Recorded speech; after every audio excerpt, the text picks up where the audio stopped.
Hello, welcome. It's me, Ergo, and I have with me my special guest, RainyDayAlien. Thank you. I am here and I am special. Thanks for having me. I'm glad you know it. That humble as always. One of my best attributes, actually. And hello, Tara. Welcome. I'm glad that you're ready and you have your Pop-Torn. Oh yeah, congrats on your popcorn. And ashamed by the author ending? Is that what you guys experienced in your Goosebumps playthrough? Yeah, it seems like in most of the Goosebumps playthrough, there will be some kind of ending where they're just like, you'll make a choice and it'll be like, why did you choose that? That was stupid, or like that was cowardly. Like, why would you make that decision? There was almost always one. Here, like also, it's trying to teach you morals at the same time. Yeah, except like it just doesn't. It's all nonsensical anyway. So it's like why do you expect me to follow logic now anyway in this book? You're like, tell an adult, and they're like, really? Yeah. I'm going to put on some Sonic music. I have ultimate relaxing and chill music from Sonic the Hedgehog games. Well, based off this cover, it looks very chill, so I think that's apt. Here says the morals are, I can't believe you're scared of killer aliens. Yeah, I mean, we may kill, but we're not so bad. Sometimes we play Sonic Adventure books. Which, I tried to Google who James Wallace was, because I saw this cover, and there's apparently 6 of these books, and that's all that I found out.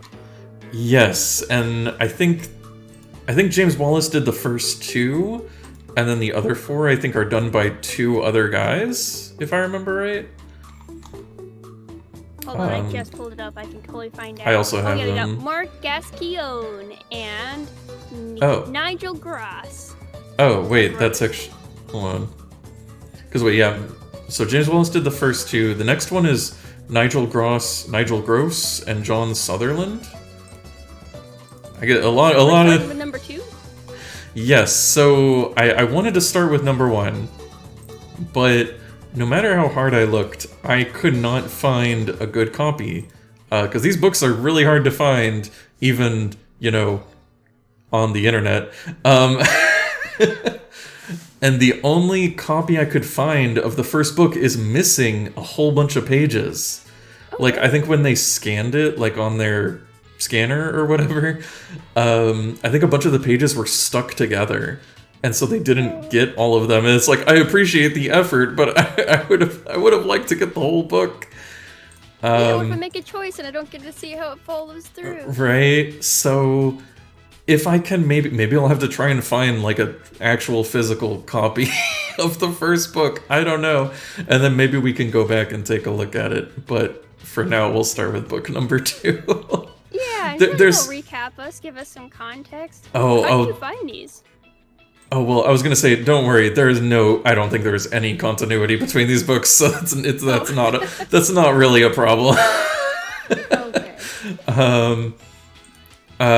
So I learned about these books through a podcast, which was basically the inspiration for this stream series called Pod Your Own Adventure, where they basically did what we're doing now. The host, named Robin, I think it's Kisses Fingers on Twitter, if you want to go follow them.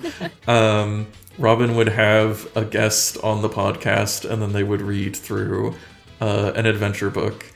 And they read through all of the Sonic books with some of their friends. And they're just like so strange. I love listening to them, so I'm like, you know what? Now I'm going to actually read through it myself with a guest. Oh, neat. I'm excited to be the guest. Yay. Oh, and Tara says that they've been enjoying them too. Also, I wonder what endings they got. Did they do every ending, or are we gonna find every ending? So these ones are somewhat linear. These ones are based on the Fighting Fantasy book series, which was like a choose your own adventure style series that also has role-playing game elements, which we're gonna get to. We're gonna have to roll some dice That's fun. Yeah, and so it has like it's more of like a game. You have to like get through challenges and stuff like that. Yeah, so there is kind of like there's mainly like one good ending that you're like trying to get to. It's yeah. Sonic, so I figure that'll be pretty obvious when we get there. Right? Yeah, you're basically just trying to get through the zones. Well, neat. Wait, when did these books come out? Sorry, you don't. A long time ago. 1993.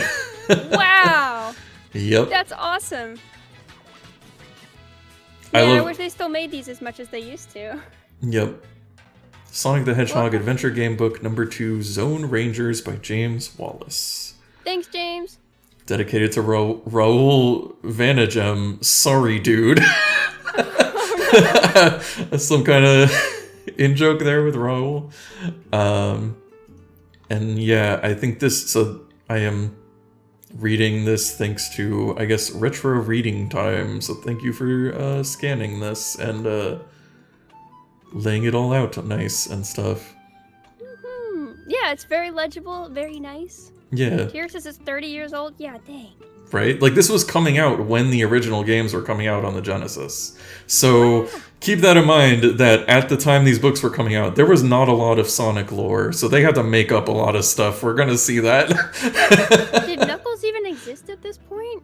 Maybe. He is in one of the... I don't think he's in this book, but he's in one of the later books. So maybe this was before Sonic 3 and Knuckles?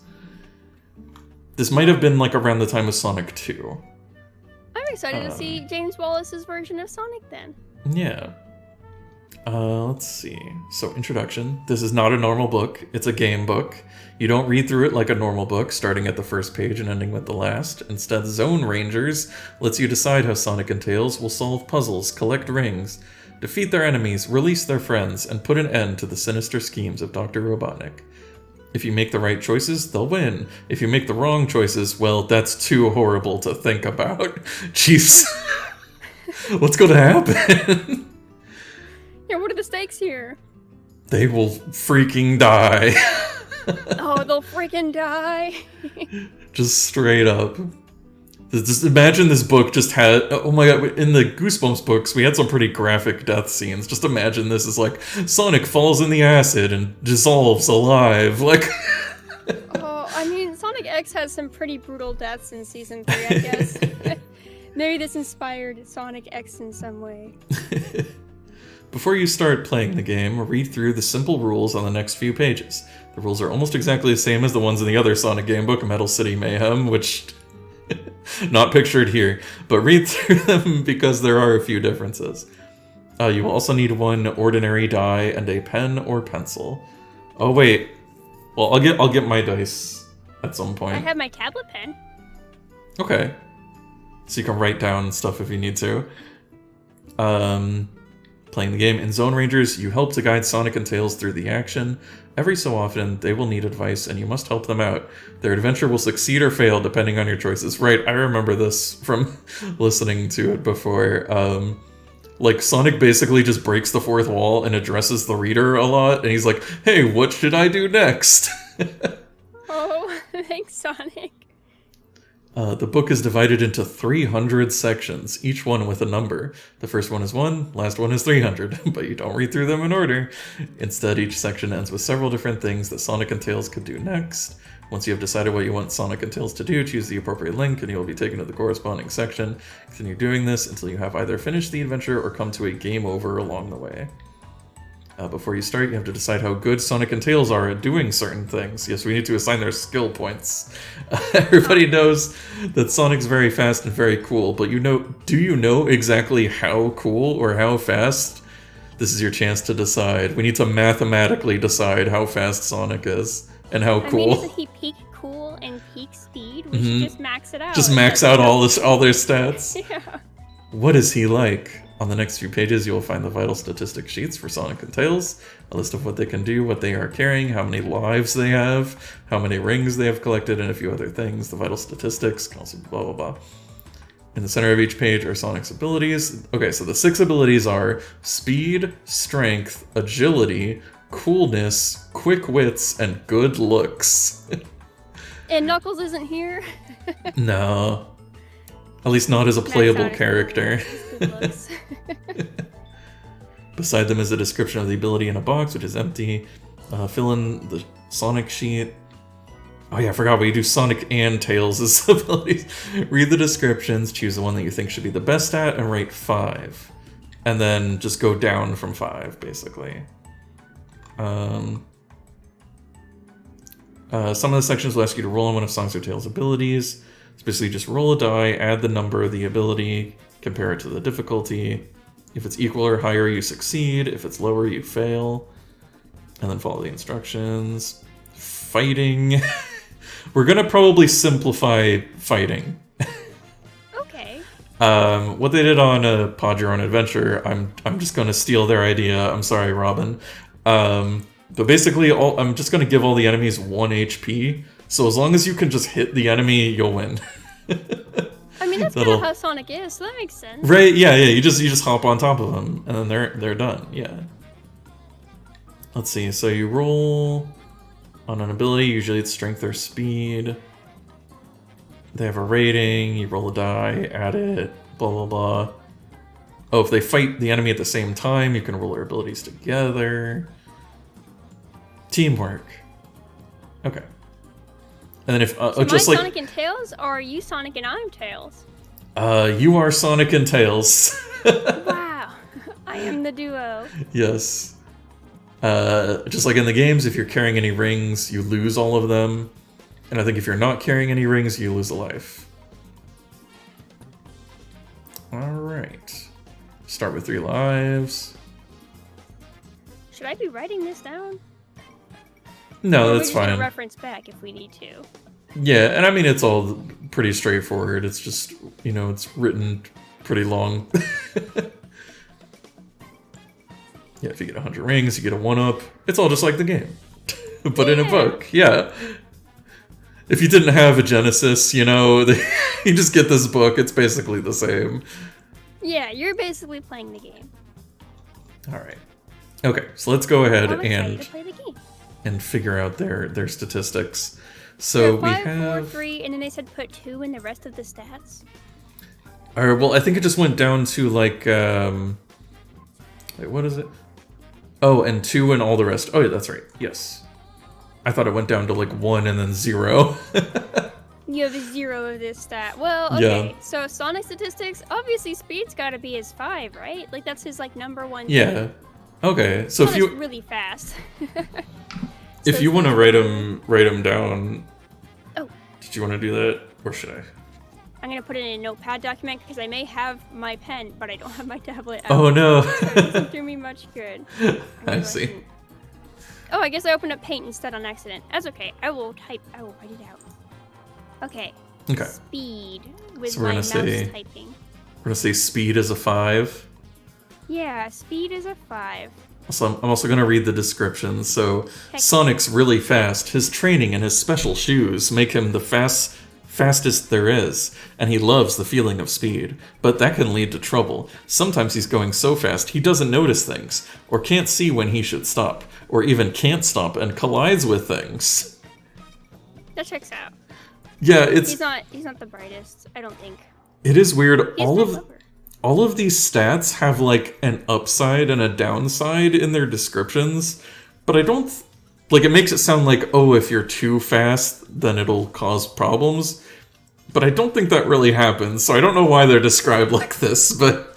Are you sure you want him to be that fast? Speed is everything, and I'm like, well, Sonic would have to think otherwise. I feel like he's always taught me speed is everything. Right. So yeah, I'm gonna do 5. You gotta go fast! You have to! And then we have strength. Sonic's pretty tough and he knows it. He can run all day and smash Robotnik's traps just by bouncing on them. But he relies on his strength too much and doesn't always think about problems. It's much easier to bounce on them. That's what I'm always saying. Just bounce on your problems. Bouncing on my problems. That attitude can put him in dangerous situations. What do you think about strength? Is that a higher or lower score?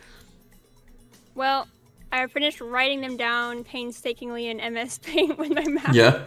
I got looks. Looks is a 2. I know I'm jumping the gun on this, but it's just gonna be a 2. He's no Knuckles, I'll be honest. Dang. He's a great design, but when I look at Sonic, he's just a little guy, and I can't. Dang, just saying Sonic's uggo, like, can't believe this. He's not my top 3 most attractive Sonic characters. But, you know, no shame on Sonic. He's a really great design. Character design-wise, awesome. I can't say I would fawn over Sonic, though. And also, I'm not going to woo people as Sonic. I'll just kick their butt or something. Or be super cool, which I guess coolness is going to be my 4. I'm so sorry to jump around. That's fine. Coolness. With those spikes and that attitude, how can Sonic be anything but cool? But he's cocky as well and thinks he can do things he can't. And sometimes he'd rather have fun than do something important that has to be done. But the turn into Dr. Seuss at the end there. And good looks? It says Sonic looks good? Sonic looks also, good. They just are like, he does, no matter what you say. Yeah, and he knows that when he meets people, if he's charming and polite, he can wow them. But he is a bit vain, he takes care of his appearance, and doesn't like doing things that'll mess up his spikes or his trainers. Aw, well, it's cool that this is kind of a vain Sonic. Here's that this guy truly knows Sonic, not gonna lie. Yeah. Okay, so, and then you asked me strength, though. I feel like Sonic in terms of strength, like, what do I want to make my 3? 5 is speed, 4 is cool. I don't know, I'm torn between agility and wits. I feel like strength I'd probably just give a 2. Okay. I don't know he's that strong. He's like a 2-hit kill. So yeah. I'll put him as a 2. Agility or wits, though? So agility... I feel like he's... Sonic's a natural gymnast. Climbing, jumping, swinging, swimming, diving. Wait, no, he's not good at swimming. Yeah, no, he's specifically very bad at that part. Exploring and going where his friends can't, but he must be careful. Just because he can get into some places doesn't always mean he can get out again. And then quick wits. When something happens, Sonic's always the first to react to it, but he doesn't like hanging around and hates waiting for things or people. Sometimes that means he's not prepared for what might happen next. I feel like the writer is confused about what quick wits means. Like, yeah. Wouldn't that be like being smart? But it sounds like it's just about being fast again. Yeah, I'm very... I guess it's like reaction time, I guess. Yeah, if he's got fast reaction time... Man, I feel like his reaction time is just as fast as his agility. But... I would say... I guess I'd say Sonic's pretty witty. Okay. My reluctance to put a 3 in quick wits is really strong. Alright. Something happens, always the first to react to it. Yeah, you know, I'll just put a 3, and then I'll put 2 for agility. Because I feel like in terms of like the main 3 Sonic characters, you can go the least places, I feel like, with Sonic. Okay. So I'd say he's the least agile out of like Sonic and Knuckles and Tails. Alrighty, so we've assigned Sonic's stats, his skill points. And they say that he has like 3 lives to start with. Yep, you get 3 lives. So we can get... Hopefully I don't use any. Let's build our Tails character. Let's see. Here, I'll go through the descriptions real quick. So for Tails, speed. Tails is almost as fast as Sonic. In fact, if it wasn't for Sonic, he'd probably be the fastest creature on Mobius. But because he tries so hard to be better than his hero Sonic, he often doesn't notice things and trips over them or can't steer around them in time. Strength. Tails tries to be like Sonic, and therefore likes to show how strong he is. He's good at smashing traps and bouncing on enemies, but he has a habit of getting things wrong and making mistakes. Wow. Poor Tails.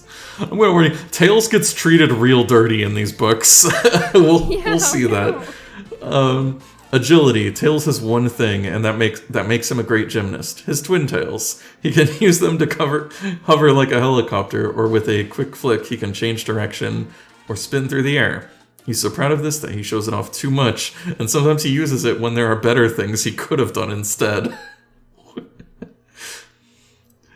Coolness. Why are some of these so ominous? Right? Nobody's as cool as Sonic, but Tails tries hard, and he's been hanging around his hero for so long that some of it is beginning to rub off. There's no way that Two Bushy Tails will ever be as cool will ever be as slick and streetwise as Cool Blue Spikes, but Tails is no slouch in this department. Oh my god! James like said, this is Tails slander. Right? James Wallace hates Tails, I'm pretty sure. Quick Wits. Also, oh my god, Tails isn't the quickest thinking guy on the planet Mobius. What are you talking about? They nerfed his intelligence here. That's literally like his main characteristic, is that he's smart. Tails pre-intelligence. Although, again, I think he doesn't understand what Quick Wits means. Because he says that's true. He has natural foxy reactions, and when danger threatens, he can sometimes move faster than Sonic. Act fast, think later is his motto. I don't think it is. I think that's the opposite. This is very unique Tails. Good looks. Which would you rather cuddle up to? A spiky hedgehog or a smooth orange fox? Oh, whoa, hold on. Okay, I guess James Wallace doesn't completely hate Tails. With a sleek fur coat and two gorgeous bushy tails, that cute flick of hair, and his white whiskers. Oh my god. In fact, Sonic is everyone's favorite, but Tails tries hard. What the fuck? Oh my gosh. James Make Wallace up your is mind. Just like, Tails is eye candy and nothing else. Like, damn. But then, like, after this, like, oddly semi-erotic description, he says, actually, Sonic is better. Yeah, Sonic's still better. What? But he would still rather cuddle up to Tails. What? Like, he's dumb, he makes mistakes, he's not very fast, he's not that cool, but he is real pretty on the eyes. Alright. I guess I gotta give him his stats. Okay, so what's his top stat? Alright, I'm actually zooming in. I'm zooming out. And I'm gonna try and copy and paste. Okay, the stats for Tails. Copy, paste. Move him over.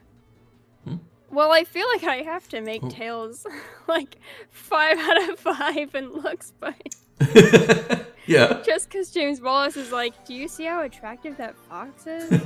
But no, okay, I feel like I almost want to say, if wits was what I thought it meant, I'd give him wit. But I guess they're like, no, this Tails is a dumbass.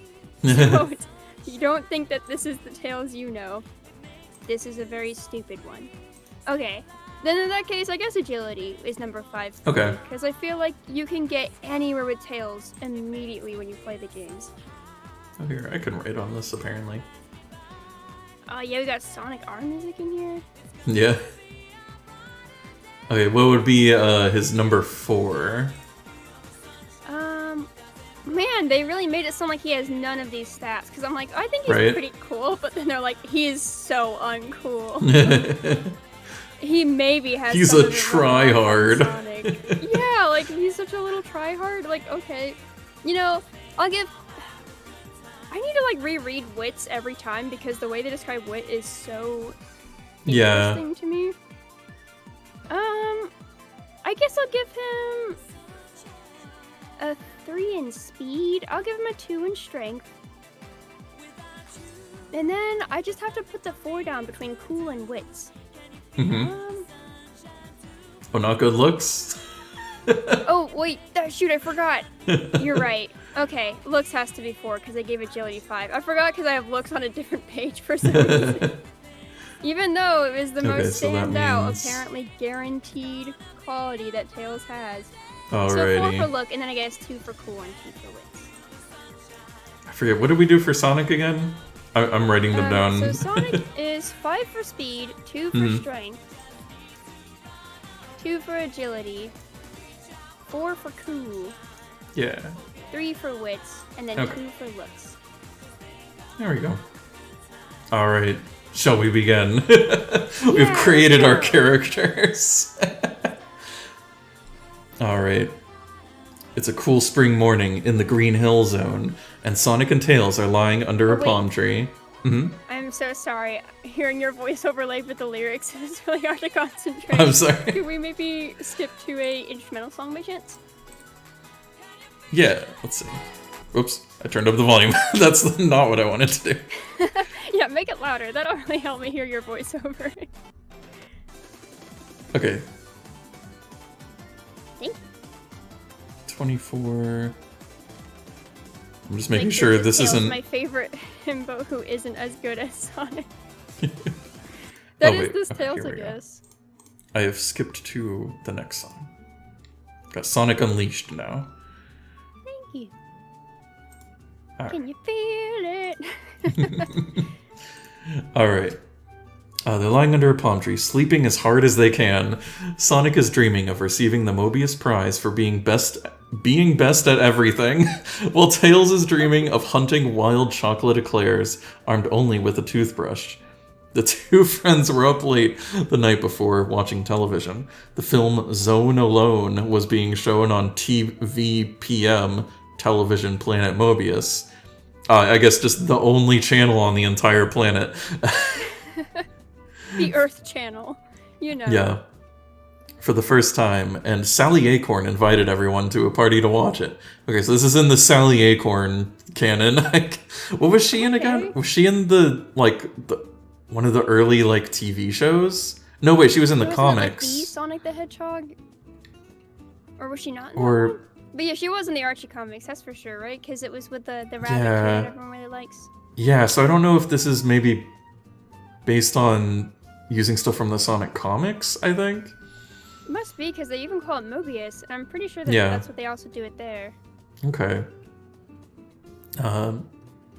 Yeah, so I'd invite everyone. Sonic and Tails had seen the film before and didn't like it, so they left the party before the film started. Well, what was the point?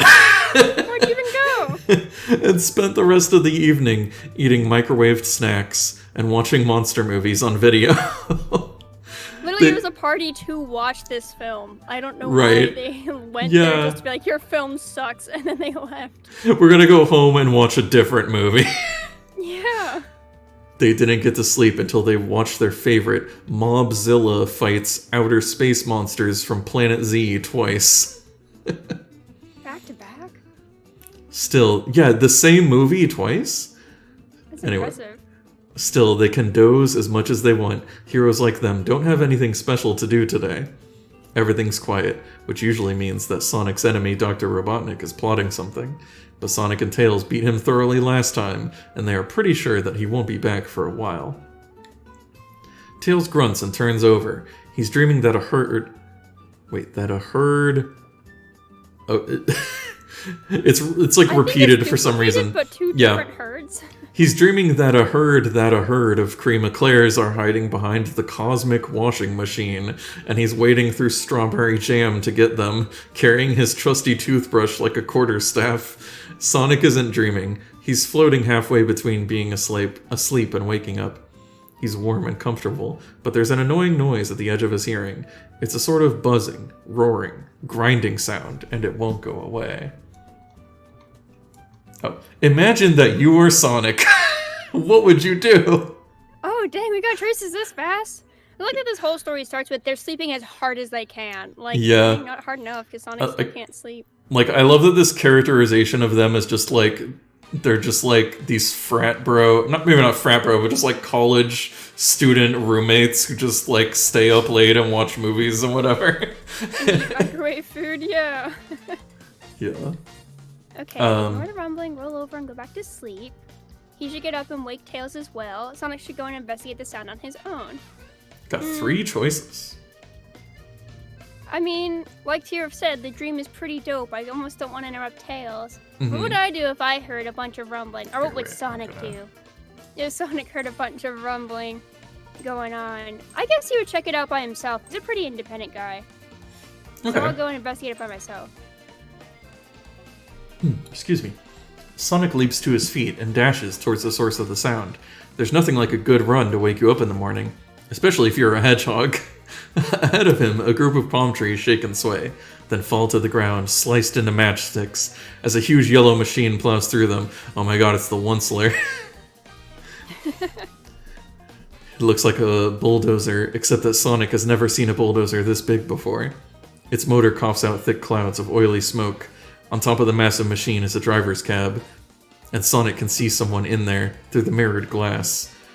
I guess the mirrors aren't doing a very good job if you can see through them. Yeah.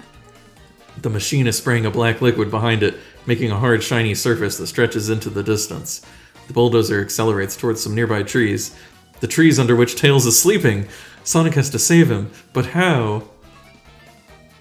Why is one of my options let the machine run over Tails? Oh my god. Yeah, run back and grab Tails before he's squashed flat. Or throw something to wake Tails up. Or let the machine run over Tails and explore alone. Well, I guess I'm gonna run back. I'm Sonic the heckin' Hedgehog. I can do it. Here's an OMG kill Tail. Also, congrats on your first redeem. Yeah.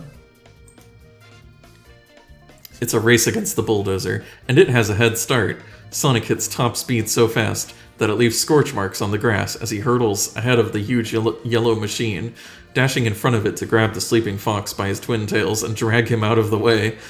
The bulldozer thunders past, its treads thrashing the ground mere centimeters from Tails' head. Tails opens one eye. "You've saved my life again," he says. "Thanks, Sonic. You're a true friend." "I know," says Sonic. For just waking up and getting yanked right? away. "I know," says Sonic, not embarrassed by his friend's praise. Well, As he shouldn't be. Tails is not the most careful of foxes, and Sonic saves him about twice a day, so he's used to being thanked for it. Wow. Now the two friends have to work out what to do next. As Tirif says, then they kiss. Yeah, dang, this like Tails slander continues. Right. Like you said, they're just not kind of. Because I guess he's just a very dopey little kid, I guess. Yeah, I guess there wasn't a lot of lore at this point or characterization. So I guess in this they're just making Tails really like the pathetic like sidekick, like yeah, I guess so. The very classic one. Yeah. So we have 4 options. This book is already giving us like a ton of options. I'm not used to this. After like Goosebumps would go on for like 10 pages without even giving you any choices, and this is just hey, here's like 5 choices. So we have chase the bulldozer and attack it, chase the bulldozer and jump on board, follow the black road to see where it goes, or explore the rest of the zone. You know, just just like forget about it. Yeah, whatever. Well, okay, but we looked through the mirror and we saw a figure there, but we didn't even like know who it was. So maybe it's not Eggman. Mm-hmm. Tara says Tails is barely more than a damsel in distress in Sonic 2, which I imagine is their only reference. Okay. Chase the bulldozer and attack it. Chase the bulldozer and jump on board. I don't know. We don't have that much strength attacking an entire bulldozer, and they said it was a pretty big one. Yeah. But at the same time, like, I've seen Sonic take down some pretty impressive things before. Mm-hmm. And following the black road means that we have to, like, leave the bulldozer to go do whatever the heck it's gonna do, and that doesn't sound very smart. What if it bulldozes our other friends that we might have, like Sally Acorn? Yeah. I guess chase it, and I'm torn between jumping on board and attacking it, because what if it's one of our friends and they're just really dumb, like Tails, and they just didn't see us? Am I allowed to phone in a what would you do, Ergo? I mean, yeah, I agree. I would probably go with like the jump on board. Alright, I'll do that one. Yeah. Thank you. Jumping onto speeding bulldozers is very dangerous, so don't try this at home. Sonic and Tails, on the other hand, are professionals, and are sitting on the machine's bonnet, watching as it destroys more of the Green Hill Zone. Oh, okay, so I guess they just already did it. They did it off screen. I was surprised, like, it's not making us roll our dice to, like, do this stuff. Yeah, but I feel like these are all very strength and agility oriented. Yeah. If I remember right, I think, like, once we get further in, it starts doing the dice rolls more. Maybe it's just letting us get used to making choices. Yeah. I can see why they call it an earth mover, says Tails. Boy, that's some machine. Let's get going, says Sonic. We've got to stop it moving any more earth, or moving at all. So we can head for the driver's cabin at the top of the bulldozer, or head for the engine.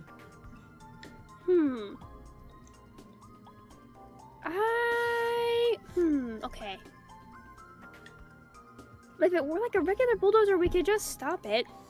But that's if I had Smart Tails with me, because he would know how to stop it. But I don't think any of these guys know how to do that. I guess head for the engine. Okay. The engine is a thundering collection of whirling wheels, flying pistons, flashing sparks, and raw power. It smells of boiling oil and burnt metal, and sounds like a herd of angry rhinoceroses.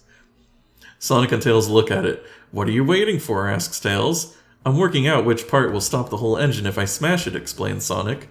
"The pistons won't do it. The flywheel's too dangerous, and so is the fan.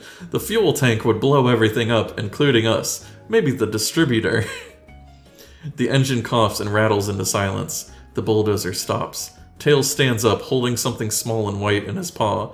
"The spark plugs," he says, grinning. "Nice one," says Sonic. "Let's get to work." Well, Tails did something! We do have a Smart Tails. Yeah. And Tails like, Sonic is so smart. Yeah, honestly, I was gonna say, like, Sonic really took Tails' position as intelligent, but no, I guess they both especially as, like, the mechanic. Like, that's Tails' whole thing. Which I guess, you know, hey, he did it. Tails actually got to do a mechanical thing. Maybe this also helps shape Tails in the future. Yeah.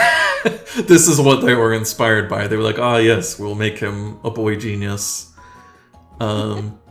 I'm definitely gonna check out the cabin. Who cares about the road right now? Yeah. It's a road. Congrats. Okay, so the cabin. Sonic and Tails climb up to the cabin in seconds. Sonic stares at the mirrored glass that covers the door. "Are you making a plan?" Tails asks. "No, checking my spikes. To see if my spikes look smart, I think is what that meant to say," says Sonic. He pushes the door open to reveal a plump figure who stares at Sonic and Tails. It's their friend, Chirps the Chicken. It was a dumb friend. My favorite Sonic character, Chirps the Chicken. Chirps the Chicken. I mean, that might be like a comic character, I don't know. There is also a large television set turned to a dead channel. "Who are you? What are you doing here?" he asks. So, should Sonic and Tails grab the controls, turn off the television, or talk to Chirps? So he's like got amnesia or something, I guess, because he doesn't know who we are. I guess the turn off the television set makes me kind of like tempted. I think I'll do that just because it's an option, and I think that's kind of weird that there's just like it's on to a dead channel. Yeah. Sonic punches the off button on the television set. The screen goes blank, and Chirps blinks. "Sonic? Tails?" he says. "Where are we? What's going on?" "You were driving this boulder, building a bypass through the Green Hill Zone," says Tails. "Was I?" says Chirps, sounding very confused. "The last thing I remember is watching Zone Alone last night, and then there was a commercial for Robotnik Industries and everything went funny. Oh, I hope I haven't caused too much trouble. Can I go home and have a nice lie down?" "Good idea," says Sonic. "If you can remember anything else, come and tell us." Chirps nods and flaps out of the cab. So... What? I guess I stopped it.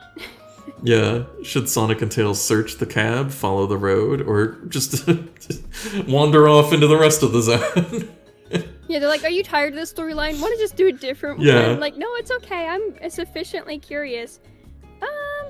I guess the road's not going anywhere. Let's search the cab first. Okay. The two animals search the cab thoroughly. Tails finds 10 gold rings hidden under the driver's seat, and he high-fives... Oh, he fives? I think it means he hands five to Sonic. Yeah, that's probably...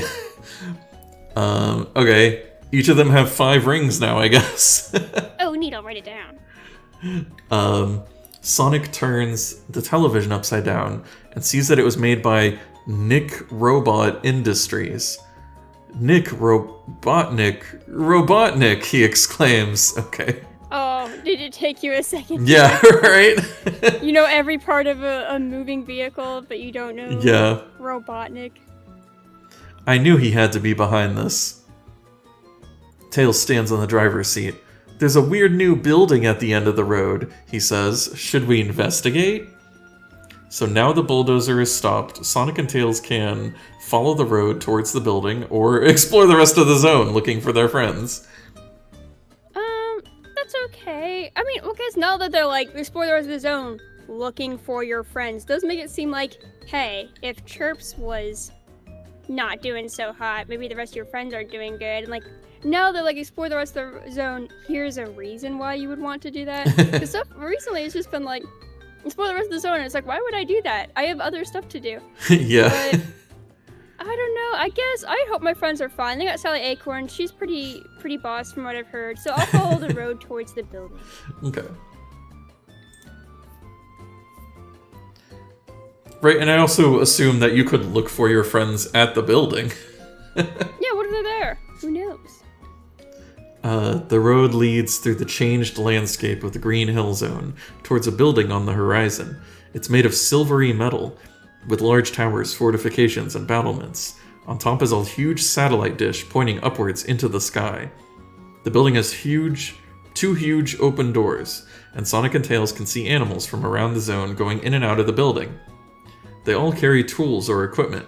There's a sign above the doors reading, Robotnik Broadcasting Company, we bring Mobius to you. Do Sonic and Tails enter the building, or stand and watch the animals, or, again, just wander away and explore the zone? Well, now they're making me want to explore the zone, because I'm like, wait, what if my friends are in immediate danger, just like Chirps the chicken? But then, like, meanwhile, Robotnik's just going to do what Robotnik does, but I don't know if there's, like, a timer going down. And also, eventually I'm going to explore the building. And also, there are animals here. Stand and watch the animals? Yeah, I guess. Let's just take our time. Let's stand and watch the animals. See what they're up to. I do like, there are illustrations also. Yeah, that's neat. It's like... All the animals are just kind of standing in the illustration looking at us. Yeah, I'm a little confused by that. I guess let's stand and watch them back if they're gonna look at us. Sonic and Tails duck behind a pile of scaffolding poles and watch. The animals coming in and out of the building are behaving very oddly. They stare straight ahead without talking. Even when two of them bump into each other, they don't react to anything at all. It's really eerie. Sonic and Tails must roll on their combined quick wits. Oh boy, we gotta roll!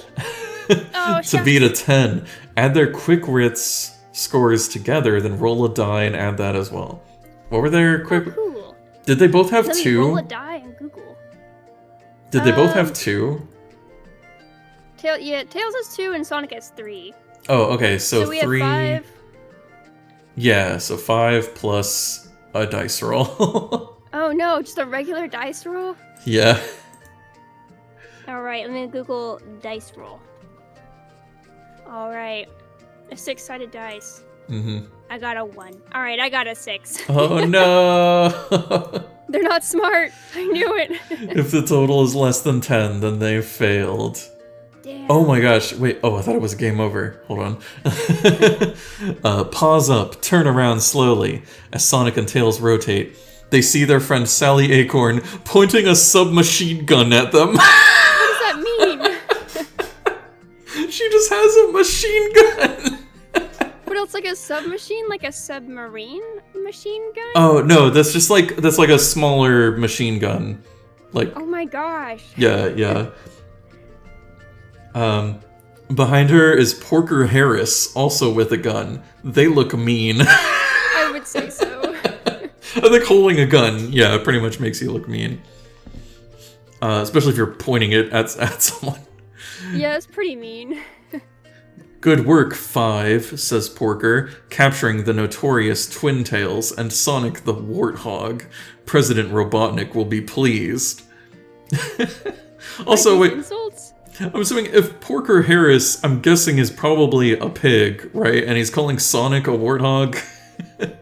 Yeah. Also, with how tails keep being described as twin tails, I just keep imagining him as, like, Hatsune Miku. Like, like he has twin tails on his head. If anyone makes a Tails Gajinka ever, like if you make a humanized Tails, you gotta give him twin tails. Yeah. That's Sonic the Hedgehog explodes Sonic. And his... Did you say President Robotnik? We ask the questions, says Sally. I'm just imagining, oh god, Robotnik ran for president. We ask the questions, says Sally. A confused Sonic and Tails are steered at gunpoint into the building. This is the first time I wanted this to happen. Yeah. This is the first time we actually don't get a choice. Just continue. The building is so dark, cold, and gloomy. As the group walks into the entrance hall, Sonic notices a large television set at the end of the room. It's not switched on, but there are smaller televisions and computer monitors piled around its base. Some of them look as if they might be power-ups like the ones Sonic and Tails find in the zones, you know, like in the game. Yeah. Should Sonic try to grab one of the monitors without his captors noticing, or keep walking? I'm just gonna keep walking. Okay. Yeah, I feel like they would notice you, like, bouncing on a TV and busting it open if it is like the game. Bold. Yeah. I would get shot. She has a machine gun. After walking down corridors and passing through several doors, Sonic and Tails and their 2 guards enter a huge room filled with flashing, humming, beeping machines. It smells of new paint, hot metal, rotten eggs, and the odor of ozone you get when electrical wires aren't connected properly. In the middle of all this, standing properly in... Again, maybe this is something when they were trying to scan it, like sometimes text just gets repeated. In the middle of all this, standing on a pedestal and surrounded by controls, screens, and keyboards is the familiar fat figure of Dr. Ivo Robotnik. He's just as bald as ever, and his bright orange mustache still looks like he has a squirrel up his nose, but he's wearing a sash that reads, President of Mobius. What? Well, we found someone he hates more than Tails, at least. Yeah. Oh my gosh. A squirrel up his nose? I've never, like, yes. You know, just stuffed a squirrel up there and just has the tail sticking out. Also, next time I see my dad, who's been bald since I was, like, a child, I should be like, well, you're just as bald as ever. Just as bald as ever. Just as bald as I've always remembered you to be. I'm glad that checks out. Sonic and Tails, ha ha ha ha, he laughs, and the tips of his mustache wiggle. Welcome to the new Planet Mobius, or Planet Robotnik as it will soon be known. The mad scientist's mad laughter continues for minutes. Just as Sonic and Tails are getting bored and looking for escape routes, Robotnik stops and looks at them with a serious expression. Of course, he says, you have worked out my dastardly plans, or you'd never have escaped my mind control devices. He pauses for a moment and looks at them again. You have worked out my plans, haven't you? He asks. I guess we figured it out when Chirps the chicken was having a TV mind control him. Yes, yeah. It was Zone Alone. Or, well, the commercial break during it, I guess. Kira says that they thought he was going to say Robius, like Planet Robius instead of Mobius. Also, I think Tira was saying Robiussy. Robiussy. Oh no, not the Robiussy.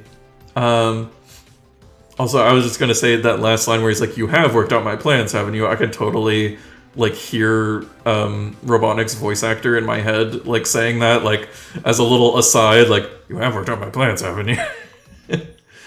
Well, good. James is doing a good job writing them out.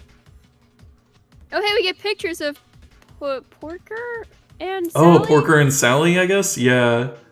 With their submachine guns. This is a recommendation to those watching to also play this so you can get all the cute little illustrations. As a kid, if I had seen this at a book fair, I would have flipped through to see every little illustration. Yeah. They look like coloring pages. Like, all the line work is, like, really bold on all the characters and kind of, like, thin on everything else. Regardless of how close or far away it is from the screen. Yeah. So let's see. Do Sonic and Tails nod or shake their heads? Do we tell the truth? Like, yeah, we knew your plan, or no, we didn't know your plan? Well, I don't know how Robotnik would feel. I don't want him to feel bad, because he just assumed we got it. So I guess I should tell him, like, yeah, we got it. Yeah, totally. Yeah. We know exactly what you're doing. I don't want him to feel self-conscious. I'll nod. We know your stupid plans, lies Sonic. We can beat all of them. As I thought, sneers Robotnik. You're too dangerous to stay in the Green Hill Zone. You'd escape and smash all my beautiful new buildings. I have to get rid of you. Guards, remove their shoes and gloves. No, not those, gasp Sonic and Tails in unison. Ha ha ha ha ha, yes, take them off. What?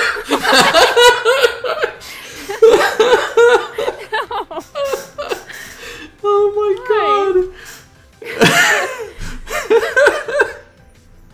That's their only clothes. That's their only clothes. Sort of ability I didn't know about. Also, that's a lot of ha's. That's 1, 2, 3, 4, 5, 6, 7, 8 ha's. And 2 different sentences. He finds that really funny. Yeah, he is really at stripping. Is just a pair of gloves and a pair of shoes. This is what Robotnik has wanted all along, just to strip Sonic. Yeah, honestly, I guess this is where it comes to. Time to show feet. Sonic's like, no, you gotta subscribe to my OnlyFans, Robotnik. Pay just like everyone else. See his human feet. No, Okay, anyway, do they defend themselves or let themselves be stripped? It's my option. Okay. I didn't anticipate this. Well, here it says, I'm calling God. I get to decide, should they be stripped? I don't know why this would hurt them. Like... I mean, I guess can I not run? Maybe Sonic's shoes are supposed to be part of his speed? You know... I really want to let them be stripped, just because I want to know what would happen. Just to see what happens? Yeah, Alright. What happens when we get naked? Let's go. God, it would be funny if it was just the end. If it was just like, what are you, degenerate? Yeah, it's just you got the degen ending. How easily you hard-boiled heroes submit in the face of true power, says Robotnik. Just step onto the white cross on the floor, under the sinister device hanging from the ceiling. My new, fast, automatic shoe-removing ray! Trademarked and patent pending. Honestly, would I lie to you? Sonic and Tails are pushed at gunpoint towards the device by their former friends. Tails looks worried. It doesn't look much like a shoe remover to me, he mutters to Sonic as they are forced to stand under it. It's not. I did lie to you. What? You know what? Maybe some of Robotnik's writing did come from these books, because these do feel like very, like, Sonic Adventure, like, type style lines. Would I lie to you? I did lie! This reminds me of, like, like, my favorite line from Sonic Adventure, where he's like, what is it he says to Tails? He says something like, give me the Chaos Emerald, and Tails is like, how did you know I have the Chaos Emerald? And he's like, you just told me. Yeah, like, he does feel like an adult playing, like, tricks on children sometimes. Also, Nya. Oh, yeah, redeem. Oh, you know, I should have just already been in my furry form. For Sonic. Yeah. Yeah, it sounded like the music said yeah. Yeah! And my cat just sat on my lap and he's purring up a storm. That's so what the nya... Nya redeem, yeah. it summoned an actual cat. Yeah, you summoned a cat with your nya redeem. Congrats. Yay! Oh god, where was I? Oh, okay, laughs Robotnik hysterically and throws a huge switch. The device on the ceiling pulses and shoots a beam of whiteness straight down at them. Everything... That's just a weird way to describe that. Not just a white beam, a beam of whiteness. Beam of whiteness. Oh no! They're white now. Everything goes blank except for a strange sound that goes Fazbear? Freddy Faz, that's my thought. Oh no. An animatronic Sonic's Five Nights at This is Sonic. actually continue. This is actually a crossover. Oh, I'd be so down. Fazam! The white light flicks off, and Sonic and Tails fall into a bush. They're outside, somewhere. Thanks, very specific. Around them are tall trees blocking out the sun, flowering plants of vivid color, and shrubs bearing multicolored fruit. From high in the tree branches comes the constant warbling of birds, and small creatures rustle in the undergrowth. Oh wait, do we do Nya Redeem while writing or only while talking, Nya? Oh, yeah, I just forgot. Yeah. Wow, breathes Tails, getting out of the bush he landed in and looking around. Where are we, Sonic? Yeah. Excuse me. Yay! Sorry. I love the yay in the song. It was cheering me on to burp. The hedgehog carefully climbs out of his bush, as it's a thorn bush. Okay, that's... Why is it important, yeah? Because that's the reason why he was carefully climbing out of it. That was just phrased strangely. Okay. Yeah, it was just, yeah. And sniffs the air. It's the jungle zone, he says. That's not how the names of zones are written, right? It's always like there's like an adjective, right? Because it's like Green Hill Zone. So shouldn't it be like Green Jungle Zone or something? Yeah, I wonder, like, are there any that are just like I guess there's like Metropolis Zone, isn't there, Nya? Or is there like Casinopolis Zone? Casinopolis, yeah. I guess that's one word. Well, that's like two words mashed together. I don't know. Oh, we got more lyrics. Hold on, should I skip? I don't know this song as well as I know the Sonic R song, so I'll let you know if it gets distracting, but it's good for now, Nya. I'll go ahead and I'll skip for now because it's distracting me. That's fair, Nya. Okay. Oh, and Tira, were you saying that's Rouge's song?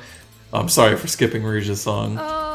We'll have her in our hearts, Nya. She didn't exist yet, Nya. Neither did Knuckles. This is such bull. We have to play the we have to do the next book next time, which has Knuckles in it, Nya. Right. All we have are Sonic and Tails and some comic characters that we don't really know. Like Porker Harris. I've heard about Sally Acorn. She sounds super cool, Nya. Yeah. It is weird. It's like she never like showed up in a game, even though she was in like the cartoons and the comics and stuff. But they never brought her into the games. Like she should. She's like a huge fan favorite now. Right? Oh, apparently Sonic Jungle Zone does exist in canon. Just straight up Jungle Zone. Doesn't get any kind of description. Just that it's a jungle. What else do you need to know? It's a jungle. Yeah. Let's see. I haven't been here before, Tails observes. I have, Tails. Sonic nods. Of course he has. He's done everything. Yeah, he's traveled all of Mobius. You've got to be careful here. It's a dog-eat-dog world in the jungle zone. Not a cat-eat-dog world, Tails asks. What are you talking about? Sonic replies. Well, says Tails, foxes are related to dogs, and there's a big cat over there that probably wants to eat me. Bogus, comments Sonic, coming towards them. Wait, what? Wouldn't bogus mean that he's saying that he doesn't believe Tails? But then it immediately says, coming towards them is the huge face of a ravenous, dagger-faced war cat. Wow, war maybe cat he means capitalized. Maybe he means it's bogus that he's like, oh darn, we're being attacked. I don't know. Yeah, I feel like it's like in a Bill and Ted kind of way, like their bogus adventure or whatnot. Yeah. Or bogus journey. Dagger-fanged It's just war like cat. means lame. Son. Oh darn, I'm about to be mauled by a tiger. Yeah. Ah, shucks. It opens its mouth wide, showing more teeth than most dentists see in their whole lives. That's a lot of teeth, yeah. Yeah, dentists would see a lot of teeth. How many teeth does it have? Yeah. I would say, like, look, if it was more teeth than a dentist sees in a day, I could maybe believe that. Yeah, I'd be like, wow, that's like a lot of teeth, yeah. But their whole lives?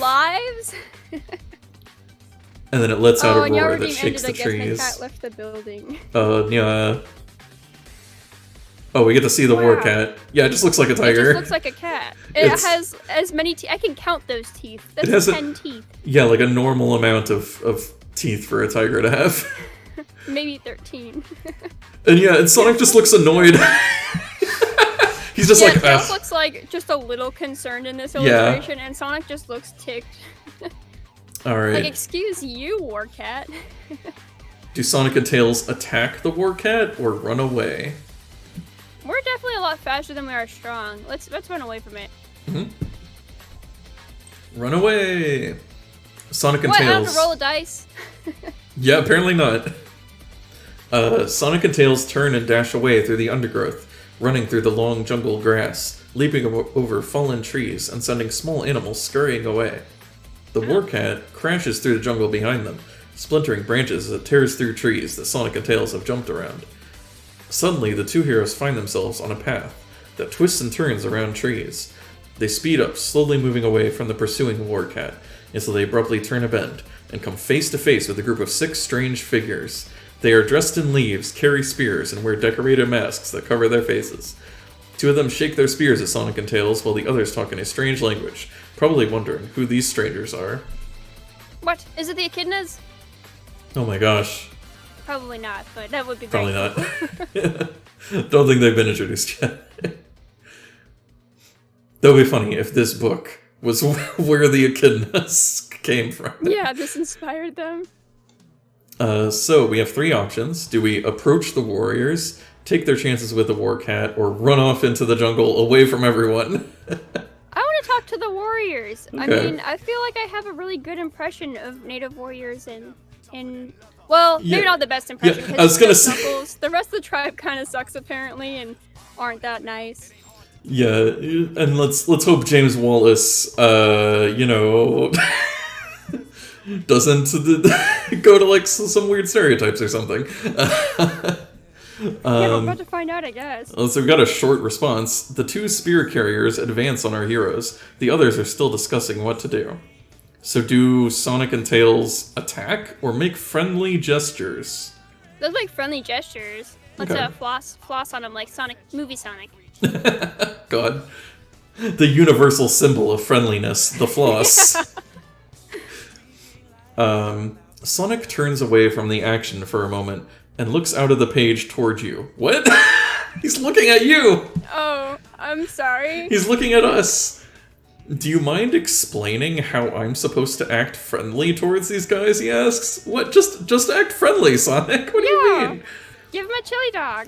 Who are you talking to, Tails asks. The reader, answers Sonic. God. It's a hero thing. You wouldn't understand yet. Wow. Oh, I'm glad he has faith he would know yet. At least he says yet, yeah. He turns back to the natives, smiling at them, and holds out his open paws to show he's not carrying any weapons. Yeah, see, there's Sonic. Why did you have to sass us? You knew what to do. You know what to do. You're a grown hedgehog. Oh yeah, also, are they shoeless and gloveless, or did we just get teleported? No, I guess... Shoes and gloves? Okay, yeah, that was confusing. I guess Robotnik was lying. Yeah, because he was lying about taking away their gloves and shoes, because he was like, oh, it's actually a teleporter, I guess. Because he was saying it was the shoe. The only thing that threw me off is the illustration of the shoes and the gloves, like, empty. I guess it was just to remind you, this is what shoes and gloves look like. Oh, thank goodness. One of the natives pushes the spear carriers out of the way and comes towards Sonic, holding out a single paw. Sonic takes it and shakes it. Nice rhyme. Take it and shake it. The leader turns back to the others. See, I told you it was Sonic, he says, but you wouldn't believe me. Hopeless you are, hopeless. He turns back to Sonic and pulls off the wooden mask he is wearing. Underneath is, as the mask was, very much like a scruffy pig. He's got big knobbly warts and lumps all over his long hairy face. He is very, very ugly indeed. Wow. You're, says the Hedgehog, we're warthogs, says the leader, and you are the great Sonic the Pussycat. Hedgehog the Pussycat, and Sonic the Hedgehog. How do you know about me and Tails? The leader says, tapping his long, hairy nose. We may be primitive dwellers in the tropical rainforest. Ah, yes, I love to describe myself as primitive. Proud primitive here. But we know you are the greatest megastar on Mobius. Can we invite you to our village for some food? Sonic and Tails follow the warthogs back to their village. I guess we don't get to choose. Yeah, they're just like, you chose this path. Yeah. You were friendly. Yeah. Follow the warthogs back to their village. They gather in the largest hut, and food is indeed served. Grass, tree bark, and a few shriveled fruits. Everyone tucks in, although nobody seems to enjoy it much. Sonic feels that they're waiting for him to ask a question. Alright. We have 3 questions to ask. Has there been any sign of Dr. Robotnik around here? Why is your tribe so warlike? Or why is the food so terrible? In what way are we warlike? Also, my little cat just jumped up and decided he was gonna be in my setup. Move, mister, move! Has there been any sign of Dr. Robotnik around here? Why is your tribe so warlike? They have done nothing warlike. They are so friendly. They just have spears. Like, yeah. Why is the food so terrible? That sounds like something Sonic might actually ask. Yeah. But, hey, why does your food suck? Where's the chili dogs? Like, they don't like it, so I don't feel like Tira says that'd be so rude. But they seem pretty upset about it, so like they're all like, oh, this is a terrible time. So I feel like they would maybe appreciate why I'm being like, oh hey, like why is it so rough here? Like, can I help you? Okay. But yeah, I guess I'll ask that first. Hopefully they get to ask me about Robotnik later, or it leads into Robotnik. Yeah. So why is the food so terrible? We apologize, the leader says sadly. Since the crocodiles found their glowing rock, they have taken all the fruit, nuts, and berries and keep them for themselves. Crocodiles? Asked Sonic.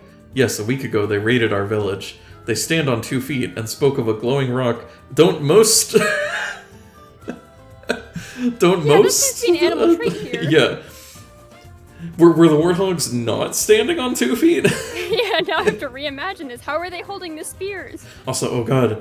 I was gonna say, maybe Vector would be here, but I think this is too early. I'm still imagining totally Vector. Yeah. Just a whole tribe of Vectors. Maybe this is where Vector comes from. The original backstory, we uncovered it on this stream. Yeah. They stand on 2 feet and spoke of a glowing rock they had found, which had given them ideas of taking over the zone. This rock gave me ideas. Will you help us fight back and get rid of the glowing rock? Is it the Master Emerald? Before the Master Emerald? Maybe. I mean, the Chaos Emeralds would exist at this point. So should Sonic and Tails agree to help, refuse to help, or we can, I guess, go back and ask the questions from before? I mean, I want to ask the Robotnik question, but I also want to help. I guess the Robotnik question might lead us back to this question, and then we can agree to help. So let's ask the Robotnik question. Ask whether they've heard of Dr. Robotnik. Dr. Robotnik, asks the leader. He pronounces it Dur Robotnik, I guess. Or is it like rolling R's, like I can't roll my R. Yeah, I don't even know how you would do that with just D and R. I've never heard of him, but you must have. Haven't you seen his broadcasts? No, replies the leader. Unfortunately, there's no electricity out here. I recognized you from a poster. Oh, says Tails, confused. I'm also confused. Where you're like, unfortunately, there's no electricity. Right. Like, why don't you just then move over to somewhere? If you know there's a place that has it, like, I don't know, that just seems so weird. They're like, other places have civilization in a different way from us, and we kind of envy it. Like, why don't you just do it then? I'm so confused. They're actually Amish. This is actually an Amish community. But like, reluctantly and like, unfortunately is such a weird adjective for that. I don't imagine Mobius is that big. Okay. Should we go back to, Yeah, let's go back to the food, and then let's help them. Okay. Wonderful, the leader exclaims. There's no time to waste. We were planning to attack the crocodile stronghold tonight. Do you want to wait until then, or come on a scouting expedition to spy out the stronghold? So should they go scouting, or wait? Let's scout, because what if these guys aren't so bad? Like, I don't know. I'm only hearing one side of the story. Sonic and Tails are given leaf clothes for camouflage, and 5 gold rings each. Okay, there we go. I guess another 5 each. Then set off with the scouting party. They travel through thick jungle until the leader motions the group to stop. We are near the stronghold, he says. Sonic and Tails, you look first. Don't get too close, there are guards around. The two creep to the edge of the clearing and peer out. In front of them is a stronghold with walls made of sharpened tree trunks, stood on end. There is a large gate firmly closed. Sonic and Tails can climb a tree for a better look, or they can just watch. What am I watching? Just trees? Or do I actually see... Or the wall, I guess? Yeah, there's crocodiles in the picture here, but it just describes a wall and a gate. You know what? Let's climb a tree. Oh, wait, there's more. Oh, wait, there's more options. There's so many options in this book. Okay, climb a tree, watch for a while, get close to the gate, or rush to the wall and tunnel under it. That sounds way too aggressive for right now. Let's just climb a tree. Okay. We got camouflage. Give me a leg up, Sonic asks Tails. The young fox obliges, and Sonic reaches down to help his friend climb up. Together, they scale the tree until they are at the very top, looking out over the stronghold and the forest beyond. Look, says Tails, there's another wall inside, and water between the two of them. It's a moat, says Sonic, very cunning, and very hard to get past. I can't swim, but there's a drawbridge. Especially for you who should not be able to swim. Yeah, but there's a drawbridge on the inside. Shame it's raised at the moment. We need to get closer, says Tails. There are plenty of vines around them.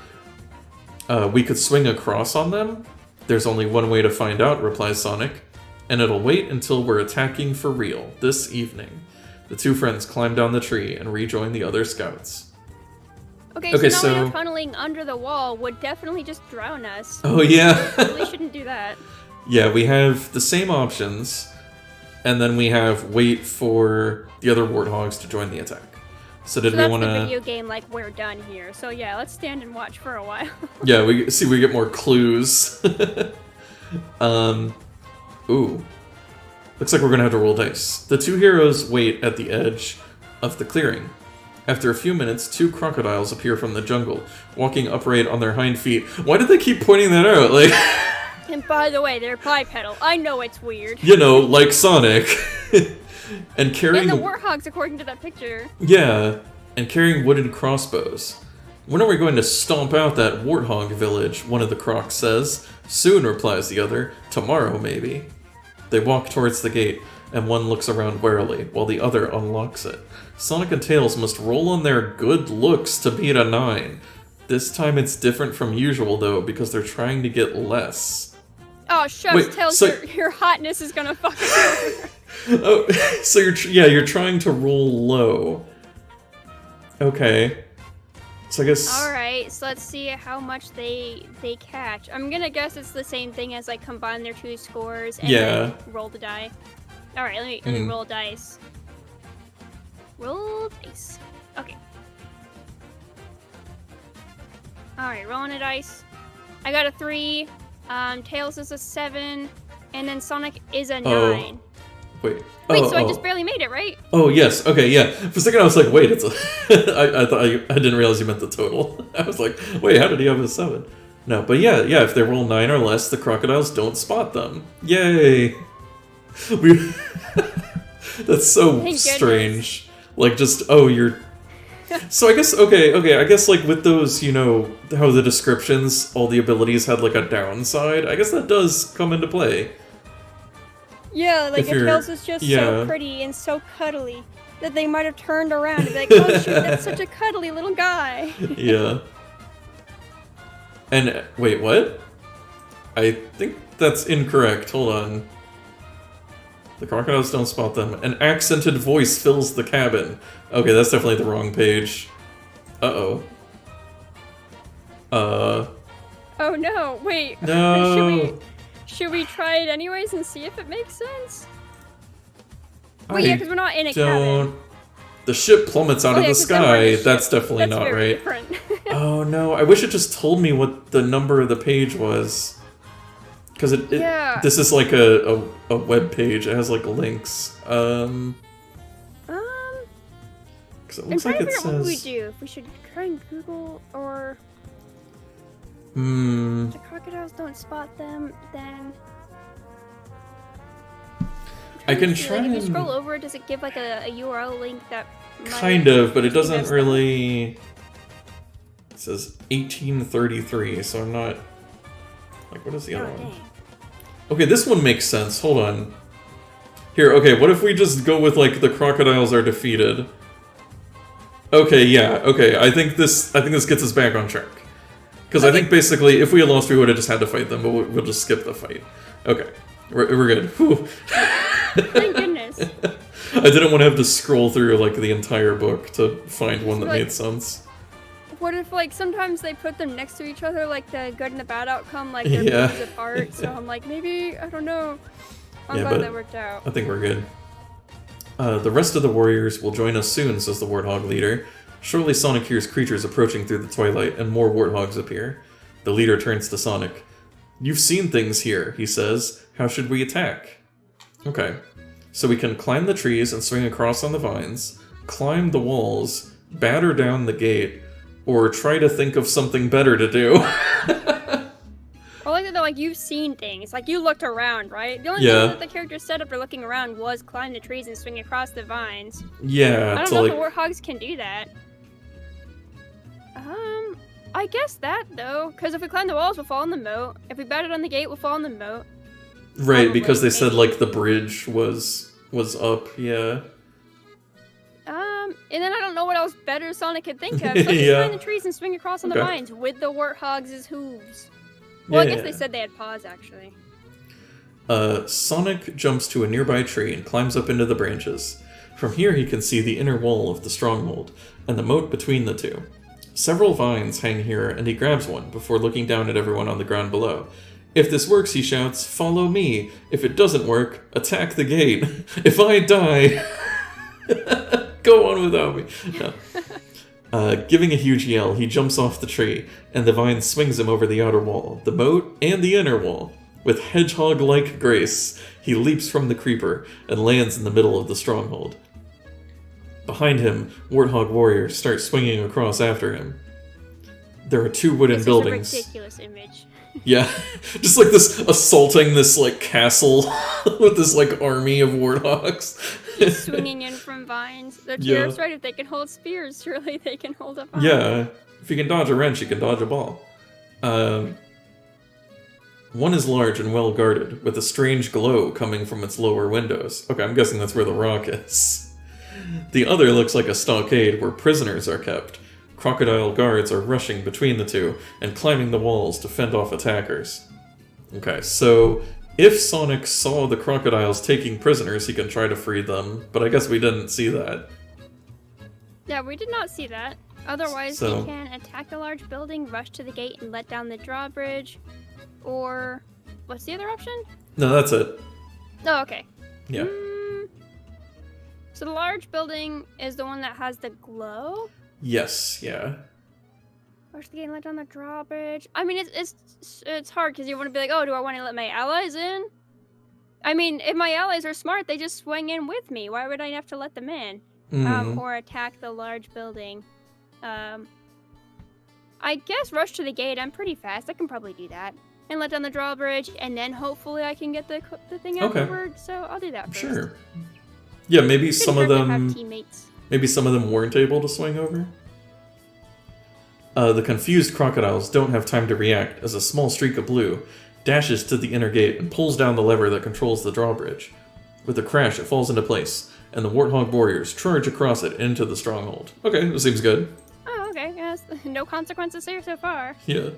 The scene inside the stronghold is chaotic. Warthogs rush across the drawbridge to attack the crocodiles, but they have only spears, while the defending reptiles have crossbows that fire overripe fruits. Oh, okay. They're not shooting arrows or anything, don't worry. They're just shooting, like, tomatoes and stuff at them. Are the spears also spearheaded with overripe fruit? Like, they have, like, boxing gloves on the end or something. It's fine. Yeah, I like that they're just like, it's spears, literal stabbing things against crossbows with fruits on them. And they're just like trying to be like, their crossbows are way worse. The fire overripe fruits at the confused warthogs. Things are getting messy, and the ground is covered with peel and pulp, making it slippery. Crocodiles, moving to defend the two buildings inside the stronghold, the large and important-looking fort, and the stockade where the crocodiles keep their prisoners. If Sonic knows that the crocodiles have a prisoner he wants to free... Man, apparently we could have learned a lot more about the prisoners. Yeah, I'm really curious. So I guess attack the fort. I guess attack the fort is our only option. I don't know anything about prisoners. Like, explored the zone and one of our friends maybe. got kidnapped? Like, maybe we could have explored the jungle more? I don't know. The fort has battlements on top of it, from which crocodiles are raining rotten fruit down onto the warthogs below. Wait, but aren't we... Oh, I guess, like, they mean the building itself. Because I was like, we're already inside the wall, but I guess they're on top of the building that we're going in. There is a solid door in front of the building, and most of the guards are concentrating their fire there, keeping the invaders away from the windows around the bottom of the building. And it gives Sonic a peculiar prickling feeling all the way down his back. Huh. Should Sonic and Tails throw something at the crocodiles to distract their attention, or look for another way in, or charge the main door with spin attacks? I do like that the picture shows Sonic just casually walking up to them while everyone's throwing fire. Alright, there's something the crocodiles distract their attention, look for another way in. I don't know if I really want to just, like, stop and look around the building real quick, so I guess I'm torn between throwing something at the crocodiles to distract their attention, or charging the main door with spin attacks. I mean, either way, the door is still covered in sticky, gross stuff, so... I don't know, I guess... I'm like, how threatened am I by this fruit? I don't know. I kind of want to charge the door, but I know that requires strength, and I made them weak as heck, so I might throw something at them to distract their attention. Okay.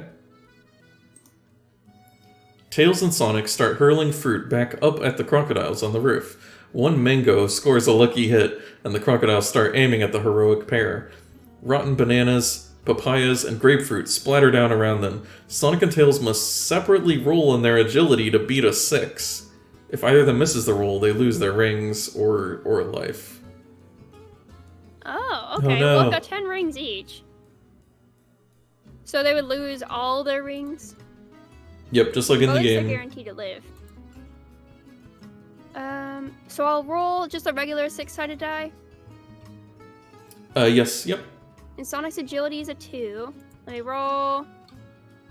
So I got a 6 for Sonic, and I got a 2 for Tails on top of his 5. Okay, so Tails is 7. So I got a 6 and a 7. Okay, so they're good. They dodged the fruit.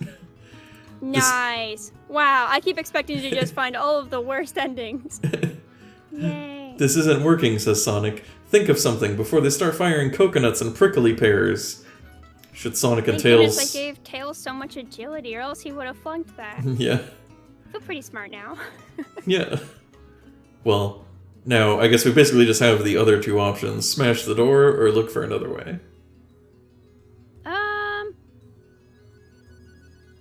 I guess try to smash the door down. Let's see how that goes. I don't want to look for another way in. I just want to go into the front. Okay. I already have a way.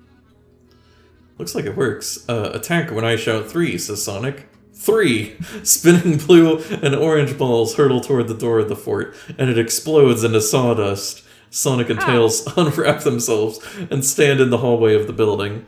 There's a staircase leading up and down, and under it is a heap of storage objects. What?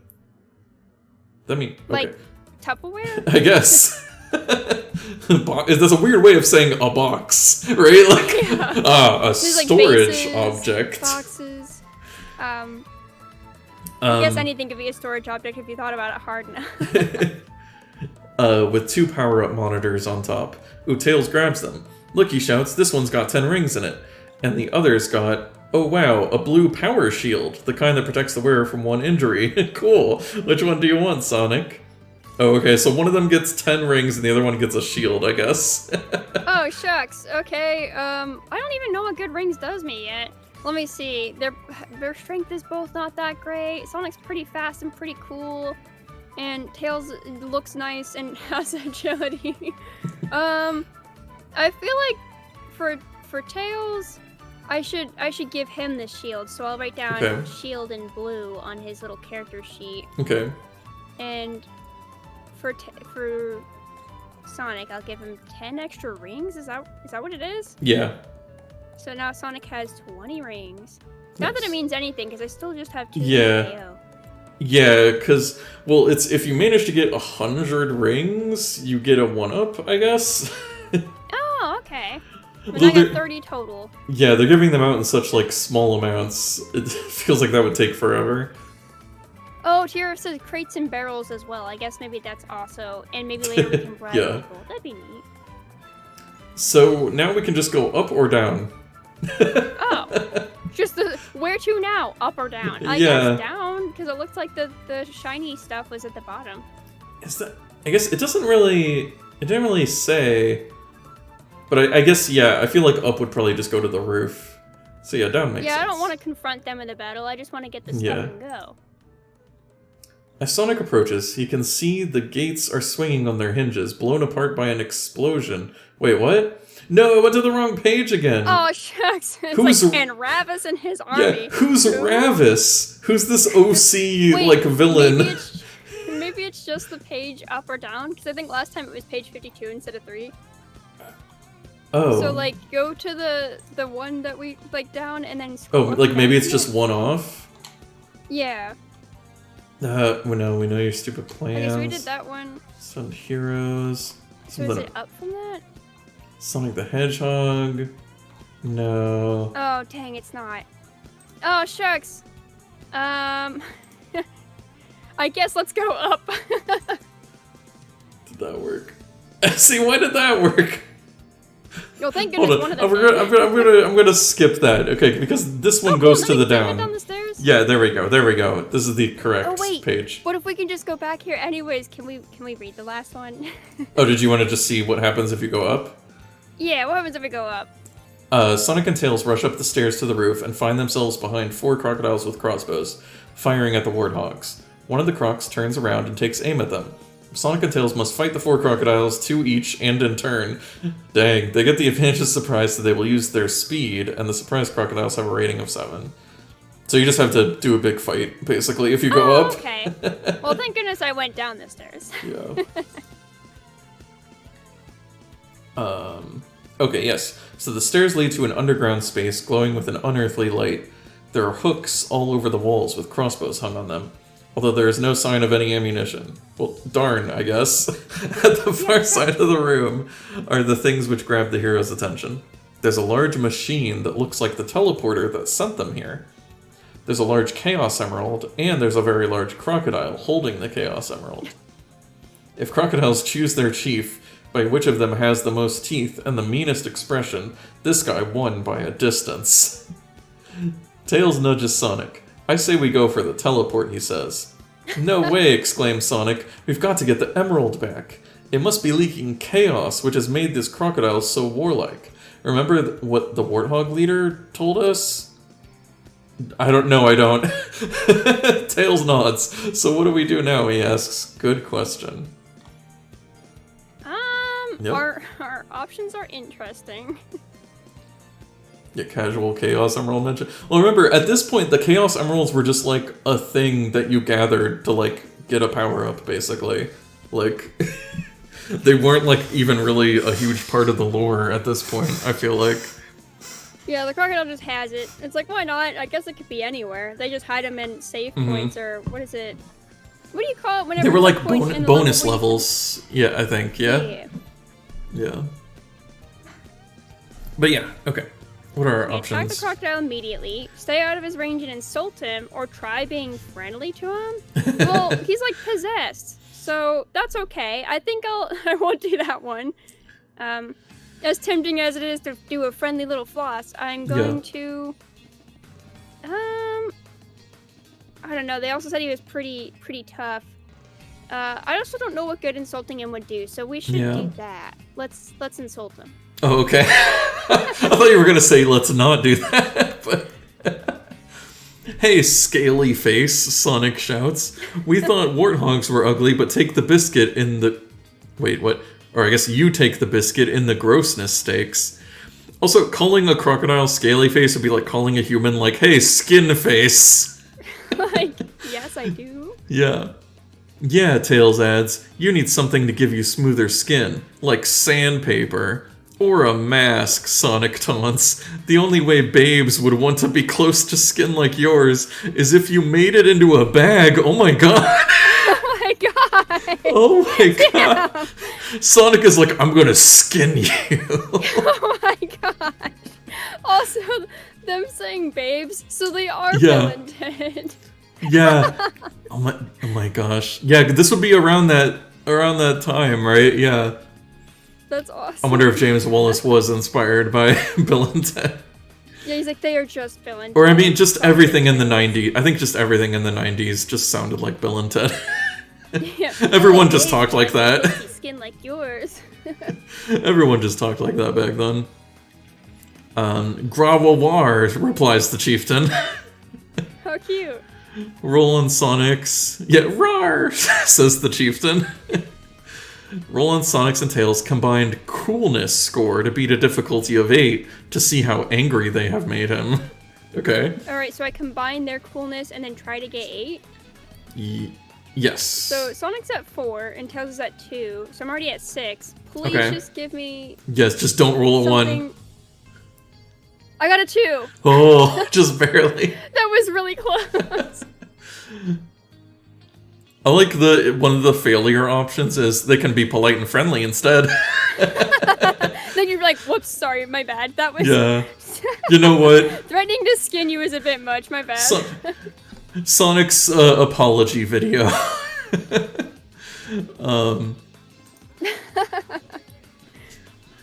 I'm sorry. Sonic gets canceled for saying that he's going to skin the crocodile and make him into a bag. You know, that was... Yeah. That's a really harmful stereotype about crocodile. Anyway. That they're all just fashion appliances. I'm going to learn and grow as a person. Anyway, it's difficult for a crocodile to go red in the face, but this one manages it. He looks around for a weapon, but there's nothing nearby, and Sonic and Tails are keeping out of range, wild with what? Wild with rage. Which is wild with range, wild with rage. Yeah, there are a few problems here and there. Wild with rage, he hurls the Chaos Emerald at them. Sonic chases it. Thank you, he shouts, and dives for the teleporter. As he reaches it, he's surrounded by the familiar white light. Tails jumps into the beam a moment later. Faz... Bear! Sonic appears above the largest white bed he's ever seen. Actually, it's a cloud, as he soon realizes when he falls through it. What? Also, we just helped the Warhogs by stealing the Chaos Emerald? They're still I guess. war. Are we just, like, having faith that they're gonna stop all of us? I guess. The Chaos Emerald? Maybe. That feels unresolved.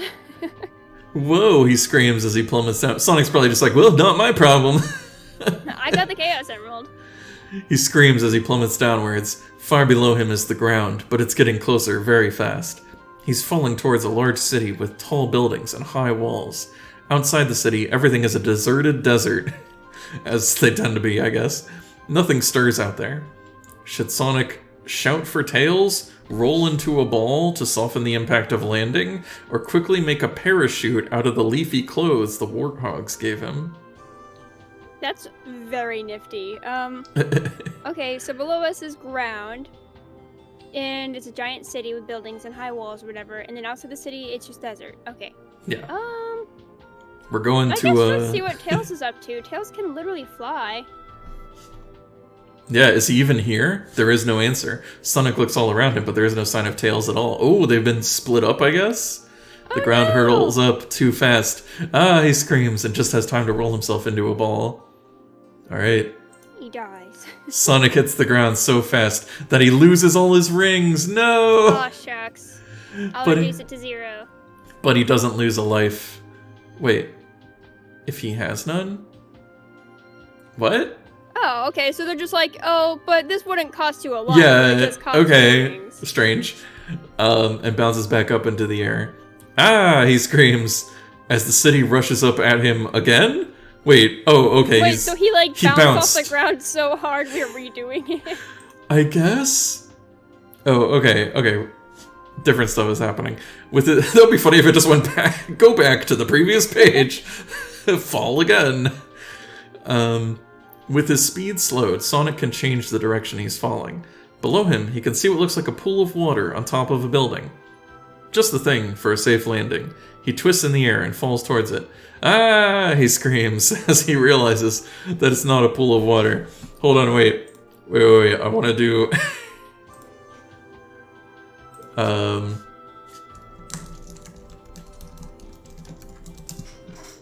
Keeping everyone in suspense. I'm getting the best. Pool of water. Wait. There you go. That's the scream he makes. As he realizes it's not a pool of water. Yeah. But a huge sheet of glass. Desperately, he tries to steer away from it, but he's too close. There is a colossal crash as he hits the glass, and it shatters into billions of pieces, which fall with him into the room below, and he is shredded apart by razor-sharp glass.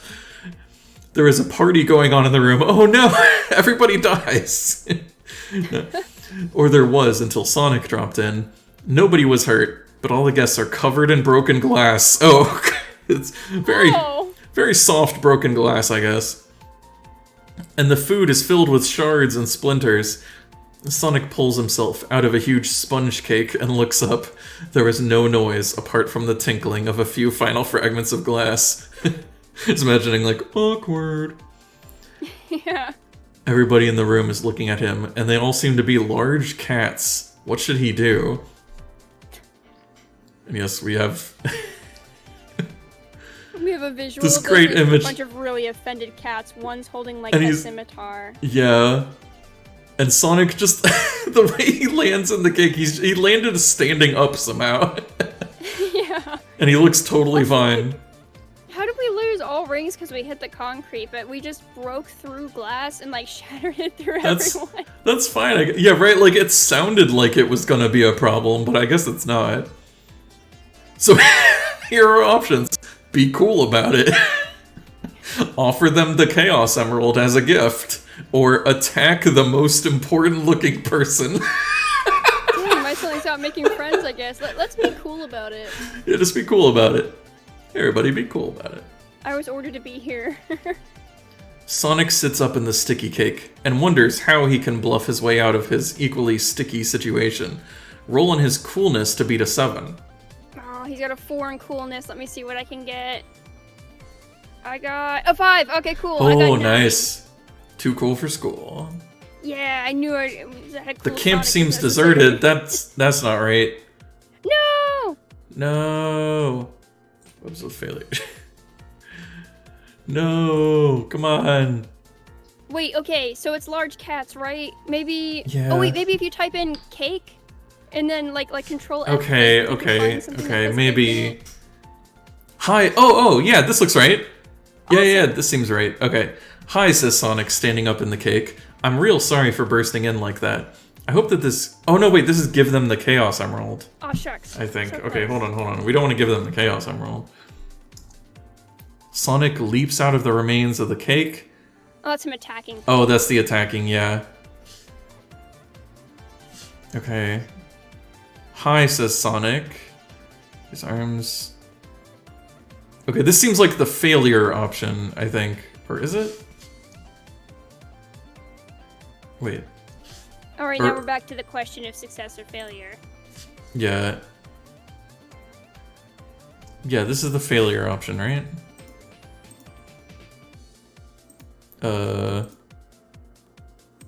Okay, so if it's not cake... Wait. Then the I'm trying to think of what else we can. Leaps out of the remains, sees the impressive person. Deer says, when did he get in the cake? So we fell through a giant sheet of glass, which I'm assuming was a roof, which they did not really describe to us. And we landed in through a party, and we landed on top of a giant cake, which had a bunch of large cats with scimitars around. And we are going to try and bluff our way out, if we can. What if I just search cat? I mean, there might be a lot of those, but...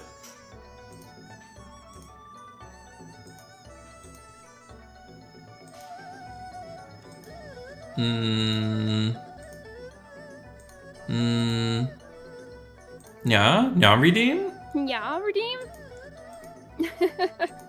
Just says, oh, okay. Yeah, they were having a giant party, the cats.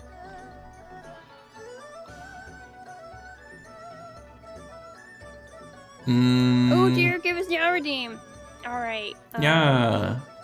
I don't know what type of cats these are, but they do all wear more clothes than Sonic, it seems like. Yeah. Based on the descriptions, they look kind of tiger-like, I guess. They could be, like, maybe pantherish. They're definitely wild cats. Yeah.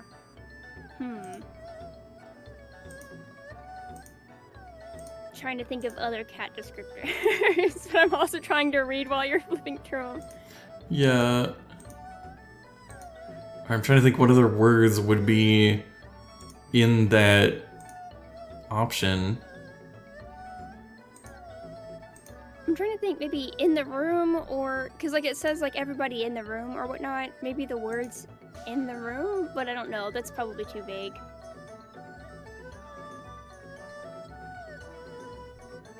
Also, what soundtrack is this from? Yeah. Let's take a look. Here Looks like this is Chunnan from Sonic Unleashed. Oh, okay, yeah. Yeah, it's like one of the areas, I guess. Here says, yeah, it feels very not Sonic. Yeah, I would agree, yeah. Have you guys ever been to the zoo and seen a wild cat? Yeah. I feel like I've met a couple people who haven't ever been to the zoo before, yeah. I recommend it.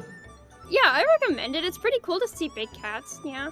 I've been to lots of zoos across the country, yeah. They're all very different, yeah. Sometimes they feel pretty sad, and I don't really like the enclosures very much, yeah. But sometimes they have like huge enclosures, and they've got lots of cool facts around them, yeah.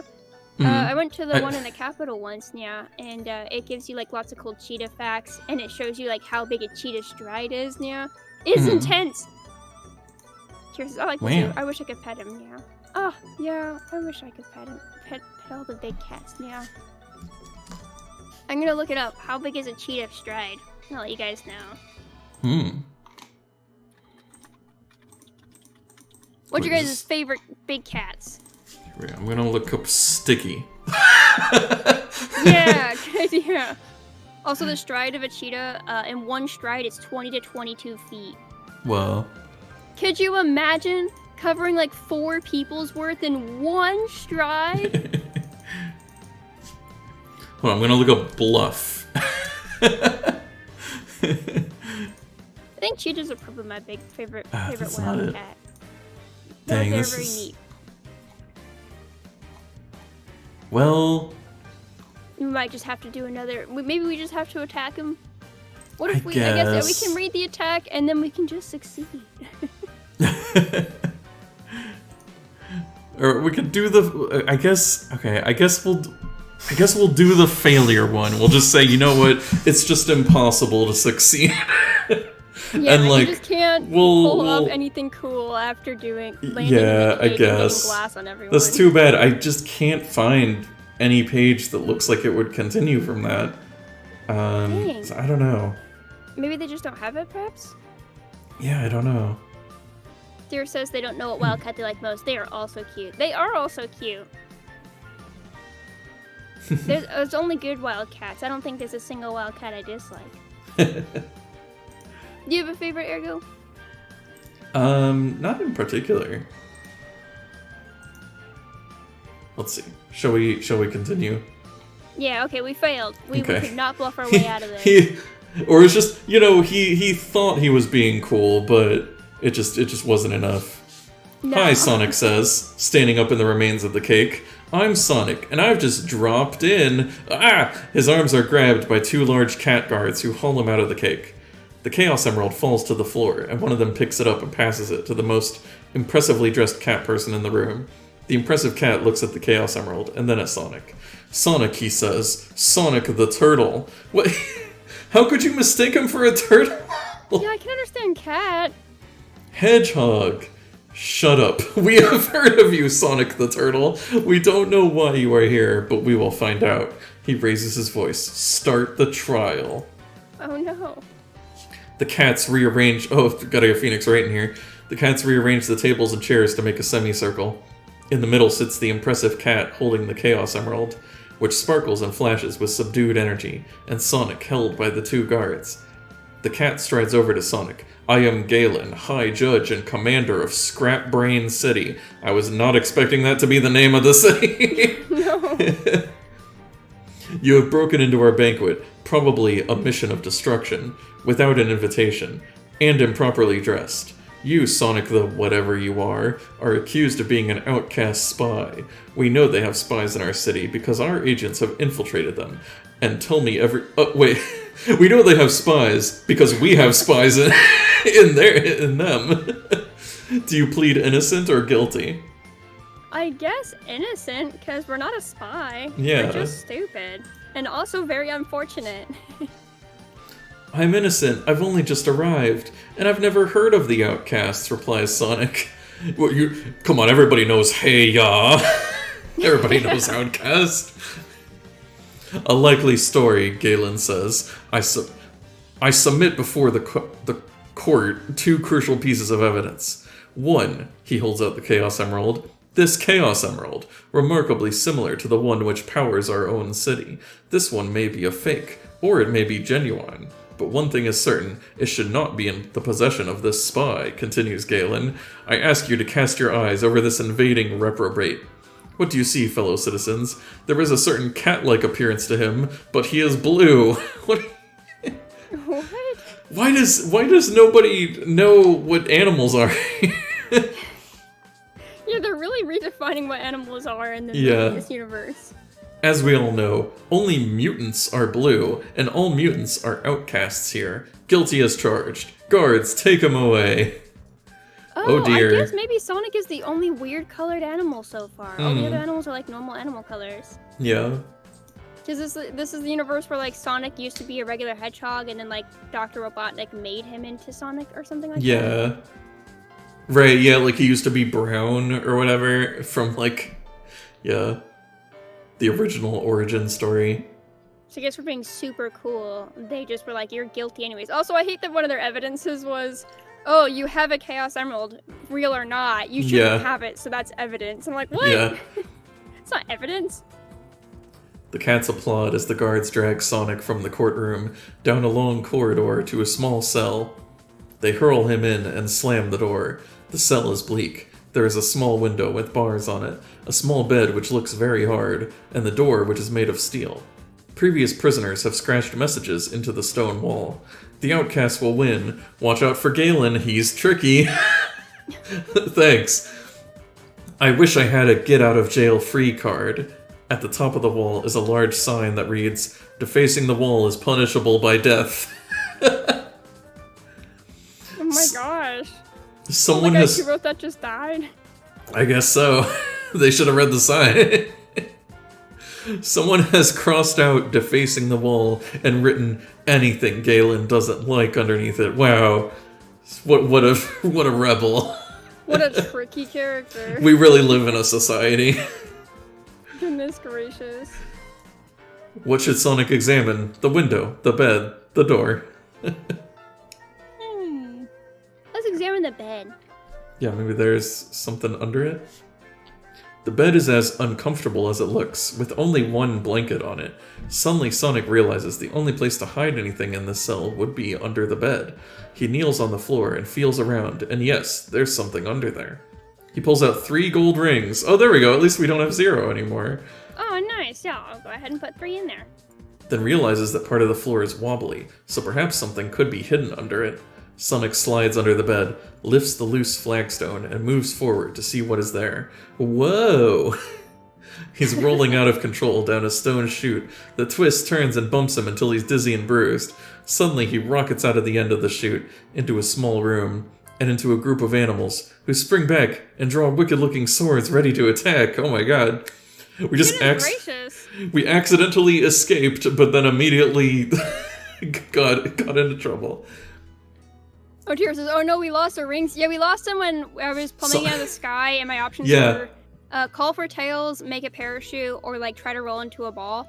And I called for Tails, and it turns out Tails was no longer with us, which is super sad, because I guess we got separated. And then it only gave me 2 seconds, and Sonic hit the ground so hard I lost all my rings. Oh my gosh! Speaking of Tails, we're about to catch up with him. I guess we're leaving Sonic on a cliffhanger, huh? Whoa.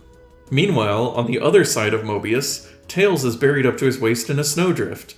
Unfortunately, he's upside down, so his head is in the snow and his feet are waving in the air. A moment ago, he materialized a meter above the snow, and you can work out the rest yourself. Thanks, book. Sonic, he shouts, his voice muffled by snow. Sonic, where are you? He listens for any reply. There's no trace of Sonic's voice. Not surprising, since he's in Scrap Brain City. Oh right, Sonic is in Scrap Brain City. Yeah. But Tails with the tongue. Yeah. But Tails can hear shouts and the sound of a fight.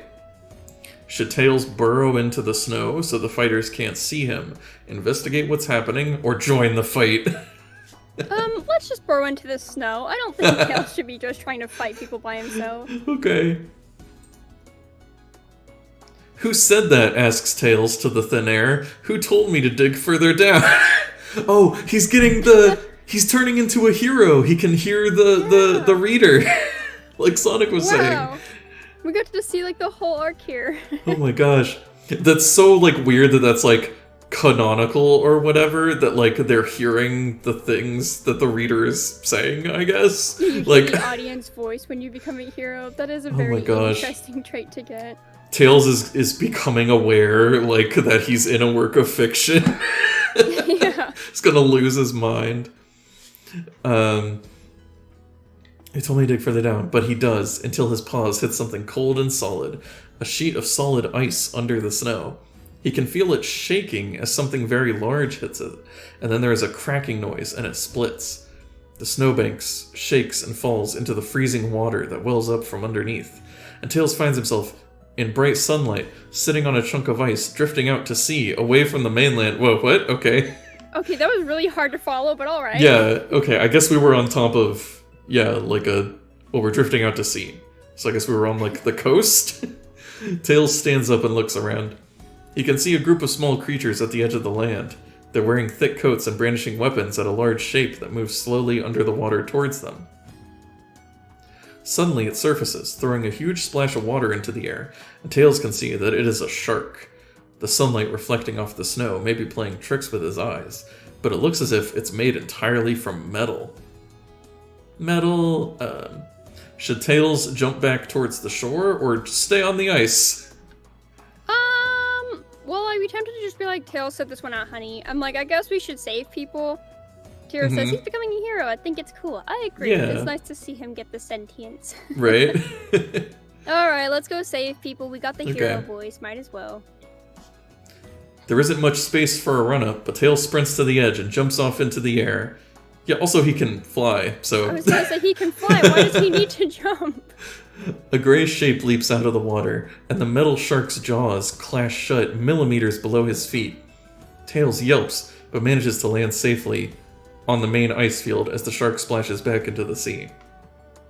Okay, should Tails look for a teleporter or attack the shark? What? Okay. I guess attack the shark. We got 3 lives. I feel like we're a good way into this. Oh, okay. Oh yeah, he also has a shield. Oh yeah, you're right. Yeah. Attack the shark. Tails dashes across the ice, spinning like a gyroscope, and smacks into the side of the shark. With the metallic jaws at the furry fighting... What? Okay, I'm just gonna ignore this sentence. Tails will use his speed to fight the shark. It has a rating of 12, but Tails can add 1 point for each of the monkeys who are also fighting... I guess that's the people who were fighting it was the monkeys. We don't know how many of them there are, though. There are 4 of them. Oh. Cool. So his attack is his speed plus the die roll plus 4. Okay. Thank you. I didn't read the next sentence.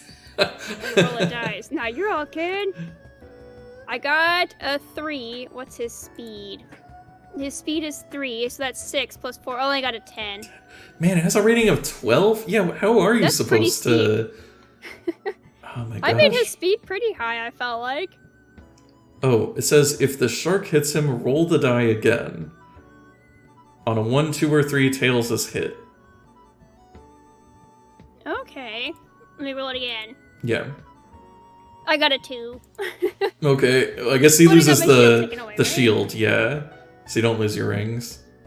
I guess give it one more go. Alright. Let me give it another smack. And I got a 6. Oh, okay. I guess So that means... I guess you get it, yeah. Oh wait, but it says on a 4, 5, or 6, one of the monkeys is hit, knocked out of the fight. Don't add a point wait. for a monkey when Sorry, it's was your total 6 or? So it's 6 was my dice roll, and then Tails' speed is 3, so that's 9, and I still have all 4 monkeys. The monkeys so that's 4. 13. Yeah. So I yeah, there you go. Yay! You did it. Yay! I just cost my shield. That's not so bad. Yeah. The monkeys crowd around Tails and thank him. You were excellent, they say. You're as good as people say. We wish we could see Sonic in action, too. Like how they have to throw that in there, like, you're cool and all, but I wish Sonic was here. Yeah, what? Like, don't be so ungrateful. The shark also in this picture just looks like a little put out. Like, here says, like, wait, isn't it impossible? A 5 and a 6 is 11, which is the max you could have gotten. Yeah, we had to add the 4 for the monkeys. Well, because so, like... Yeah, you got to add extra points for the monkeys. So yeah, it was very. I think basically, you had to roll really. Like I think I'm trying to think. Like if you had a 2 in your stat, then it would have been 7 plus 4. Yeah, it would be impossible if you had a 2 in your speed. Or I guess if you had 2 for your speed plus 4 for the monkeys, which is a 6, and then you rolled a 6. Oh then wait, you could technically get a 12, but it would be really like low. 2. Yeah. Oh, okay. Yeah, you would have to roll a 6. Basically, you'd have to be. Thank goodness my tail speed was a 3, I guess. Yeah. Which isn't even that great. Well, this is sort of a solo mission, says Tails. You haven't seen Sonic then? No, says one of the monkeys. We haven't seen much since we woke up this morning. Only the snow and ice everywhere. It's very confusing. And the shark. Yeah. As well. I like how it looks like the shark is still... There's an image here where Tails is signing an autograph book for the monkeys, I guess, which is nice. But it also looks like the shark is still there. Like, it's not dead. It's just, like, kind of, like... It's just put out. It looks like it has, like, an angry, like, sweat mark or something on its face. And it's like, oh, man, I lost. Like, if we lost to Tails. Okay, so... Oh, we have multiple choices. Okay. So does he ask, where are we, who are you, or have you seen a Chaos Emerald? I don't really care where we are. I don't really care who they are. Have you seen a Chaos Emerald? Sounds good. The monkeys shake their heads. Wait, nothing odd happened until it started snowing? Tails asks. What? Okay. There have been some odd things now you mention it. Yeah, I'm wondering if this is... I mean, it's part of the same conversation. I don't know. Anyway. There have been some odd things now you mention it, says one. A few plants have appeared across the zone, and peaceful animals have been going funny, but we didn't think it was important. It could be, Tails says. It could be chaos from a Chaos Emerald. Does he ask the monkeys where he is, who they are? Oh, okay. Yeah, those are just the other questions. I guess ask where they are? Where? Yeah. The monkeys look at him. I really don't care about these monkeys. Even though they helped you fight the shark. Yeah, they only give me 1 point each. Useless. My Tails is so cool. This, believe it or not, says one of them, gesturing at the surrounding snow and ice, is the Hilltop zone. Snow started falling late last night. I mean, hills can have snow, so it's not that... Like, if this was the jungle zone, which we already had been in, then it would be surprising. When we woke up today, it was like this. We split up to find food, shelter, and other survivors, but now we can't even find the others. Then that shark thing attacked. Will you help us, Mr. Tails? Interrupts the smallest monkey. Will you help us, Mr. Tails? Ooh woo. We're very cold and hungry. Cold. We're fans of you and Sonic. Sonic especially. Why? They gotta rub it in. Add that in. So do we agree? Refuse? Oh, okay. We already asked if they saw a Chaos Emerald. I don't even know what would happen if we were refused. If we were just like, no, fuck you. Let's just help them. We're good. Gotta be. Yours is, well, then to hell with you. Right? If we I don't care about them much, but I guess I'll help.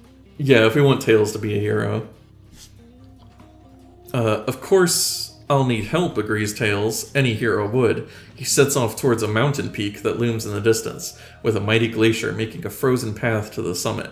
Tails points to it. That's the easiest way up, he says. From the mountaintop, we'll get the best view to look for your friends. They set off through the drifting snow and the wind. Meanwhile, I guess we're going back to Sonic, yeah. Meanwhile, back in the warmer climate of Scrapbrain City, Sonic is hot and bothered. That's not what that means. He's surrounded by sharp sword points, with 3 very angry animals holding them. One is a large badger, the second is a tall bird wearing glasses, and the third is a young dog, almost a puppy, with pointed ears. Sonic notices a pile of papers on the table titled Secret Outcast Plans, and he realizes that he must have fallen into a meeting of outcast spies. What's worse is that he knows one of them is an agent for the cats who run the city. Okay, who are you? How does he know that? Yeah. Oh, wait.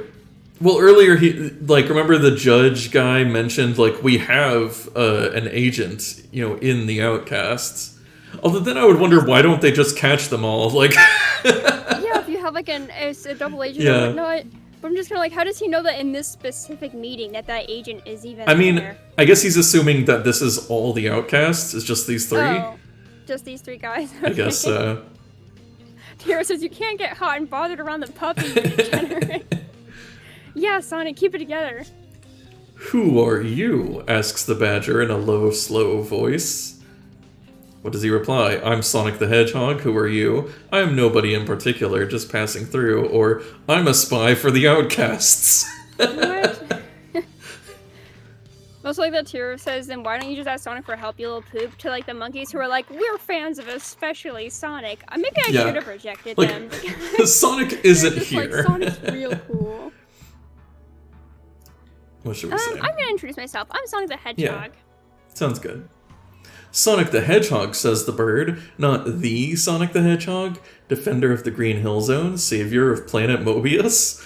I'm Sonic the Hedgehog, who runs around with that...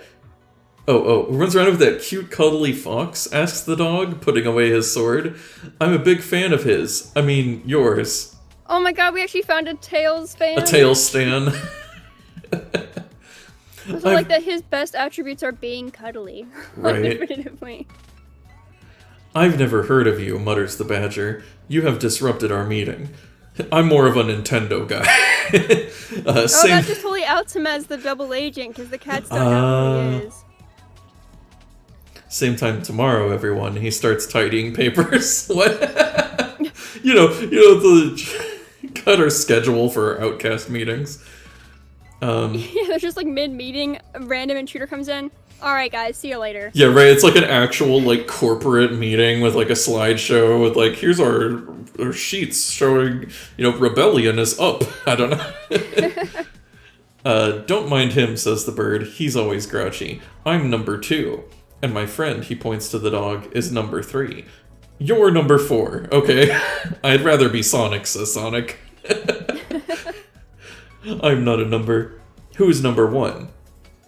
You are number 4, says the bird sternly. Okay, jeez. Okay. Number 1 is the badger. We're outcast agents. The rest of the outcasts live in the desert. Galen and the cats won't let them enter the city, so we've sneaked in to prepare for an invasion. Sonic knows that one of the group is a spy for Galen, but he knows that if he chooses wrongly, he'll be talking to the spy. Should Sonic talk to number... definitely the spy. Right. So shouldn't talk to them? Yeah, do we talk to 1, 2, or 3? Or ask them what their plans are? Well, I guess we should do that first, but... Okay. What is it? Didn't Porker earlier call Sally 5? Oh yeah, wow, that feels like ages ago. It does feel like forever ago. It feels like a different book. Yeah, because we were in a sci-fi area, and then we went to the jungle, and now we're in the desert. Yeah. I'm gonna ask what their plans are and hope that I can then talk to them individually afterward. The 3 spies turn to look at him. Can we trust him? Asks number 1. Of course, he's Sonic the Hedgehog, answers number 3. Besides, what are the chances of his plan working? 0, zilch, nothing. Something always goes wrong. It can't hurt to tell him. Oh, they probably meant what are the chances of this plan working, I think. Man, they have no faith in their plan at all. Yeah. Dang, puppy. After all, adds number 2, Galen probably knows exactly what we're planning. Wait, is number 2 the spot? How would you know that? Anyway, okay, number 4, listen carefully. Scrapbrain City is powered by the Chaos Emerald, kept in the high tower. It's closely guarded, but our technical expert, that's me, thinks that if we can isolate the emerald, we can cut off the power to the city. Then we set off a flare, which is a signal to the outcasts in the desert to attack. We don't want to take over the city or kill all the cats. We just don't think it's fair they should keep all the power and luxury for themselves. Well, we're stuck out in the desert with nothing. That's right, comrade. This is just the communist revolution. How are you going to get into the high tower? Asked Sonic. I haven't worked that out yet, says number 2.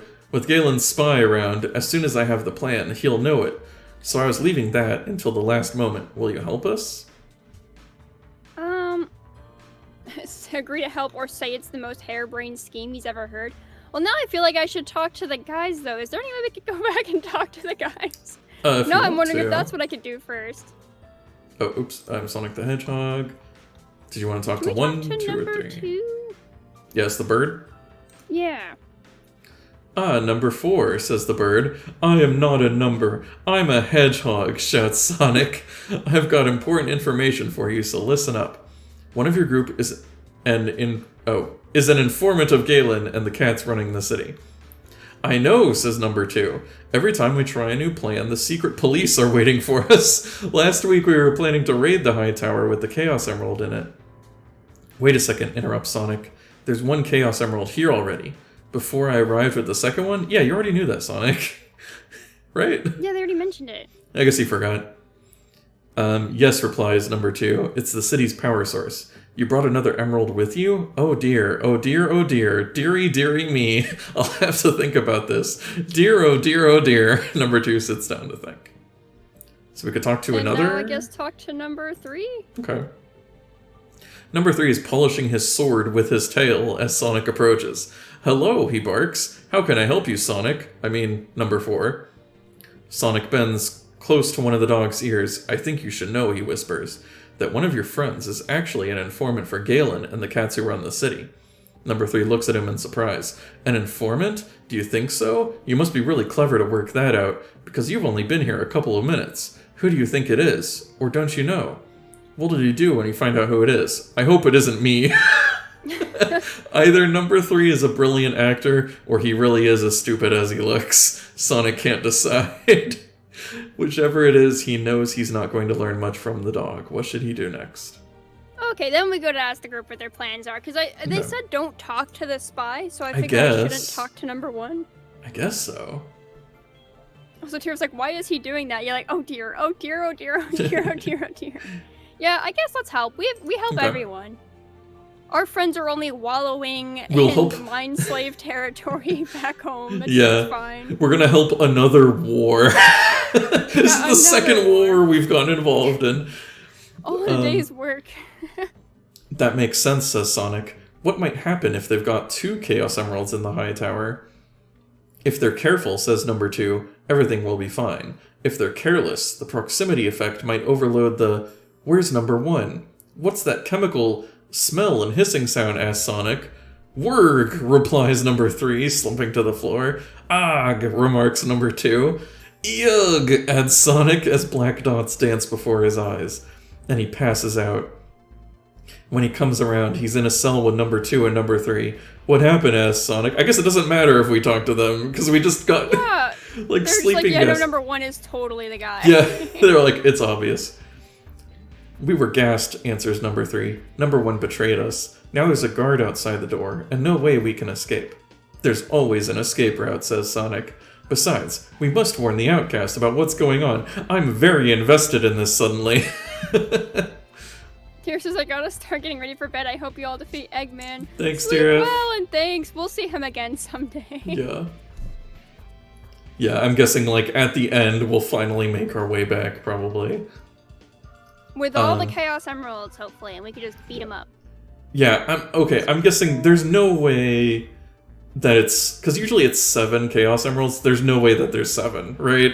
Like, right! that would be way too long. Spent a whole book book, I feel like, to just get one. I feel like this must be... Because also when I was skipping around, I saw a lot of stuff about the outcasts and the cats and stuff, and I didn't really see much else. So I think... this is like a big plot. I think when Sonic and Tails, like, reunite, I think that'll probably go to, like, the end. Okay, so let's see. We can... ask what the other guys are carrying. Yeah. Okay, ask what they are carrying. Turn out your pockets, Sonic demands. The other two do as they are told, and Sonic watches as they produce the contents. What's this, he asks. That's a copy of a key to the city gates, answers number 3. Next to it is a lucky talisman, given to me by the chief of the outcasts. What, is the chief of the outcasts like his dad or something? You can have both of them. If Sonic wants either or both the items, rate them down on his vital statistics. I'm assuming we do. Yeah, why would I not take those? Lucky talisman and, well, I don't know. I almost want to let him keep the talisman, but I'll keep the key. Yeah. I write down key. We can say maybe we have the talisman if we need it.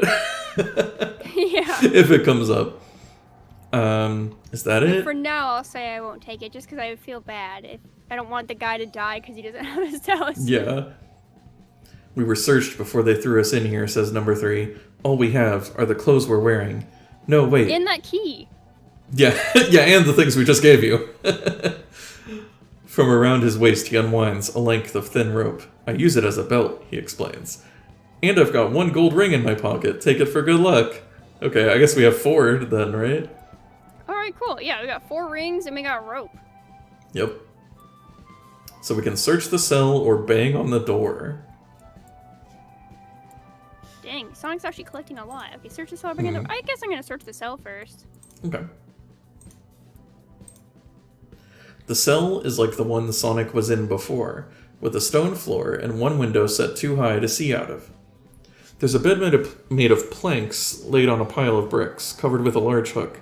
Nothing is hanging from it, it's just there. Thanks, I guess. That seems so uncomfortable. Wait, yeah, a bed made of planks laid on pile covered with a large hook. I don't even understand what that... Okay. How is it just like there's a giant hook on top of the plank? Yeah, I'm confused. It's just there. Sonic and the others check every stone and brick, but there are no secret ways out of this cell. Oh my god, we have so many options. Oh wait, some of them are the same. Okay. So, bang on the door, lasso the hoop in the ceiling, if he has a rope, make a seesaw catapult with the planks and bricks, climb up to the window, or overpower the guard outside the cell. Okay. I guess lasso the hoop, we do have rope. Yeah, might as well use it, right? There's so many options. Sonic takes the rope, makes a loop in one end and throws it towards the ceiling. After 3 tries, it lands on the hook, and Sonic climbs up until he's level with the window. It has bars on it, but he can see out. Can you get out the window? Shouts number 3. Sonic tries to reach... Don't shout. Yeah, right? Sonic tries to reach the windowsill, but it's too far. He can't swing the rope enough to get it, and he knows he couldn't jump far enough. Okay. Disheartened, he climbs down. I've got an idea, says number 2. Sonic can take his advice, or he can try one of his own plans. We haven't even heard what it is. Yeah, I don't even know what it is. Okay. But do you want to? Yeah, let's take his advice. Okay. I don't even know what it is, but I'll bank on number 2. He seems smart. Number 2 shakes the rope loose. If you can hook the middle of the rope over the hook, you can hold on to the loop, while number 3 and I pull you up to the window, okay? You'll be able to swing across to it that way, he suggests. Sure. I don't get it, but sure. Yeah. I'm confused about what the situation... like, I need a diagram. Just go back up again, but this time we help you. Okay. Yeah, I'm like confused where the hook is and where the window is. Like, I thought I was just laying on the bed, but... Yeah. Sonic nods. It doesn't explain how I'll get through the bars on the window, but it's a start. Looping the rope over the hook takes ages, but eventually it slips over. Number 2 and 3 haul on the rope, lifting Sonic up until he's level with the window. He starts to sway the rope slowly at first, and then more and more until finally he grabs the bars on the window. He's there! Neat. Sonic is standing on the ledge by the cell window. Outside is the city, bathed in early evening sunlight. But unfortunately, there are strong iron bars in the way. To bend the bars far enough for him to squeeze his hedgehog body through, Sonic must roll on his strength. Okay. Oh, shucks. I think his strength is only a 2, so I have to roll You have to roll a 6. Alright, let's see. I got a 3. No. Okay. So I guess our options are climb the walls of the cell, overpower the guard outside the cell, or we can use the rope again? What? Wait, so does that mean, hold on, I guess that means we could just do it again. Oh, shucks, we can do it again? I guess. We're just in a loop. Cheat, ha ha ha. We're in a loop. I got a 3 again. One more time. Alright, let's try again. I got a 5. Oh my god. That is so close. One more time. Oh, hello. Kid me, I got a 3 again. Okay, No. rolling it again. I got a 4. I got a 6. Wow, first try. I'm so impressed. Yay! We're getting a raid. Hello, Riri. How's it going? It was thanks to Riri. Thanks. You gave Rain the look that he needed. Oh, thank you. I was really out of it. I appreciate you brought it to me. Thank you for the raid. Welcome. I hope you enjoyed your time with the personality quest you were doing. I think that's what it was, a personality test type game.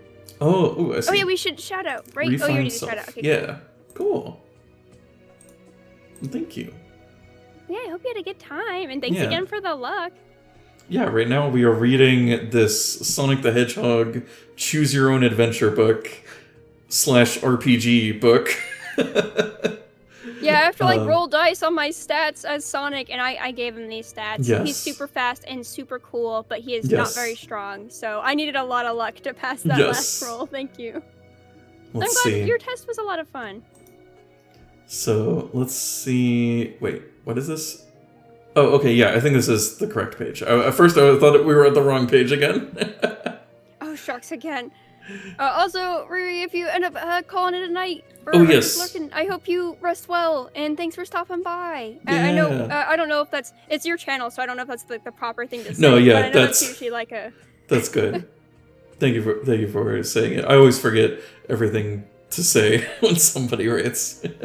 I feel like raids during collabs, it's a 2-person effort. We both gotta remember things. Oh, like they're remembering to talk about how cool you are. This is Ergo. He's very smart and very clever and has lots of great ideas. His content is very original. And he has a very pretty voice too. It's nice to listen to. Oh, he might be doing script readings, so if you have any script ideas that you send to him, send it to him on Twitter, and he might read one of them. So check it out.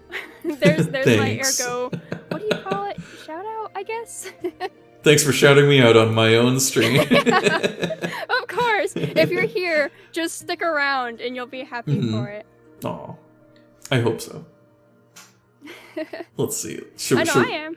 Should we see if Sonic is happy with bending these bars? He just bends these metal bars. Took 20 tries. Yeah, it just takes some work.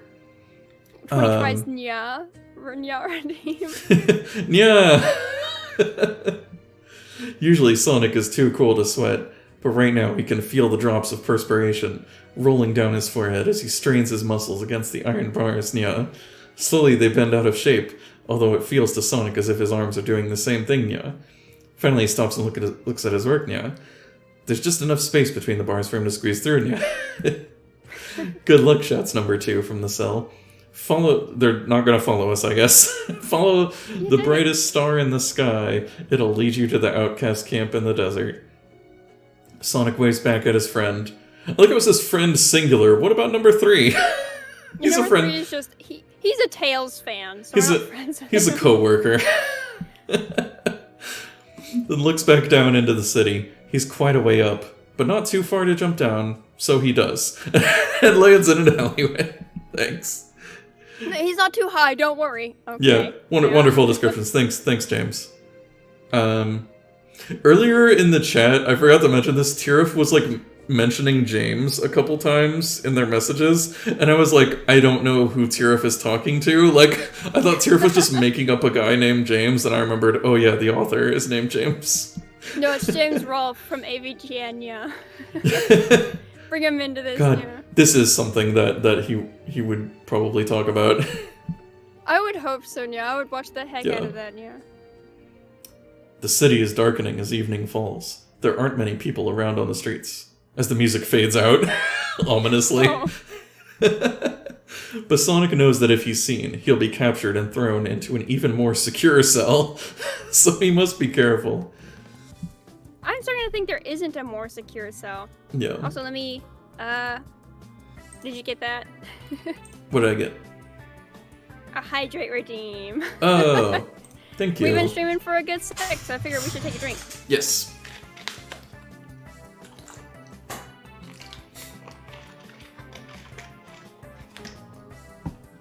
Thank you for the redeem. Gotta wet my whistle. You're reading quite a bit. Yes, I'm hoping we can get to the end of this before too long. Yeah, honestly, this has been quite the journey. How long do you think these usually take? Yeah, I don't know with these ones, because the Goosebumps ones were pretty short. Well, also, I guess it was, with those also, it was, you know, a lot of branching paths that, like, led to dead ends and stuff. Whereas this one is more like just one continuous story, pretty much. It really is a well-made adventure book. Like, there's so many places we can go and so many things we can do. Revan, it says 1-5 for the jump catch game. Oh, wherever you were at, Rev. Right. Congrats. It's funny when people just manage to get it without even jumping. Like, how did that happen? You did not jump, you did not catch, you were just, your cool stat was so high. You're just tall enough. Okay, so our options are sneaking, or dashing, or search for the Chaos Emerald. So I guess we could just not go to the Outcasts. I mean, I'm tempted because I don't know how they would help me, but I guess let's dash. I feel like he's better at that than sneaking. Okay. Yeah, speed is our highest stat, right? Oh, but of course it's quick wits. Anyway. Oh, shucks. The crackle of loudspeakers breaks through the early evening quiet. Attention all inhabitants of Scrap Brain City, blares Galen's voice. A prisoner has escaped. He is blue and very dangerous. Apprehend him at all costs. Something flashes through the air in front of the sprinting Sonic and melts a hole in the road ahead. It was a laser beam, and others are flying around his ears. Sonic must roll on his quick wits to beat a 5 to dodge the lasers. I'm pretty sure I gave him a 2. No, I gave him 3. Okay, I gave him 3 in wits. Oh, cross my fingers. I got a 4. Yes! Oof. So we got a 6. Nice. If he fails the roll... Okay, yeah, blah, blah, blah. He makes a roll and beams flash harmlessly past him, and he sprints onto the gates. Sonic reaches the gate. It's a metal barrier with a keyhole on one side. Ooh, hey, we have a key. Oh, it's like Kingdom Hearts all over again. Oh yeah, this is just the Aladdin level. Although I am confused. Wait, they have lasers. Like, they have lasers, but earlier they had like swords and stuff. Like, all the pictures have had like scimitars. Yeah. And now it's suddenly lasers. Where did that come from? I guess because, well, they said like the Chaos Emerald powers the city. I don't know. So I guess they have future technology. The bird didn't follow us out. Can the bird not fly? I guess. Out of the cell? Or I guess he couldn't fit through the bars? Oh, maybe. In front of it, 2 guards are talking about the new Chaos Emerald, which Sonic overhears, has been linked to the city's power system. So if Sonic has a key, he can sneak past the guards and unlock the gate. Neat, we do. Yeah. Oh, rolling Sonic's agility to beat a 7. Oh, shucks. I don't know if I made him agile. It's got a 2. Oh, no. Oh, no, you need a 5 or higher. Cross my hands. Oh, I got a 2. No. Failure. The cat guards aren't paying attention to their duties, and Sonic could sneak past them. Unfortunately, he needs a key for the gate? What? Oh, okay. Well, I guess this was just to get us to fight the guards, whatever. So Sonic must use his strength to fight the 2 guards. They both have a rating of 8. Oh, I have to defeat both of them? I guess so. Okay, my strength is at a 2. Oh, right. Why have we gotten to use the speed at all? I don't think so. And I even sped to the gate. Yeah. Alright. I have a 2. Let me see what I can do. Oh, I got a 6! Oh, nice. Oh yeah, defeated a guard. That's actually what you have to roll too. Yeah, I have to have a 6 or else I fail. But they both have a rating of 6, so do I have to roll a 6 twice? I guess so. I mean, at the beginning, you said that they might all just have 1 health point to make the Yeah, you know what? Okay, yeah. Right? He bounces off one guard and then onto the next one, just like bounces on each of their heads. Yeah, we'll go with that. I mean, I rolled a 4, so that's the only way I'm winning. Yeah, I feel like the fact that you rolled a 6 on the first roll, we'll say it was a critical hit. You know, Yeah, combo. Yeah. You have an area of effect attack, so it hit both of them. Yeah, that seems reasonable. Yeah. The key turns in the lock. Sonic pushes hard against the gate, and it opens just far enough for a slim hedgehog to slip out. The desert outside is dark, and Sonic can see the constellations spread out across the sky. Above the horizon, a single bright star winks. In another direction, Sonic can see the faint lights of campfires in the desert dunes. Should he head toward the campfires or follow the star? Didn't they say the stars? Yeah. We see the guys? Okay, let's do that. Mm-hmm. Let's follow the star. Before long, Sonic sees a cluster of tents between 2 sand dunes. There are no lights or fires, no sign of an oasis or a well, and no movement. Does Sonic scout around the outside of the camp, or walk boldly into the middle? Well, if they're our friends, I guess let's just walk into the middle. Sure. They should just be like, whoa, you're Sonic! Yeah. The camp seems deserted as Sonic strides between the tents. It's very eerie, as if the inhabitants of the camp have disappeared. Sonic bends down to pick up a gold ring poking out of the sand. There you go, you get 1 more ring. Alright. I got 5 now. Yay, only 95 more to get a 1. Thank goodness. I'm so close. Keep getting these 1 at a time. And the flaps of the tents fly open as warriors with swords leap out. In an instant, he is surrounded. Don't move, cat spy, says one. Meanwhile, in Hilltop Zone, hey, that's not fair, Sonic shouts. It starts getting exciting and you leave me in the lurch, come back. Man, now he's talking to the narrator. He's mad at James now, he's got beef. Yeah. At least they said cat spy, so that makes you think they're definitely outcast people, so they'll just be like, oh, you're Sonic, okay. Yeah. Yet from the heat of the desert to the cold of the Hilltop Zone, Tails and his friends have traveled far up the glacier towards the top of the mountain. The monkeys are getting tired in their heavy overcoats and upwards. But finally the monkeys cannot continue. Stop, they shout. We have to rest. This flat place looks perfect. Wait, shouts Tails. That could be snow covering a... But it's too late. The first monkey throws itself onto the snow. There is a cracking noise. The snow slips away, and the monkey starts to slide down into a crack in the ice. A crevasse, finishes Tails. Should Tails dash... How did he know? He's turning into a smart boy, I guess. Does he dash and grab the monkey, or wait before helping? What? I guess grab the monkey. Okay. Tails dashes to the ledge and leaps into the air, trying to catch the monkey by the collar of its coat. Roll on his speed to beat a 9. Oh, I got 3 on speed. Oh, so I have to get a 6 again? Oh my gosh. Yeah, these rolls are so hard. I got a 1. No. I guess the monkey dies. Bye, monkey. Tails leaps into the air and grabs the young monkey by the collar of its coat. The collar rips in 2, and Tails lands beyond the crevasse as the monkey slides away, down into the blue-green-gray depths of the ice. The other monkeys cluster on the other side of the crevasse, watching. A few seconds later, the monkey hits the bottom and stands up. It isn't hurt. Oh, that's good. But it can't get out either. The other monkeys look at Tails. Well, asks one, you're the hero. You get him out. Oh my god. These monkeys. Yeah, they're so rude. I don't want to save any of you. Where's the option to abandon ship, find Sonic? Yeah. All we can do is climb down or use his tails like a helicopter rotor. I guess use his tails because we've been meaning to do that this whole time. Yeah, like that's his whole thing. Yeah, that's my gimmick. Tails whizzes his tails and maneuvers between the ice walls to the stranded monkey. Grab my paw, he shouts. The monkey does, and Tails increases the speed of his spinning tails to lift both out of the hole. Roll on Tails' strength to beat an 8. Why are they only testing every low stat? Yeah. Oh man, time to see if I can roll a 6. I rolled A 1. No. Tails whirls his tails as fast as he can. The fox and his passenger rise into the air, but almost immediately begin to sink back down. Tails lowers the young monkey to the ground and sits down panting. It's no good, he says. I haven't got the muscles to lift us both, and I'm not going to fly out of here on my own. Oh, okay, I'll get you out somehow. Okay. Tails and the small monkey are at the bottom of the crevasse.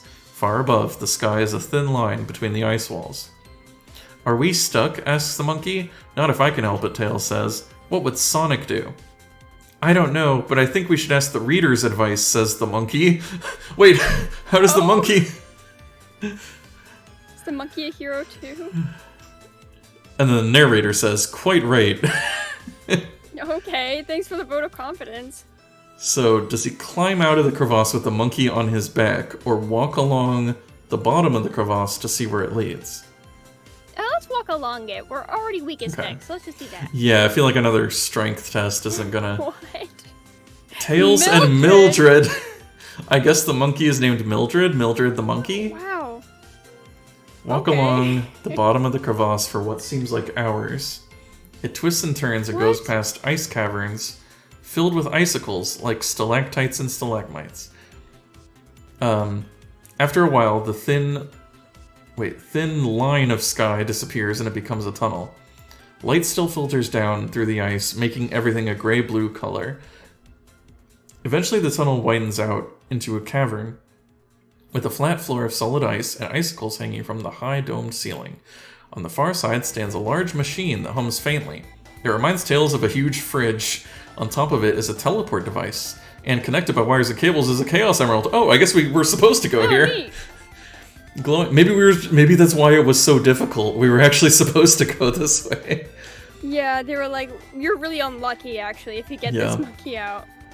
Glowing with a strange orange light. It's the orange emerald. Tied around the bottom of the fridge machine are 3 figures dressed in heavy coats like Mildred's. Mildred is about to dash over to them when Tails stops her. A dark shape lumbers into the room. It's at least 10 times as tall as Tails, with long white tusks and a heavy matted fur coat. You recognize it as a woolly mammoth, but Tails has never seen anything like it before. The mammoth trundles over to the fridge machine and stands in front of it, as if on guard. So do they attack the mammoth, free the monkeys, or make a dash for the Chow Emerald? The Chow Emerald? That's something else. Alright, let's free the monkeys. Okay. They helped me last time. The monkeys are tied to the base of the fridge machine with ropes fixed in ice, which has set around them like concrete. Tails tries to work out a way of cutting through the ropes, or breaking them, or melting them. Suddenly there is a whistling sound from behind him, and he spins around to see a cloud of tiny icicles hurtling towards him. Behind it, the mammoth has its trunk pointed at him. It puffs hard and more icicles fly from its trunk. Okay, it just has like a icicle gun in its trunk. Okay, does he... let's dodge it? Yeah, right. Attack or dodge? I guess dodge. We're playing Dark Souls now. With a flick of his tail, Tails dodges... We didn't have to roll. I thought we were gonna have to roll dice. Okay, what? I feel like every time we're doing something that I'm like, oh, I have agility 5. Yeah. Let's do this. And they never test it. They're like, oh, Rain, you would have won anyways. It's cool. Like, okay, fine. Tails dodges and the icicles smash into the side of the fridge machine. Tails snatches one up and uses its sharp edge to hack away at the ropes holding the monkeys, freeing the 3 hostages. What now? Asks Mildred. Do we attack the mammoth or go for the Chaos Emerald? Oh, it's not a Chow Emerald anymore. Oh, shucks. Well, let's go for it anyways. Okay. I don't really want to attack the mammoth. Yeah. He seems tough. Yeah. Also, like, there's only so many in this world. At this point, there's none. But at least Tails' world, it doesn't seem like there's a lot of them. I don't want to fight it. Mm-hmm. Yeah, he's never seen one before. Tails dashes toward the fridge machine. The mammoth turns, points its long trunk at him, and blows. A cloud of frozen icicles shoot out, whizzing through the air like darts. That's not fair, Tails complains. Nobody told me he could do that. We did do that. I mean, we saw him do that. He must roll against his agility to beat a 6. Okay. Oh, nice. Oh, heck yeah. I'm wait. guaranteed win. Yeah, you don't even have to...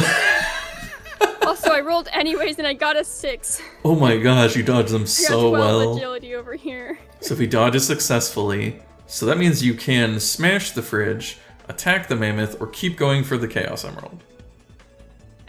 I guess keep going for the Chaos Emerald. Yeah. Tails can see the Chaos Emerald on top of the fridge machine glowing hotter and brighter as he dashes towards it. Suddenly there's a flash, and 3 bolts of orange light streak out from it. One of them hits the woolly mammoth, which looks very surprised, turns bright orange, and falls over. Oh no! Oh no! One of them just misses Tails, hitting the far ice wall and leaving a glowing orange mar. The last one hits Mildred. She stumbles for a second. No, not Mildred, our dear friend, who we know so well. 4 pages ago. Yeah. She stumbles for a second and then stands up again, but her friendly monkey face has changed into a twisted orange vision of hatred. Oh, so like a monkey face. Mildred, are you okay? Asks Tails. Call me not Mildred, declares the mutated monkey. I am Dragonug, the eater of foxes. What? Did the monkey just get, like, possessed by a demon? For so the emerald has made me. Now we fight, she attacks. We're just in The Exorcist all of a sudden. Yeah, Tails' journey's wild. Tails must use his speed to fight her, and she has a rating of 8. If he loses a life, go back. Wow. What is my speed? It's 3. Oh, okay, you need a 5 or a 6? Crossing my fingers. I got a 4! Oh no. Why did I get the 6 last so time? Wait, I didn't need it. I forget, you had the shield, so I guess you lose your rings? Yeah, I guess so. Okay. And then you get one more shot. It doesn't even say if I lose my rings, it just says like... Well, it's... I die. No, no, yeah, that was just back in the rules. I guess, like, if you have rings, then you don't lose a life, yeah. Okay, so now I'm at 0, Yeah. so I just try and fight her again? Mm-hmm. Let me see. Honestly, I'm gonna say we put in a cheat code. We just have like infinite lives. It's fine. I got 4 again. No. And then I got a 2. No. And then I got a 6. All right. There so you I go. have 1 life left. 1 life. And until we activate the cheat code, but I have Yeah, 1 yeah. life left. For now, we don't have to cheat. If he wins, Mildred's face suddenly relaxes back into its old form, and Tails puts her carefully on the ice. She'll be okay. Okay. He just knocked her unconscious. Yeah, she's fine. Okay, so should Tails grab the emerald or jump through the teleporter? Yeah, get this freaking emerald. Yeah, this little right? jerk. Tails leaps onto the machine, oh god, we gotta roll again, and climbs toward the emerald. It fires 2 more bolts of light at him and he must dodge them. Roll on his agility to beat a 6. Oh, so you Right, well, succeed. I've already won. Yeah, I'll roll anyways. I got a 6. Why do I keep getting a 6? If he succeeds, he grabs the I emerald. never need it. What happens if I click on this? The emerald is incredibly hot. Oh, wait. Okay, so I shouldn't just continue, I guess. Okay, I guess we have to click on that. But what does this say? If he fails, the Chaos Light will mutate him. Roll 1 die and count down the abilities on Tails' sheet until you find that one. If that ability is more than 2, it goes down to 2. If it was 2 before, it goes up to 5. Okay. Oh my gosh, so he mutates and it rips it anyways, I guess? Yeah. So we grab the emerald from his cradle of what? Yeah, these go to the same thing. Okay. The emerald is incredibly hot. Tails can feel the heat through his gloves, and he knows he has to get it away from the wires and cables around it as soon as possible. There's a familiar flash of bright white light, and a Faz. Is it M with Bear or Zam? I don't know. Well, I guess we'll find out next time on Tails Ball Z, because we're going back to Sonic. Leaving Tails in the middle of his trip by teleporter, we return to our hero Sonic, who right at this moment is being dragged towards a large tent in the center of the outcast camp. You could let me walk, he protests. It's more dignified. Dragging is traditional, replies the guard, tugging him into the tent and throwing him onto a large mat. Sonic looks up to find his way out blocked by guards of all species with swords of all types. In front of him, in the middle of the tents, is a tall dog.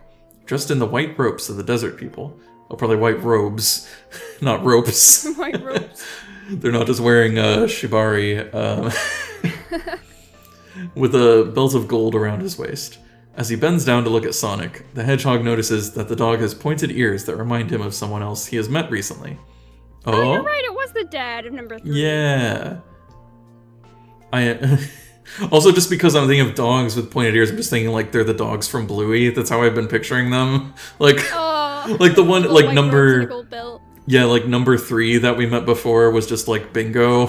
Yeah, Mrs. Bandit. Yeah. I am Ravis, leader of the outcasts, he says, and you have come from the city to spy on us. No, I haven't, Sonic exclaims.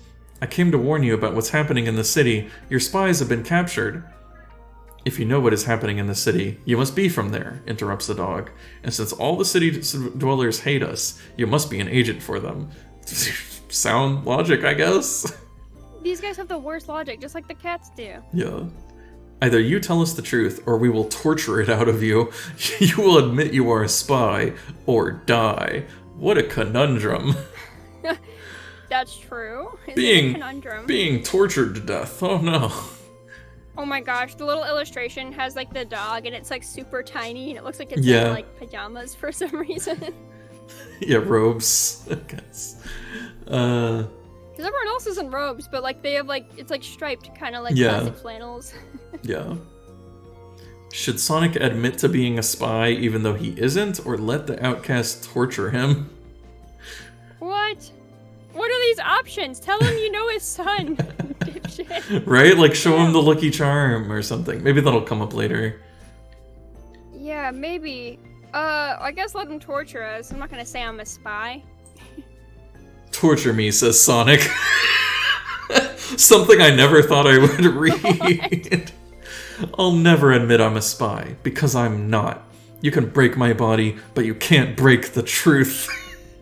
Good, says Ravis. Wow. He lifts Sonic off the floor. You have the spirit of a true hero. Oh, nice. It was just like a test. It's a weird test. None of those who live in the city would ever be so brave. You said you knew what was happening in the city. Tell me all. Did you speak with my agents there? Quickly now, he demands. Okay, so if Sonic shows number 3's talisman to Ravis, otherwise he can tell Ravis that his agents are in prison, or that there are 2 Chaos Emeralds in the High Tower.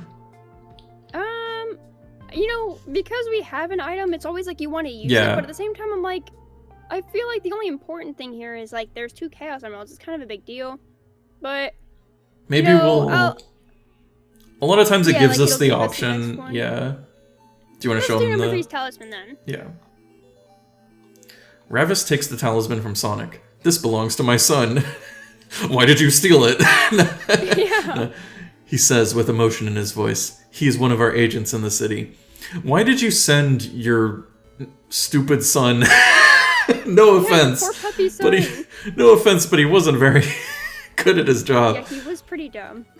I mean, he had a rope, I guess. There was that. Oh no, the bird had a rope that he uses. Oh yeah, that was the bird. I forgot. But the dog had the key, which was pretty. Oh, did he? A pretty big thing. Or did the bird also have the key? I don't remember. Was it the dog? I'll take your word for it. I think it might have been the dog. He clearly has great trust in you. Tell me everything. Sonic tells the outcast leader everything about Galen. Okay, we're just doing all of the previous options. The 2 Chaos Emeralds and the way the outcast spies were betrayed by number 1. Ravis nods in understanding. That changes things, he says. We were going to attack the city tonight, but I must rethink our strategy. I will still lead our main assault on the front gates of the city, but you shall lead 6 of my elite warriors into the city's rear wall. Wait until we launch a flare into the sky. Yeah, we're just like a special ops team. Like,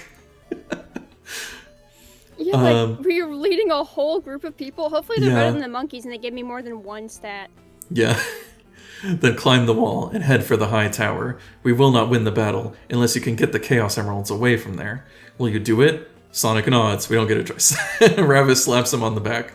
Excellent, fellow. Please have these 10 gold rings. So there you go. Sonic gets 10 rings. Now we got 15 rings. Nice. Tails really needs some rings. He only has 1 life and 0 rings. And Ravis continues. I'm so glad he gave him that shield. Yeah. Yeah. I will give you your weight in diamonds and bless you with many wives once we have won. What? Oh no.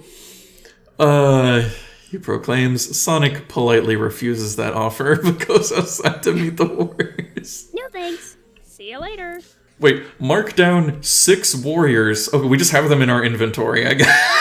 Yeah, I just wrote down 6 dogs in our inventory. They're not all dogs, probably, but they're nice. there. We have like soldiers now. We're a command. It's gonna be like Pikmin. Or like Sonic in the Sonic in the Black Knight. The outcast army is assembled outside. They are of all species and carry many different weapons, from swords to laser pistols. Yeah, that's a pretty wide range. Yeah. But I'd hate to be part of the sword squadron when I'm standing next to laser pistol awkward. people. Maybe like you can use the swords to reflect the lasers, though. You know, like a mirror. Sure, you get teamwork. Yeah. But Sonic can tell that behind their disordered appearance is a strength of spirit that makes them a fearsome fighting force. Ravis introduces Sonic to the soldiers who will be fighting alongside him. This is basically just turned into like, what's that one movie, like Lawrence of Arabia? I think that's what this is about. That's basically what happens in this movie, right? I've never seen that movie. A hedgehog teams up with a bunch of dogs to fight evil cats. I think, yeah. We are honored, they say. This will be the great-grandmother of all battles. Oh my gosh. Ravis gives a command, and the many start the long march across the desert. Okay. Sonic, walking with the others, can see a blue-green glow on the horizon in the direction of the city. The glow grows brighter as they get closer, but the high city walls hide its source. Ravis taps Sonic on the shoulder. Go to the far side of the city, he says, and wait for our signal. We will attack in an hour. Sonic and his troops run off across the sand, leaving the army behind. An hour is a long time if you're waiting for something, especially in the dark. Sonic is sure that the time has passed, but he can't hear a battle. Could Galen's forces have captured the entire army?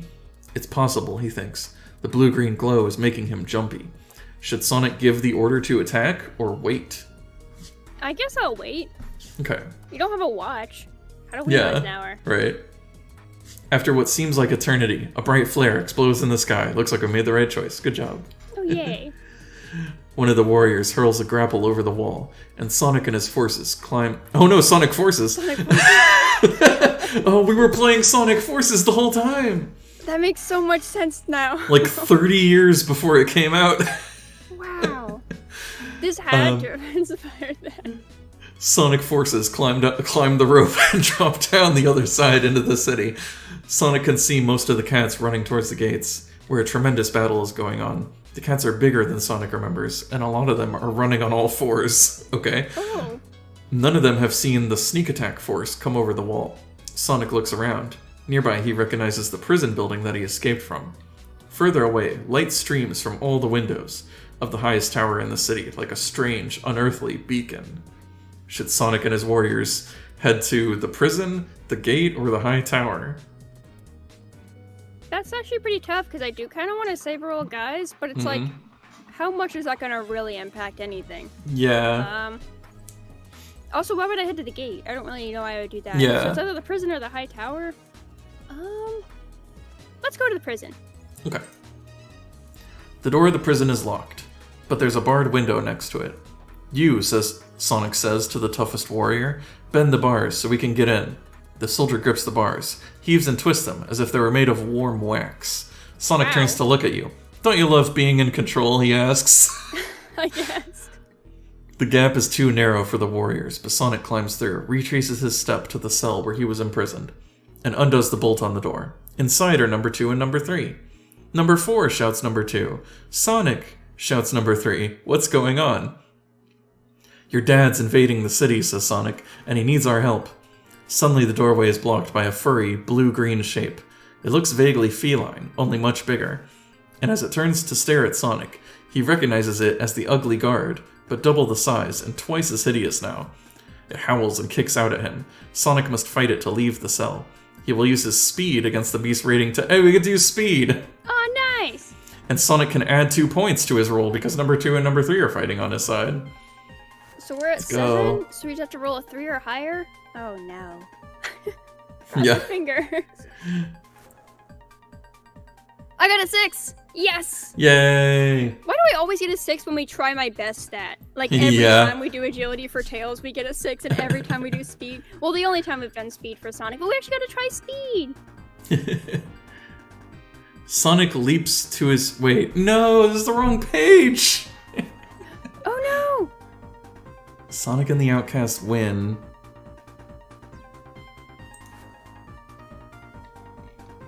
Oh god, there's a whole thing about a submarine? Okay.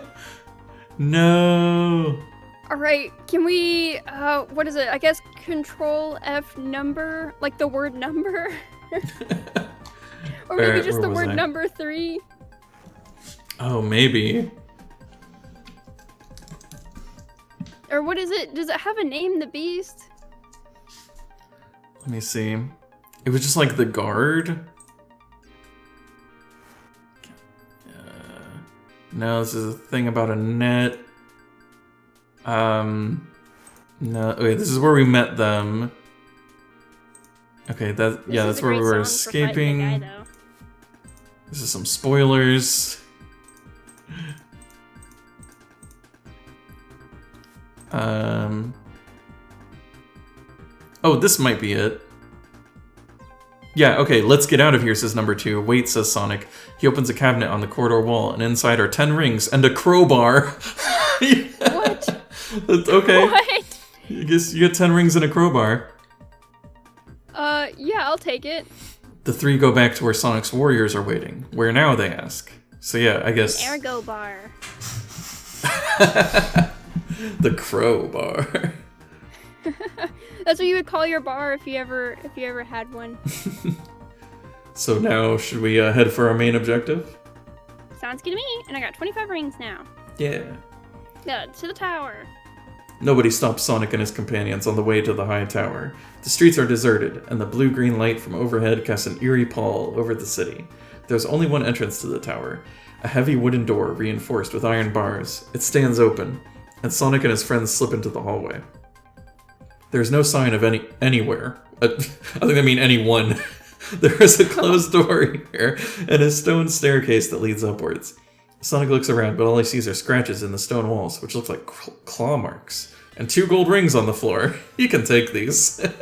What? Okay, I guess I've got 27 now. Yeah. I love the parentheses. It's probably one of my favorite additions. The write this down, parentheses. Yeah. You can take these. Let's see, should we open the closed door or climb the stairs? Okay, so we went to the tower, heavy wooden door reinforced with iron bars, it's open. No sign of anyone. It's a closed door, and a stone staircase that leads upwards. So he's got scratches in the stone wall, which look like claw marks. That's kind of suspicious, but we can't do anything about that. Yeah, and we know it seems like the emeralds are at the top of the tower, right? Yeah, let's just, okay, no, let's open the closed door, because there might be cool shit in there, I guess. The door opens to reveal a large room. Half of it is filled with humming, clicking machinery, covered in dials, meters, screens, and readouts, while the other is filled with identical white suits, like radiation suits, hanging from hooks on the wall. Someone's got a very boring taste in clothes, observes one of the warriors. They're contamination suits, says Sonic. Yeah, Oh, he knows all about those. you're right. You wear them in dangerous places to protect you. He tries to work out what the machinery does, but all he can see is that all the dials and meters are in the red. Something is overloading. He can't work out the controls and thinks it would be safer not to touch them. Do you put on the suits? Yeah, I guess, because we've seen these can do like a lot of bad stuff to people. Right, like they would get mutated and stuff. The contamination suits come in all shapes and sizes. Everyone can find one to fit them, and they help each other to zip them up and fasten the hoods. The suits are comfortable, if a little stuffy. There's also a large net on the end of a long pole, like a fishing net, and Sonic picks it up. Okay, so you have a net. I have a net for fishing. Great. Yep. I have a lot in my inventory. Right? You have a crowbar. Dogs, a crowbar. I still have this key I never used. What now, boss? Says one of the warriors, his voice muffled by the suit. We go up and find the emeralds. The stairs end in a steel door. Sonic grips the handle and can feel it vibrating as the door opens. Inside, the room is filled with bright blue-green light, coming from the middle of the room where the 2 Chaos Emeralds hang in midair, spinning around each other in a slow orbit. Gazing at them are 2 of the cat beasts Sonic saw in the city. They look around at the Hedgehog, and with a jolt, Sonic recognizes them. One is Galen, hideously swollen and transformed, his fur now a lurid blue-green color, and the other is not a cat, it's a badger, number 1. Around the walls of the room are strange machines and odd equipment, probes, readouts, computer banks, stabilizers, and transformers. On the far side of the room... More than meets the eye, I guess. Oh my gosh. Hope we don't have to fight them. On the far side of the room is what looks like a teleporter, although Sonic can't be sure. Galen bends to pick up a long metal pole from the floor. Grasping it like a club, he and number 1 move towards Sonic's group. Oh boy, it's a boss fight. We could run for the teleporter, or if Sonic has the net, use it to grab the emeralds, or grab the emeralds in his paws, or attack Galen and number 1. I guess grab the emeralds with the net. Yes, makes sense. Sonic carefully extends the net towards the twisting shapes of the emeralds. With a sudden shake, he flicks it over them, trapping them both inside its thick mesh and pulling them down to the floor. His friends go completely barmy with excitement.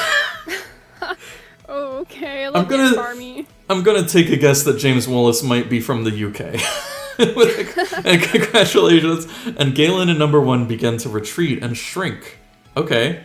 Suddenly there is a hissing sound from the net. A thin line of smoke rises from it, and a smell of burning fills the room. The net bursts into flames, and the emeralds break through it, spinning back into the air. Oh no. Oh, so what, the net just didn't matter? Yeah, did it just do jack shit? Yeah, because we just have the same options. Okay, well, this is going by like Sonic X lore. Once emeralds like acclimate to each other, they're no longer dangerous to have in the same proximity, so it would make me think I can grab it in my paws. However, I don't know if this is the lore it's going by. Don't think so. Also, like, Galen and number 1 haven't attacked me yet. They're just shrinking into a corner, so I guess grab the emerald? Oh boy. The emeralds are giving off so much heat and light that it's hard even to look at them. Sonic half closes his eyes and speeds across the floor towards the spinning, flashing shapes. Suddenly 2 bolts of light streak out from them, 1 blue and 1 green, and shoot across the room. Does Sonic have more than 2 friends with him? Yeah, he does. Yeah, because we have 8. Yeah.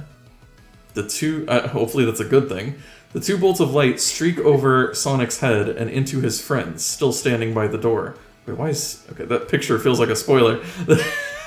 They scream, clutching at their heads, and begin to change before Sonic's eyes. Uh-oh. Their bodies swell and grow, new muscles bulge on their arms and legs, and their clothes rip and fall away. Within seconds, 2 different creatures are standing there. So what, did the suits not matter at all? I was gonna say, why did I put on the suits? Yeah, both the suits and the net didn't matter. They snarl, gnash their new fangs, and dive towards Sonic. He must fight off these mutated chaos creatures. They have... Okay, I feel like this picture is just a mistake. Because there's a picture of like Tails. Tails is in this picture? He's not here. Also, it looks like I guess it's the contamination suit, but it definitely looks like astronaut outfits. Yeah, it's kind of confusing. Alright, so 1 point for each roll of his friends who haven't mutated yet. That's 6 friends, I guess, if 2 of them are mutated. Yeah. So 6... You need a 7... And... I guess you can use speed. It doesn't say. Oh, neat. Alright. Yeah, because it just says they have a rating of 7. Oh, okay, so you can't lose, right? Yeah, right, because I have 6 speed and then 6 friends, so I'm at a 12 both times. You just immediately beat the crap out of them. Nice. I eviscerate these guys. Oh, and then it just goes back to the same options we had before. Keep going towards the emeralds, or fight Galen number 1. I guess keep going? What? Keep going toward the emeralds. Sonic... Yeah, okay. Sonic races towards the emeralds. Galen and number 1 step into his way. Their arms... I guess we just have to fight them anyway. Their arms are stretched to grab him. Sonic puts 1 foot on Galen's arm and 1 on number 1's shoulder. Oh, okay, we're just jumping over them. That's cool. And leaps straight towards the emeralds. He hurtles between them and thwack, thwack, catches an emerald in each paw. They're scoring. What? oh, like they're hot. Like... Oh, like scorching. Like, yeah, okay. I don't know what what's the like modern day term? It's like not they're scoring, but it's like there's a term that's kind of like that now, like they're winning or something like that. Like a like winning. They're super stylish. Yeah. His gloves are smoldering, and his paws feel like they're being roasted. Roll on his coolness to beat a 9. Oh, cool. I think his cool is oh, it's only a 4. Oh boy. All right. Rolling. How cool are you? A 1. I'm No. only 5. Shucks. I failed. Youch. The emeralds are so hot that Sonic can't hang on to them for a second longer. He lets go, and they spiral up towards the roof, spinning around each other. Sonic watches as they twist in a weird hypnotic patterns, and he's completely surprised when Galen and number 1 jump on him from behind. He must fight them to survive. Okay, so we just have to fight them. I have tried so hard not to beat you guys up. Sonic must use his strength to fight number 1. He can add 1 point to his roll for every companion that he has. Okay. I mean, I helped those guys who were, like, sick, right? I don't remember how that went. So that's, like, 8 people. Yeah. But so their rating is a massive 12. 2? Okay. So you get to add... Because your strength is 2, right? So you get to add 10. Alright, so 10, and I just need a 2 or higher. Yeah. I got a 5! Yes! Yay! If Sonic is hit... Okay, we didn't get hit. Okay. If Sonic beats number 1, number 1 slumps to the floor beaten. As he falls, the Chaos Emeralds behind him spin faster and brighter. Bolts of brilliant blue-green light explode from them, shooting across the room. Roll the die twice and add the 2 numbers. Okay. Okay, I'm rolling the die twice. I got a 5 and a 1. So 6? That's how many bolts the emeralds fire. Roll the die once for each bolt. So I guess roll the die 6 times? Okay. And every time... Wait, what the heck? Okay, every time you roll a 1, a blue bolt hits Galen and increases his rating by 1 more point.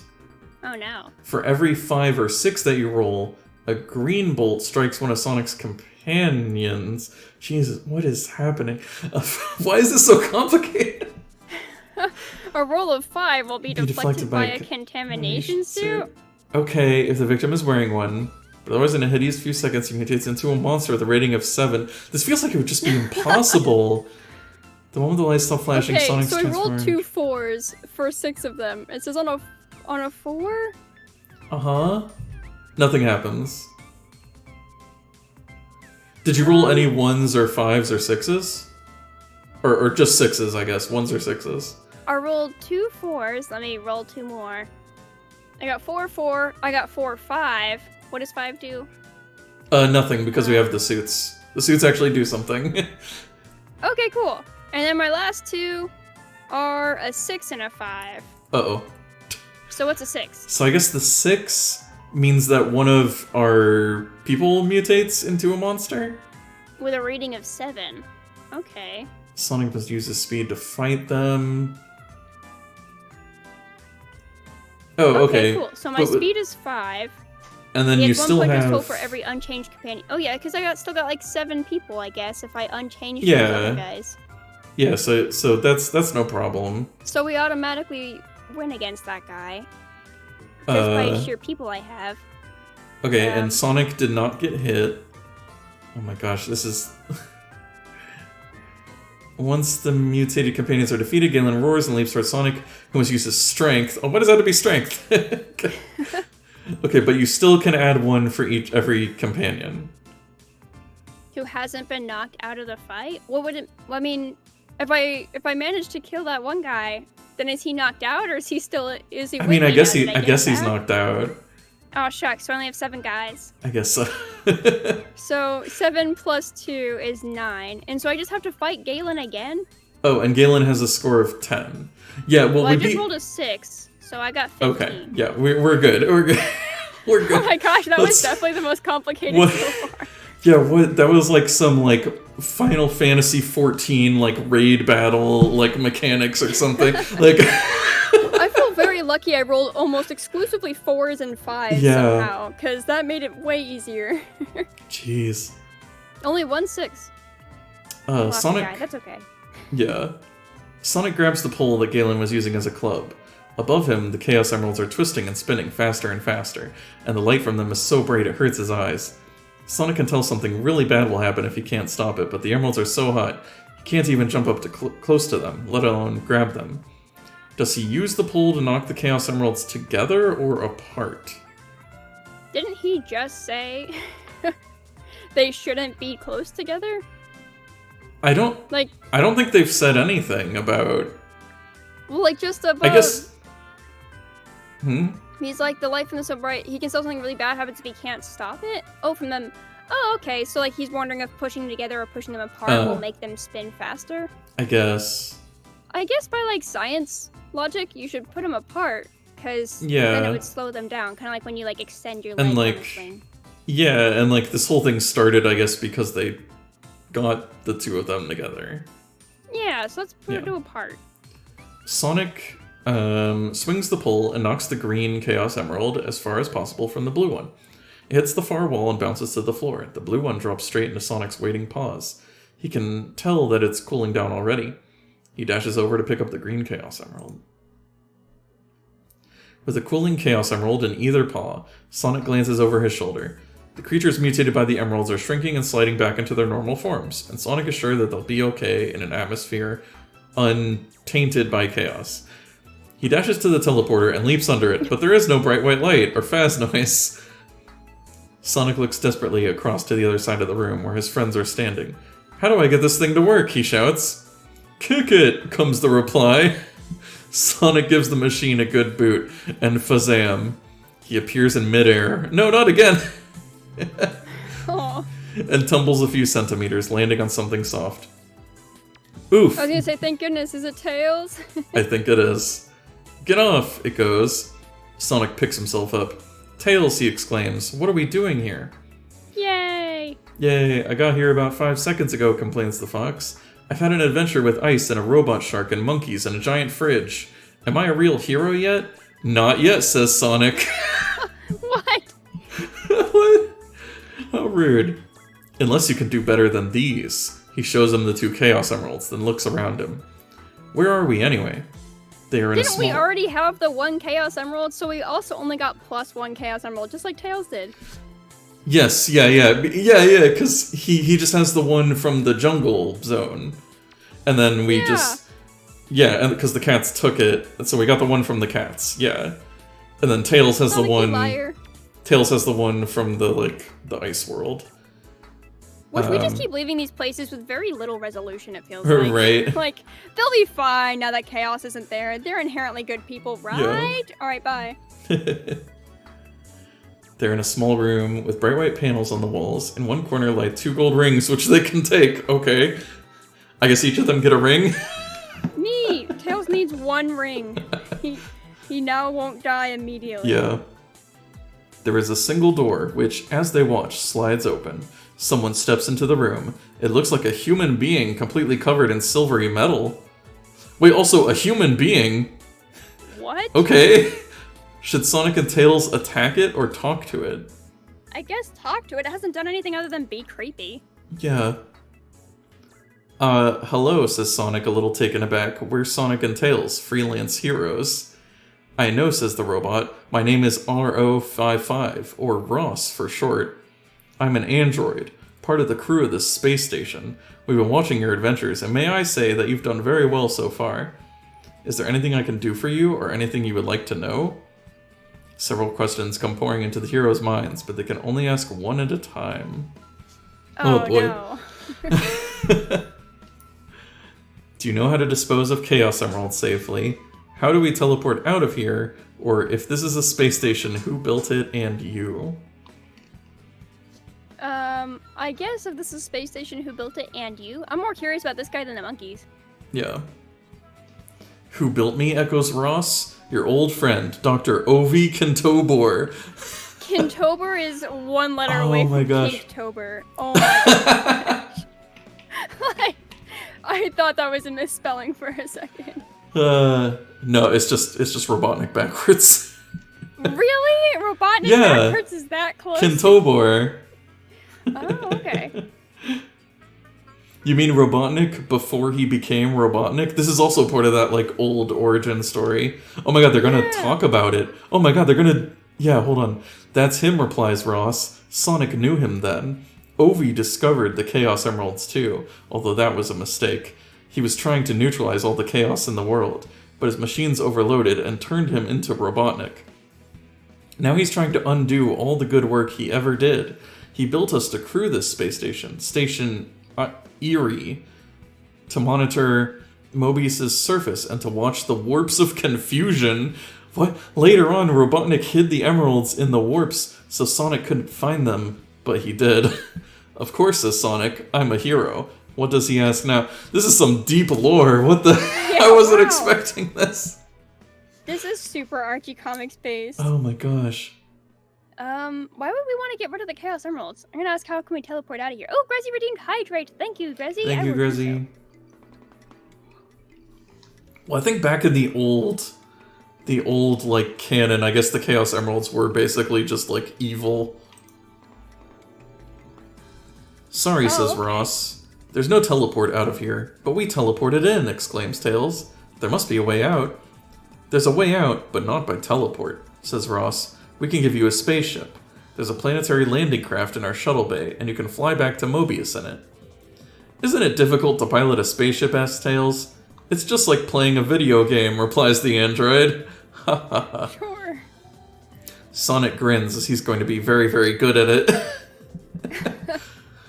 The two heroes can ask to go to the spacecraft, or they can ask Ross who built him, or if he knows how they can get rid of their Chaos Emeralds safely.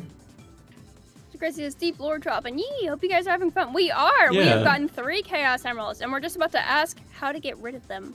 Okay. Chaos Emeralds. Well. Yeah. Welcome home. Ross asks, no problem. We'll put them into the warps of confusion. Do what? Tails asks, mystified. You might even say he's confused. The warps, Sonic explains. They were the special zones around Mobius. You wouldn't remember. What?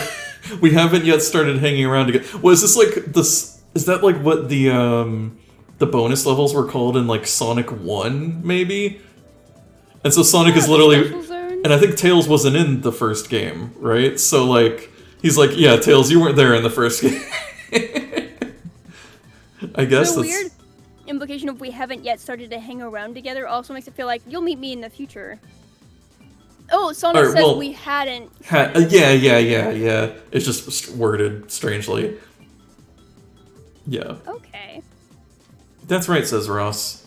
Robotnik didn't build the warps, but he used them to hide their emeralds from Sonic.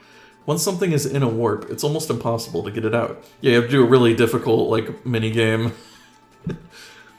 Yeah, it is not easy. Yeah, you have to do that thing where you, like, turn, and then, like, if you run into a ball, it like, kicks you out. Yeah, oh my gosh, I've watched Brevs do those all the time.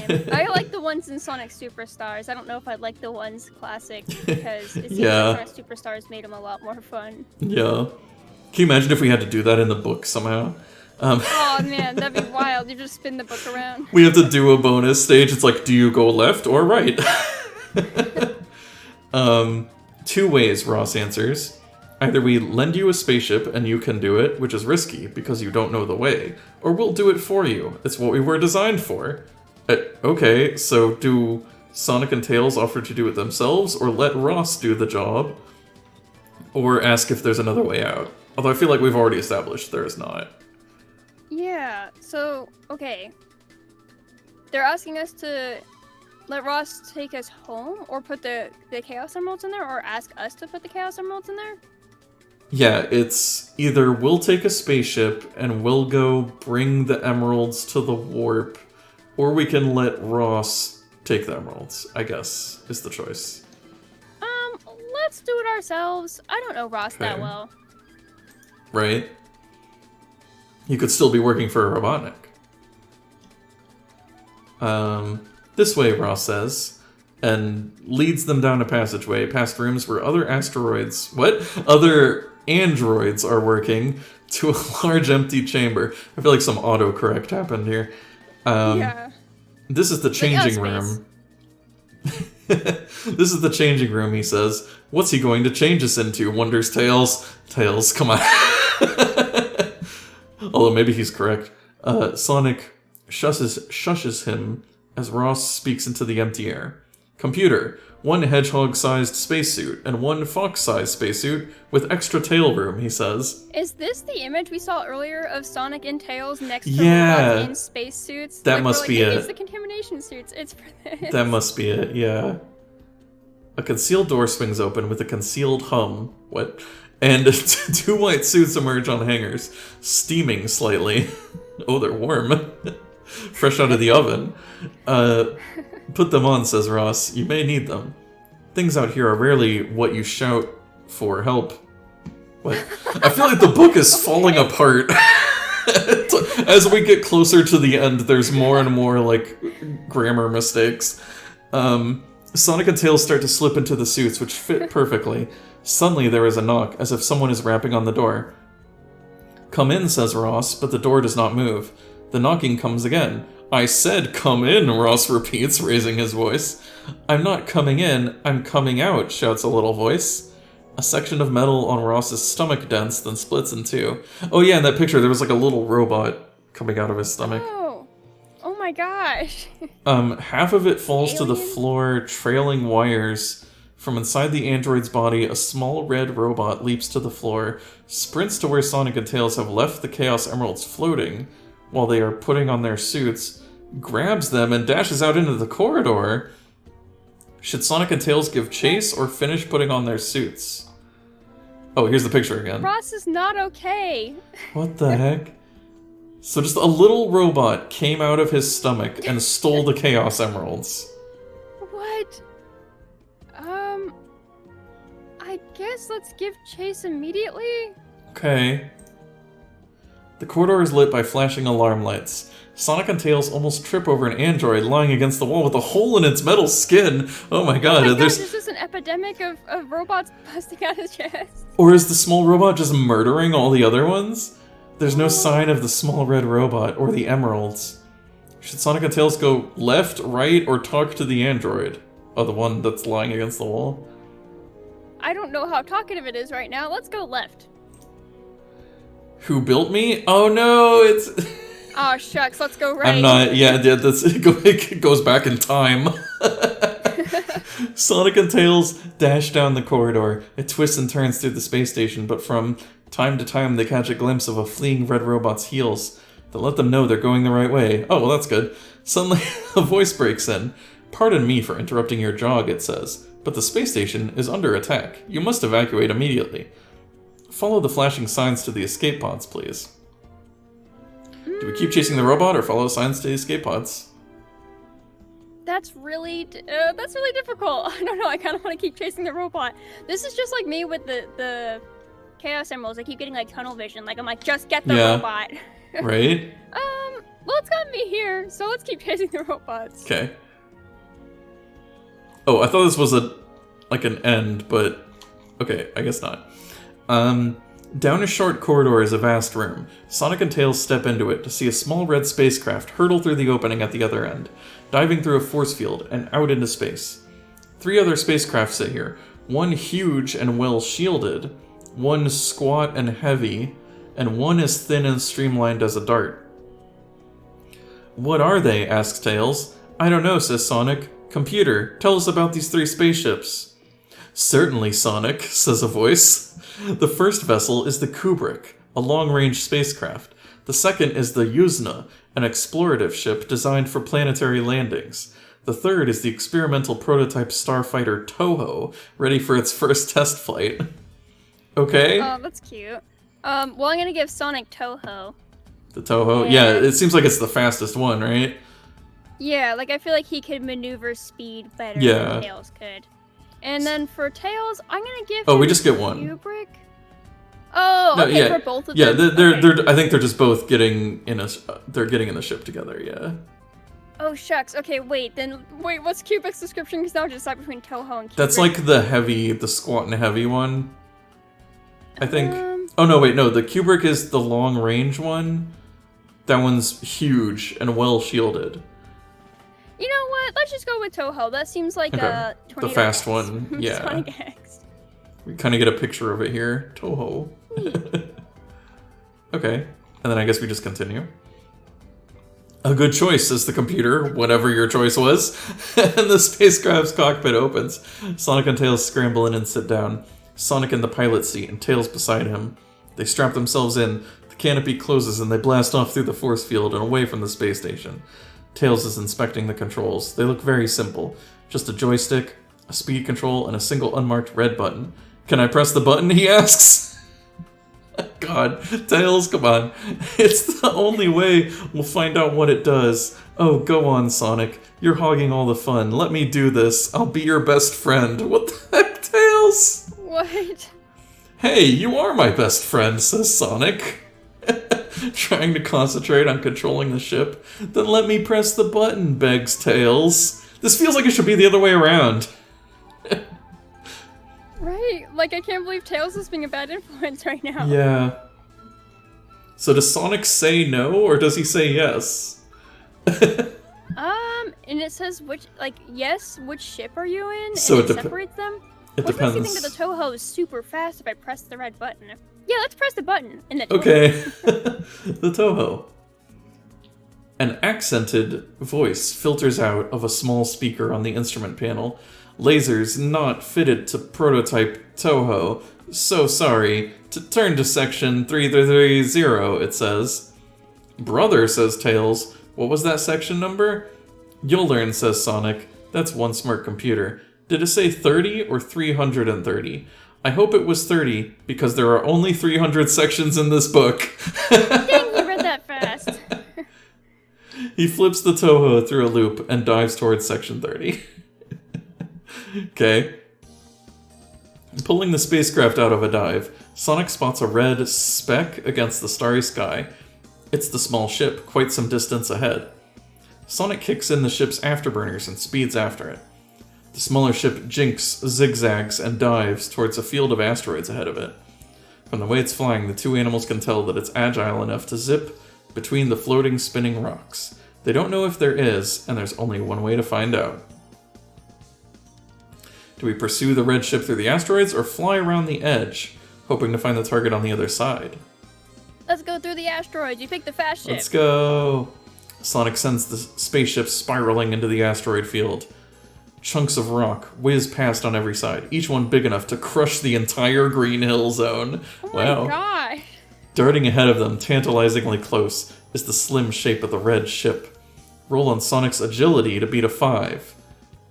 If he is flying the Kubrick, subtract 1, add 1 if he's flying the Toho. There you go. Okay, cool. So we add 1, and his agility is 2. Well, so it gets to be 3. I got a 5! Yay! Yes! Thank goodness. Yeah, thankfully that was pretty low. Yeah. If he misses the roll, the ship scrapes an asteroid, and both... Oh no, that's if he misses, sorry. If Sonic succeeds to make it through the asteroids. Yay! Thanks, Toho. The last rock zips by outside the cockpit, and the ship is past the asteroids. The red ship is still ahead of them, but its lead has been cut. Sonic and Tails are so close now that they can see the robot in its cockpit, surrounded by Chaos Emeralds.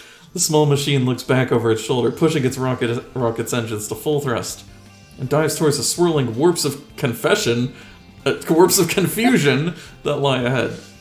Oh no, shouts Tails. It's a robot, so it won't be affected by the warps. We will. Be careful, Sonic.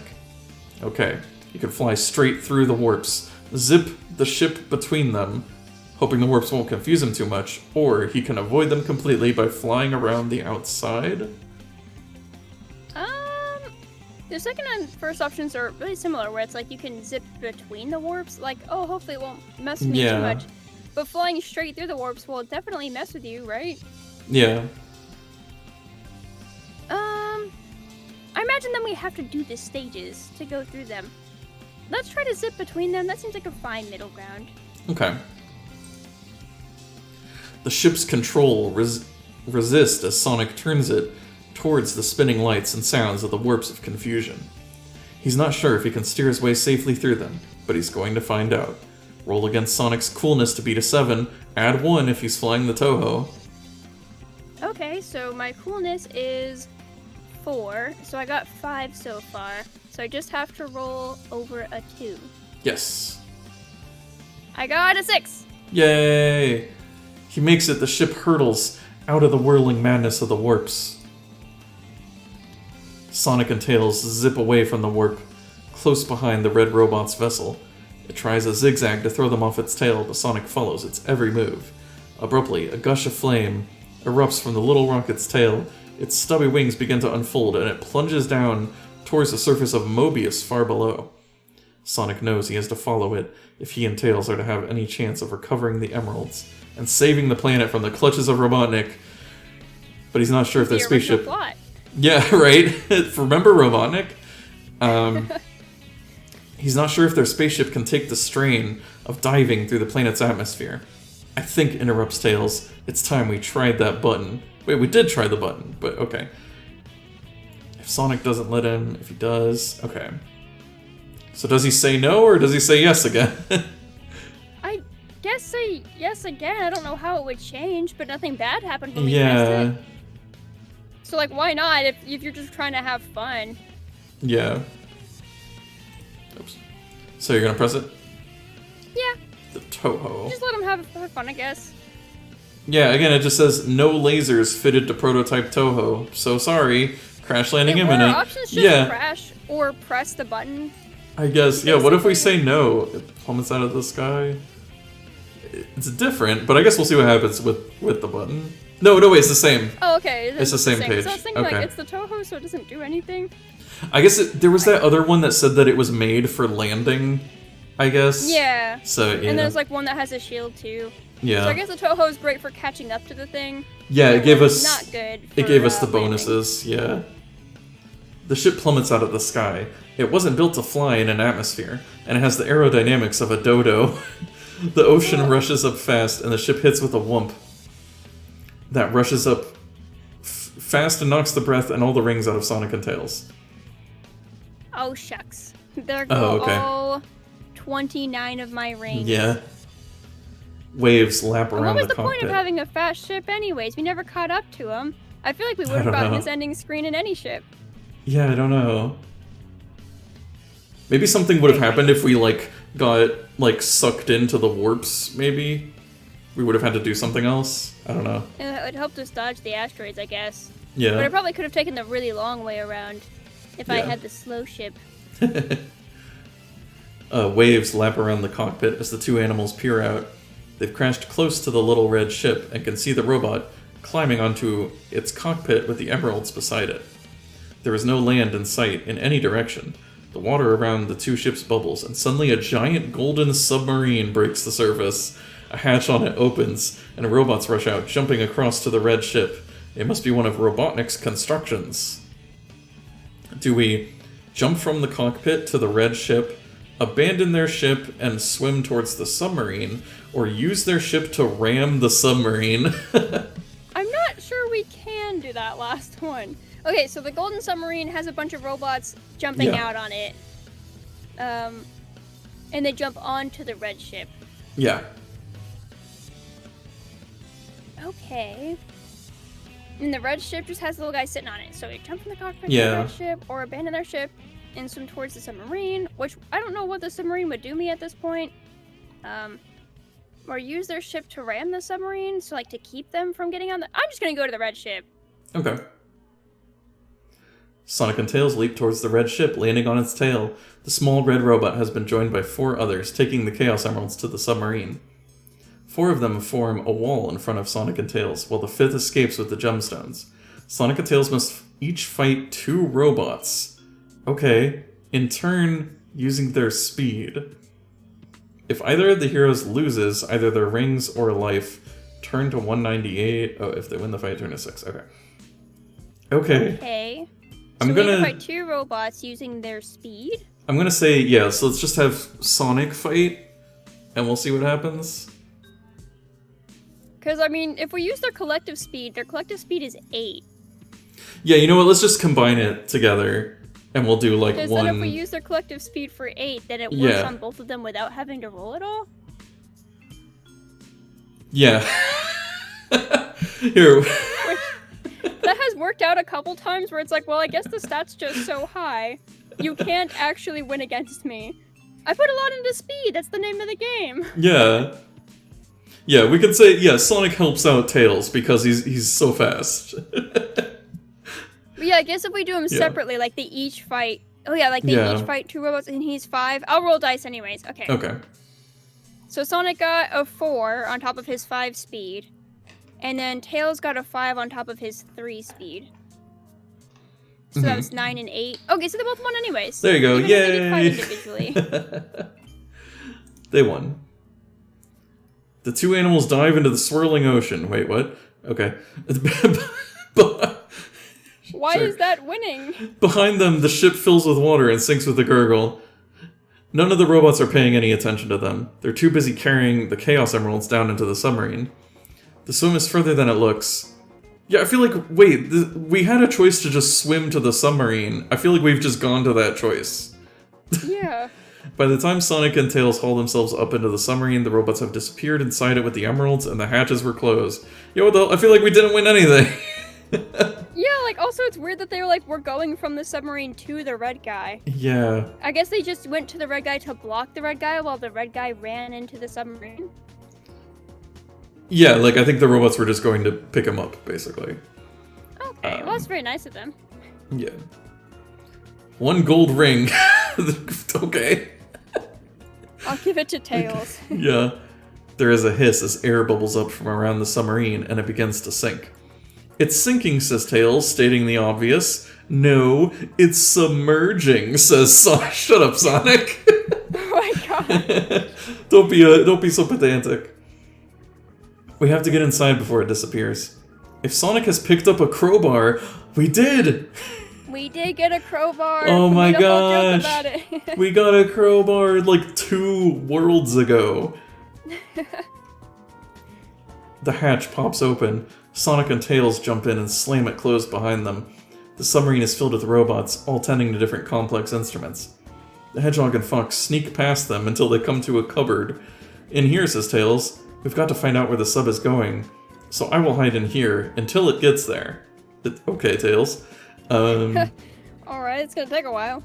The cupboard is cramped, but they do find 6 gold rings. Ah, nice. 3 each. Okay, cool. Yeah. The journey seems to last an age, but finally the submarine stops. I don't know where we are, says Sonic. But I think we're there. Great. The heroes scramble. This is the writer in a nutshell. Yeah. We're somewhere. The hero scrambles over to the nearest porthole. The submarine has surfaced inside a huge dome, and is moving towards the dockside, which covers half of the base of the dome. There are 2 tunnels leading off it.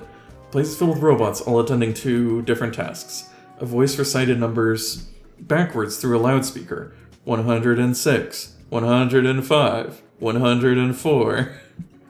Oh boy. Do Sonic and Tails leave the sub and swim to the dark? What? Or do they stay on the submarine to see what happens? Oh, it probably means it's probably supposed to be dock. Huh. Well, it's wild to be a Sonic that swims, so let's go for it. Gonna swim? You won't regret this. No, Ross! Ross, no! Ross. Okay, what if we stay on the submarine? Yeah, we'll just do that instead. Okay. We've seen this picture multiple times. There aren't that many Chaos Emeralds. Yeah, that's like... There's only 3. 4, 5, yeah. 6, 7, 8, 9, 10, 11, 12, 13 Chaos Emeralds. I feel like there should at least be 14 then. Maybe they've just broken into pieces. Through the porthole, the 2 animals can see the robots unloading the submarine's holds. 2 crates marked Chaos Emeralds, handled with care, go ashore first. Followed by 5 other unmarked boxes. I wonder what's in those, whispers Tails. Also, I'm just gonna say, I guess, we couldn't do the swimming one because Sonic just immediately drowned. So that's why we couldn't do that, yeah. Computer parts, declares a voice behind him. It is the small red robot, or at least a small red robot, and it has 5 other small red robots behind it, all carrying unpleasant-looking ray guns. Stoic and nails, says the robot. Come with us. Okay, I can't tell if that's like a weird autocorrect thing, or if that's a joke on purpose. Yeah, Like, is that their names? Or that's what they're joking. They're I think Stoic, and they're calling. Okay, I think it is. I feel like it's a bit. I think it is on purpose. Yeah, because they've been getting Sonic's name wrong throughout the whole book. Calling him a turtle for some reason. So turtle-like. Yeah. Sonic and Tails are led out onto the dockside through the throng of robots unloading the submarine. The animals exchange a glance. It's just possible that they could get away from their captors in the confusion. Should Sonic and Tails try it or follow meekly on? Last time we followed everyone, they tried to strip us. Let's try to get out of this. Okay. Well, they didn't. They tricked us. To escape from the robots, Sonic and Tails must each roll on their speed to beat an 8. Oh, okay. Well, Sonic's at a 5. Let me see what I can roll for him. Yeah. I got a 6 for Sonic, so he's in the clear. And then Tails is at a 3, and he got a 4, which is a 7. Oh no. Let's just say Tails didn't make it? Let's say Sonic just picked up Tails. Just dragged him along. Leave Tails behind. Right, yeah. If there was an option for Tails doesn't make it, I guess we'd go with that. But we made it, made it with Sonic. Yeah. Yeah, we can just add Sonic's extra points to Tails' result. If they make it, they realize that they cannot hide on the crowded docks, and they must run down one of the 2 tunnels. Okay, big tunnel or small tunnel? Big tunnel. Big tunnel. That means it's more important, obviously. Also, we could dodge better in that tunnel. Yeah. After a few meters, the tunnel enters another huge chamber. This one is more like a massive chimney. Far above them, the 2 animals can see a tiny circle of daylight. Filling the chamber is a huge, fat rocket. The bottom half is black, the top half is red, and the tip is pinkish. Not pink. That's so specific. Yeah, this pinkish. Is not important. It looks like Robotnik might if he turned into a rocket. Oh, I guess it's supposed to be like pink like his nose? I guess so. Yeah. Beside it is a huge gantry leading to the top of the rocket. Fuel leads join the 2 together. Another tunnel leads off from here. 4 gold rings lie on the speakers. Okay. On the speakers echoes oddly in here. 79, 78, 77. Is Robotnik just about to launch a nuclear missile? Was that just his plan? Is he just gonna nuke, the world? He's gonna make this whole planet Robotnik land. Oh my god. We just stopped Robotnik from launching the nuke. Goodness gracious. Okay, do we climb the gantry or head down the tunnel? Another tunnel leads off from here, fulcrum. Okay. Okay, the gantry goes to the top of the rocket. And then there's just another tunnel, I guess. So I don't know why I would climb the rocket, and I also don't know why I would go down the tunnel. Yeah, seems like we have climb the rocket. Yeah, it seems like it's gonna launch soon. Oh wait, it's not like a missile rocket, it's like a spaceship rocket, I guess. According to this picture. Because Sonic and Tails are inside it. Okay. Sonic leaps onto the gantry with Tails close behind. It's a long climb, but they reach the entrance to the rocket with seconds to spare. They dive in, and the door slams shut behind them. From outside, they can hear the last stages of the countdown. 5, 4, 3, 2, 1... Did you know, inquires Tails, that films invented rocket countdowns? The scientists really use count-ups, but countdowns are more exciting. Thanks, Tails. We're just abandoning all of the Chaos Emeralds. Yeah, what's happening? There is a rumble below them, and the rocket lifts off, gaining speed and height. The animals are passed against the metal floor, their faces pulled out of shape by the G-forces. Slowly things return to normal, and they run to a porthole. The rocket's takeoff has burnt up most of Robotnik's base. What? What? What's happening? What about the Chaos Emeralds that we got? That we've spent 3 hours getting? Okay, just to recap the last few pages real quick, because it's been a lot of... Okay, we're in a spaceship. We were following the other spaceship that had a robot with the Chaos Emeralds. And we both crashed in the ocean. and then a submarine appeared, and we got in the submarine and we hid there, and the submarine went to a base, and then we got caught in the base, but then we escaped, and then we walked onto a rocket, and the rocket launched into space, which apparently destroyed the base. Okay. Which, like, prior to the following the robot going into space, it was a mini robot that bursted out of another robot and went on a murderous rampage after the good robot gave us Robotnik lore. Yeah. Okay. This has been a very wild arc. I feel like we're very close to the end because Robotnik is actually here. Yeah, we've been mentioning him a lot. Yeah, a small dot takes off from the blazing ruin and zooms away, trailing smoke. Robotnik in his Egomatic. I hope you crash, Sonic yells at him. And turns to Tails. Now we've got to work out how to stop the rocket delivering the emeralds? Is that what it's... I guess I think we missed... Eggman was doing? I think we missed something. Okay, so I guess the emeralds are on the rocket. Which is good, because we're on the rocket. Okay, do we search the rocket, or do we open the hatch? That sounds like a bad idea. Yeah, search the rocket. Because I don't know if it means that they're on Eggman's rocket that we just saw from a distance. Like, he got them, like, the robots got it to Eggman that fast, and then he also lifted off at the same time we did. No, yeah, we're in the rocket with the Chaos Emeralds, I think. And Eggman is flying in his, like, flying chair thing, I think is what's happening. Okay. And our rocket's just gonna go deliver the emeralds. We don't know where. Hope you die. Yeah. Hope you die, yeah. We don't know where it's delivering the emeralds, but presumably it's bad. Yeah. The nose of the rocket doesn't have much in it. The hatch and 2 machines. One is a computer with a screen and a joystick.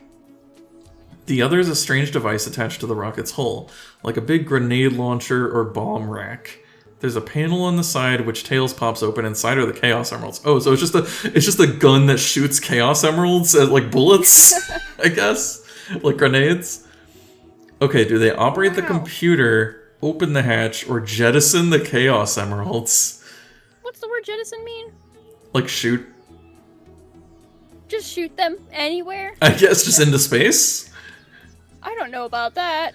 Weren't we supposed to... We were supposed to bring them to the warp, right? Yeah, like, I feel like we should get there before we start shooting them off randomly. Yeah, that's what we were originally going to do before we got, like, sidetracked by all this. So what would you like to do? Open the hatch. I guess... One is a computer with a screen and a joystick, the other is a strange device. Let's operate the computer? Yeah, because I guess we can pilot the rocket? Sonic stands over the keyboard. There is no password. Just, wow, geez, not practicing good cybersecurity, Eggman. 93, I guess. Just a menu showing choices. Sonic zips through them. Can it play Cosmic Invaders 2? Asks Tails. No, shut up. Games on your smartphone? Asks Tails. Shut up and let me operate this thing, snaps the Hedgehog. Jeez, don't tell him to shut up. Gosh. I mean, to be fair. He's like, can I push the button? Am I a hero now? Yeah, the Tails in this book is very strange. Anyway.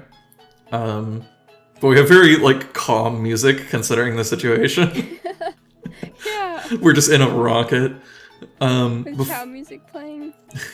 Before long, he's called up the menu he wants. There are 4 choices. Which does he choose? Self-destruct. Open the hatch. Change the rocket's course, or jettison the Chaos Emeralds. Okay, 2 of those were ones that we already had. Yeah. Okay, can we click self-destruct just to see if it has a game over? Let's just see. What? Wait. What? Wait, what? Oh. Oh my, I think it doesn't work. No! Wait, I want to see the self-destruct. The rocket does! Game over! Nice. The rocket does. Game over. Game over. Hey, it's Grezzy. Thanks for the drink. Hey, Grezzy! Okay, I've hydrated. This is the only instant death that we've found in the entire game. Yeah, I just had to see. I was like, it has to end that way, right? That's amazing. Okay, so Well, I'm then guessing... I guess I'd like to change the course. Yeah. That's incredible. The screen changes to show a map of Mobius. Choose new destination, it reads. Sonic moves the crosshairs over the map with the joystick, but he doesn't really want to land the Chaos Emeralds anywhere on his homeworld. What happens if you move it out into space, suggests Tails. Sonic tries it, and the map changes to a star chart. Wahoo, he whoops. Oh, he's Mario now. How far away should we send this thing? As far as possible, says Tails. I've got a better idea, says Sonic. Let's send them to Ross on Space Station... Is he still alive? On Space Station Erie? Yeah. He can put them back in the Warps of Confusion and guard them as well. Oh my gosh. If we had just selected... Do you think if we had just selected to just let Ross do it, do you think none of this would have happened? Like... We were flipping through and it gave us the wrong place, and it was Ross saying, like, you won't regret this. And it, like, seemed happy, but then we were like, oh, that's not what we wanted. I think that's what I think I remember seeing that in that one, I think the red robot also burst out of him. So it would lead to the same thing, probably. It just loops us through. Yeah. Okay. He moves the crosshairs over the blimp. Blimp? Marking the space station. Why is a blimp marking... Oh, probably blip. Probably blip. Oh, yes. New destination registered. Reads the screen. Make next choice. Self-destruct. I guess, do we have to open the hatch to jettison the Chaos Emeralds? Because I guess we're choosing... I guess we're aiming at the space station and we're just going to shoot the Chaos Emeralds over there? Yeah, okay, then let's just jettison the Chaos Emeralds. Oh no, game over! Oh, shucks! Oh, well, hold on. Okay, the Emeralds rattle out the delivery device, and Sonic and Tails rush to the porthole to watch them falling behind the rocket, towards the ground. Did we do the right thing, asked Tails? Shouldn't we have found a place where Robotnik wouldn't find them? Sonic is about to answer when he looks at the computer. A message is blinking on and off on its screen.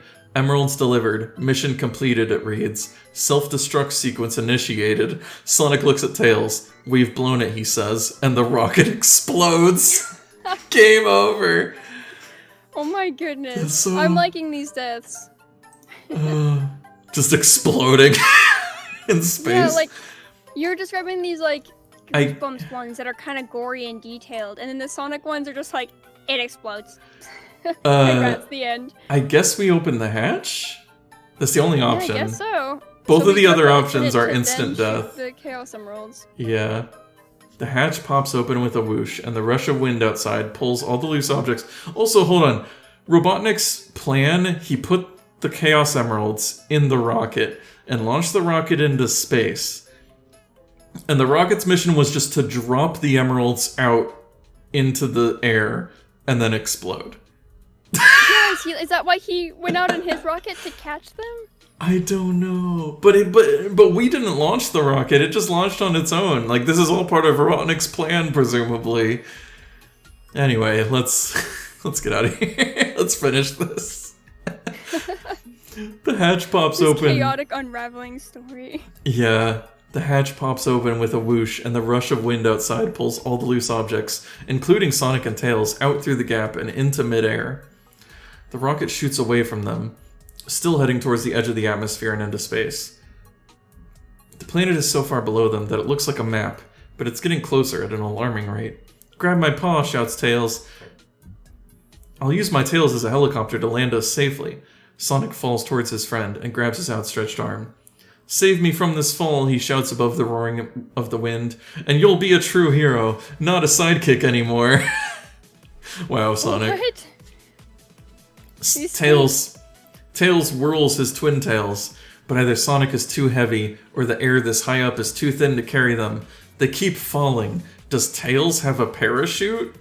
No. No, we never... Unless we from the very beginning, but I don't think we grabbed one in the tunnels or anything. No, and that was like Sonic's... That was with Sonic's thing, too. I guess we'll say no. No! Wait. Okay. Whoa, Sonic shouts as he hurtles towards the ground. Whoa, Tails yells, not to be outdone. Whoa! Hold on, this is stupid, shouts Sonic. Which zone are we falling towards? It's the Green Hill Zone, Tails shouts. Trees and waterfalls. I hope we don't land on anyone we know. They slam into the ground at several hundred meters per second and lose all the rings they are carrying. Okay. We did have rings, right? Why did we make a plan to, like, throw the emeralds back to Ross, and there was never an option to throw them back to Ross? I mean, we set the destination to go to Ross. Oh, so okay, I think so it's on, like, autopilot or whatever. Yeah, it's just gonna go to the space station. Well, Sonic had 7 rings, and Tails had 4, so we'll just lose those. If not... Or wait, if either of them, blah, blah, blah, blah, blah. Yeah, they're back in Green Hill Zone, although badly hurt.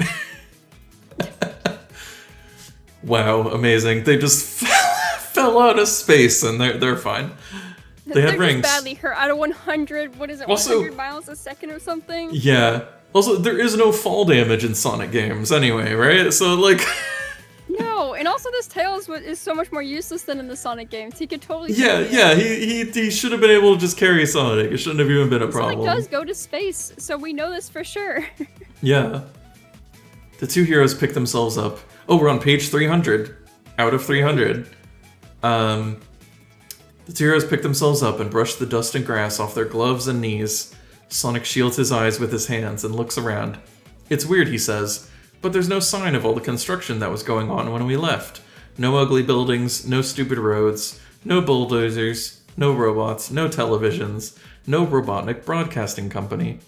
It's them, comes a shout from the edge of the woods, and Sonic's and Tails' friends rush out to greet them. So what happened, Tails asks. The Robotnik Broadcasting Company went off the air about an hour ago, and we all woke up, replies Porker Harris. At first we all thought we were someplace else, but Sharps remembered what had been going on. So where are the buildings and roads, Sonic asks. Well, all the equipment was lying around, and that stuff is even better at taking buildings apart than it is at putting them together. Porker says a little sheepishly. Chainsaws, jackhammers, pneumatic drills, you know. Dynamite, too, adds Johnny Lightfoot, character who was being... Yeah, in the last page. That was fun. So everything's back to normal, Tails asks. His pals all nodded. The bad guys have been defeated, the Chaos Emeralds are safely on their way back to the Warps of Confusion, and our home is safe again. You know what that means, Tails? Asks Sonic. It means we can watch Mobzilla fights outer space monsters from Planet Z as many times as we like, the fox replies ecstatically. Anyone want to come with us? Everyone bring food. We'll have a party, Sally cries. And they do. Great. You know, Sonic says later that evening, after the last of the snacks had been eaten and everyone else had gone home, traveling around the world to help hapless civilizations from ruthless tyrants and ultimate evil is all very well, but there's nothing like spending time with your friends. Don't you agree, Tails? Zzz, the fox replies. He's fast asleep, slumped in front of the television. Sonic looks at him and yawns himself. Adventuring is tiring work. Sonic lies down next to his friend, safe at home at last, and goes to sleep. Congratulations! Yay! No, congratulations. Congratulations! What? You mean to tell me my friends got possessed? There was a whole TV ad setup that was like mind-slaving them. There was like lasers, there was a whole area in the beginning. Sally was there and she had a machine gun. They just come back home and they're like, yeah, we did it without you. Yeah, we solved it, you weren't even here. We just went on a bunch of unrelated adventures. Yeah. We overthrew like this like oppressive dictatorship in a Middle Eastern country. And we stopped a tribal war. Yeah. And then I guess we saved some monkeys. Yeah, Tails' adventure was kind of lower stakes. Yeah. There was no we like... were just there and it was cold. Which actually we never even solved the fact that it was suddenly raining and snowing where they lived. Well, I guess the Chaos Emerald was powering the like ice machine, which is probably... Oh, yeah, the fridge thing. Oh, I did not connect that together. Yeah, I was really... It's so strange. Like, it sets up this whole thing where it's like, oh, Robotnik is hypnotizing people, and then that has nothing to do with the rest of the book. Yeah, and Robotnik just, like, left. Like, he just rocketed away at the end. We never even got to see him. I mean, I guess that... threatened to strip us. That, like, kind of makes sense. I thought there would be, like, a fight or something with, like, a big robot. But it was just, it was more like a puzzle It was just like a puzzle. We had to just figure out what to do with the spaceship. That's really funny. I love that at the end we didn't even solve the primary problem. We just solved 3 other people's problems. That was pretty bizarre. And now you're on the scoring your adventure page? How do we do this? So we get 100 points for every Chaos Emerald. So we got 3, right? Yeah. Do you think there was actually 7 in here? I don't think so. I think we have seen the entire book at this point. What if there was another one in the tiny tunnel? I could have gone here. No, I'm pretty sure it was like 1 in each of the zones. So I think it was 3. So we get 300 points. We get another 100 points for every life they had left. So Sonic still had 3, right? Yeah, and Tails had 1. So that's 700. And 1 point for every ring. They did not. We lost all the rings at the end. Yeah, we lost everything in the last second. That's pretty accurate for when I play a Sonic game anyway. I would just lose all the rings. That was only 1 point for every ring that they had at the end. So I don't feel so bad. So we got 700? Yeah, wait, so... Oh, so yeah, I guess our score was 700. That's not bad. Try again? No, I don't think so. No, that's okay. It took us 4 hours. Wow. Oh my gosh. Well, James Wallace. That was awesome. It was something. It was a book. It did have Sonic and Tails in it. That... It had a version of Tails that was yeah. Didn't know anything. He's super clumsy, makes all these mistakes, but he's very attractive, and that's all. We never even got to use that, I think. It was only ever a hindrance. It was like the crocodiles will spot you if Tails is too hot. Yeah. Oh no, Tails is very hot. Yeah, we never got to use good... That was the only time good looks ever came up, right? I think so. Yeah, I don't think that ever came up for Sonic. I'm trying to remember. I feel like quick wits came up the most. And then strength. Yeah, it wasn't until like strength came up a lot. That we started getting speed and agility, which is what I had them marked for the most. Yeah. It was like mostly strength and quick wits. And then sometimes speed. And like a little bit of agility and coolness. Yeah. Wow. I really like the coolness attribute. That they need to have that in D&D. I guess it's charm, but I like calling it coolness. Or coolness was like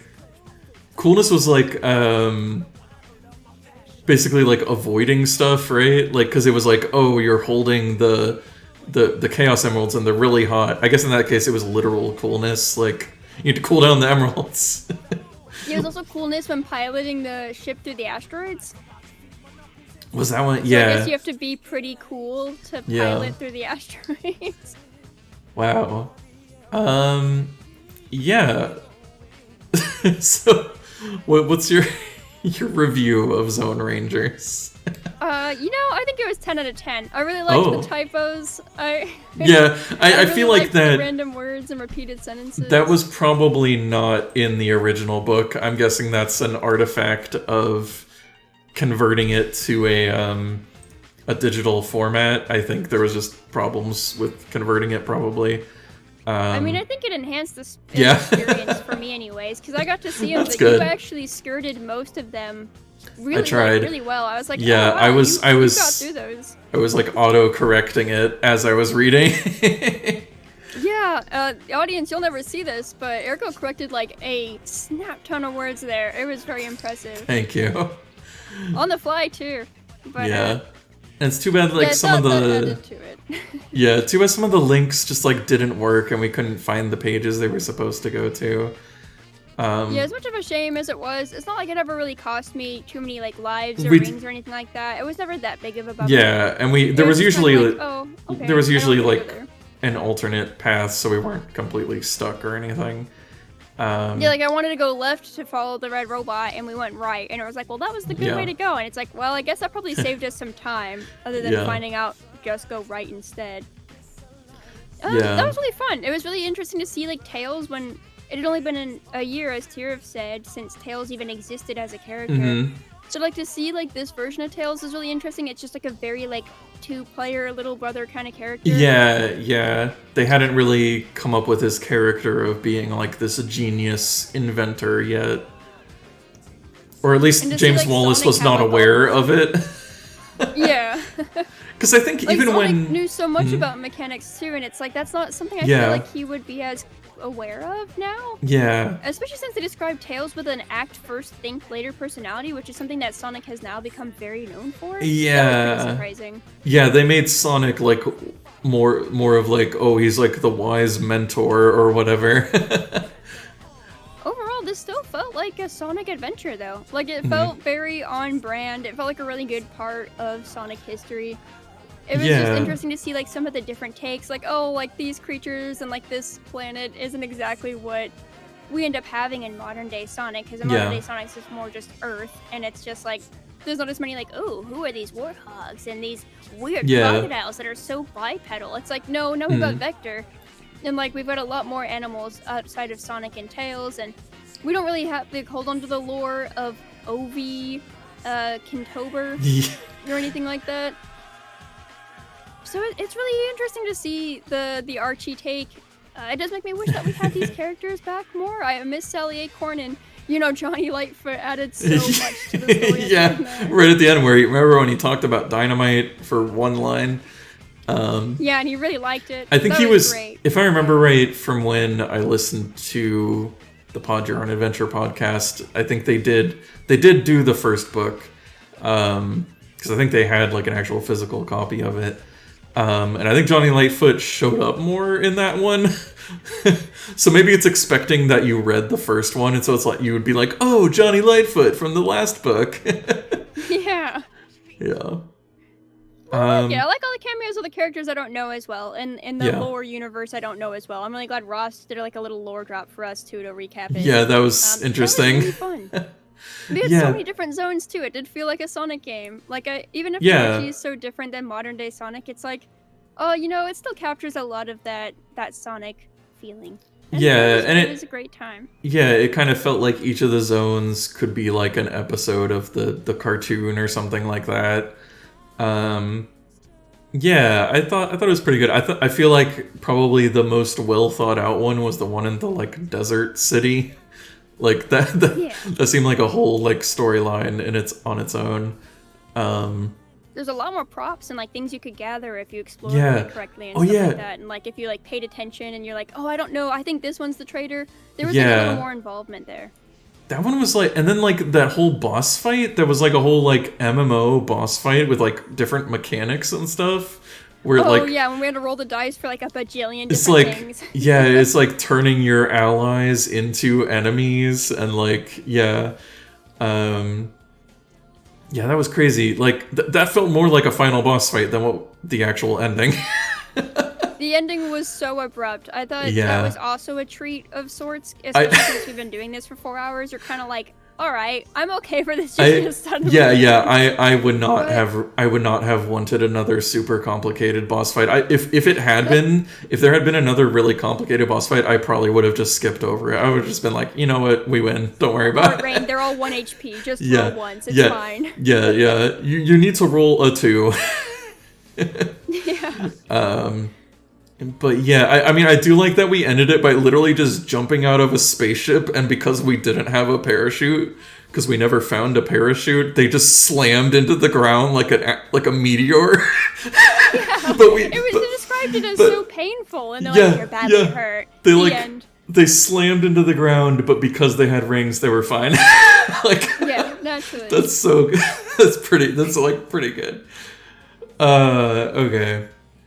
Well, yes, that was a very long stream. I hope you're holding in there or hanging in there.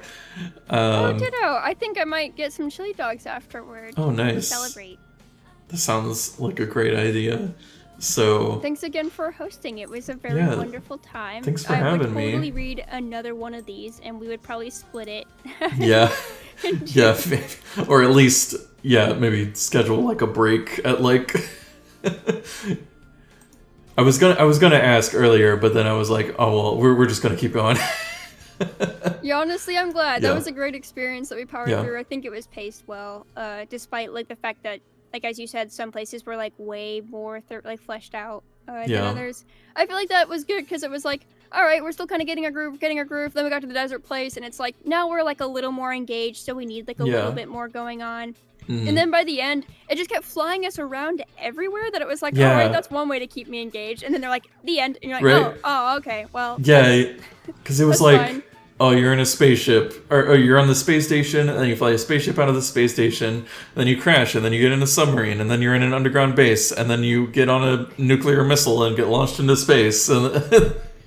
Gosh, what an ending. I'm going to be reflecting on it for a while. This is such a good, man, what a great piece of Sonic history. Thank you so much for introducing me to this. This is like, what a treat this has been. Thanks for joining me. Yeah, I'm glad we could take a look at this. Alrighty. Well, with that, I suppose we'll say goodbye. And we'll see you next time. We'll probably... Are you going to rate anyone, or are we all good? It's a bit late. I think I'm just gonna be checking out. Well, I hope you have a good rest of your night. Yeah, thank you. Alrighty. And thank you, Crazy, for the chili dog wishes.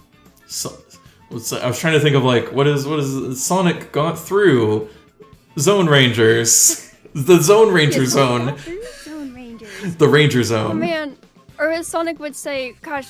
One of his various vague threats to telling people to shut up or like, I hope you die. Like, he was so aggressive. He has a lot of outro sentiments. He was so. I like how aggressive this one was. As Sonic would say, the only way that babes would want to touch your skin is if it was made into a handbag. Yeah, a lot of good Sonic quotes. That's our good closing sentiment for the night. Good night.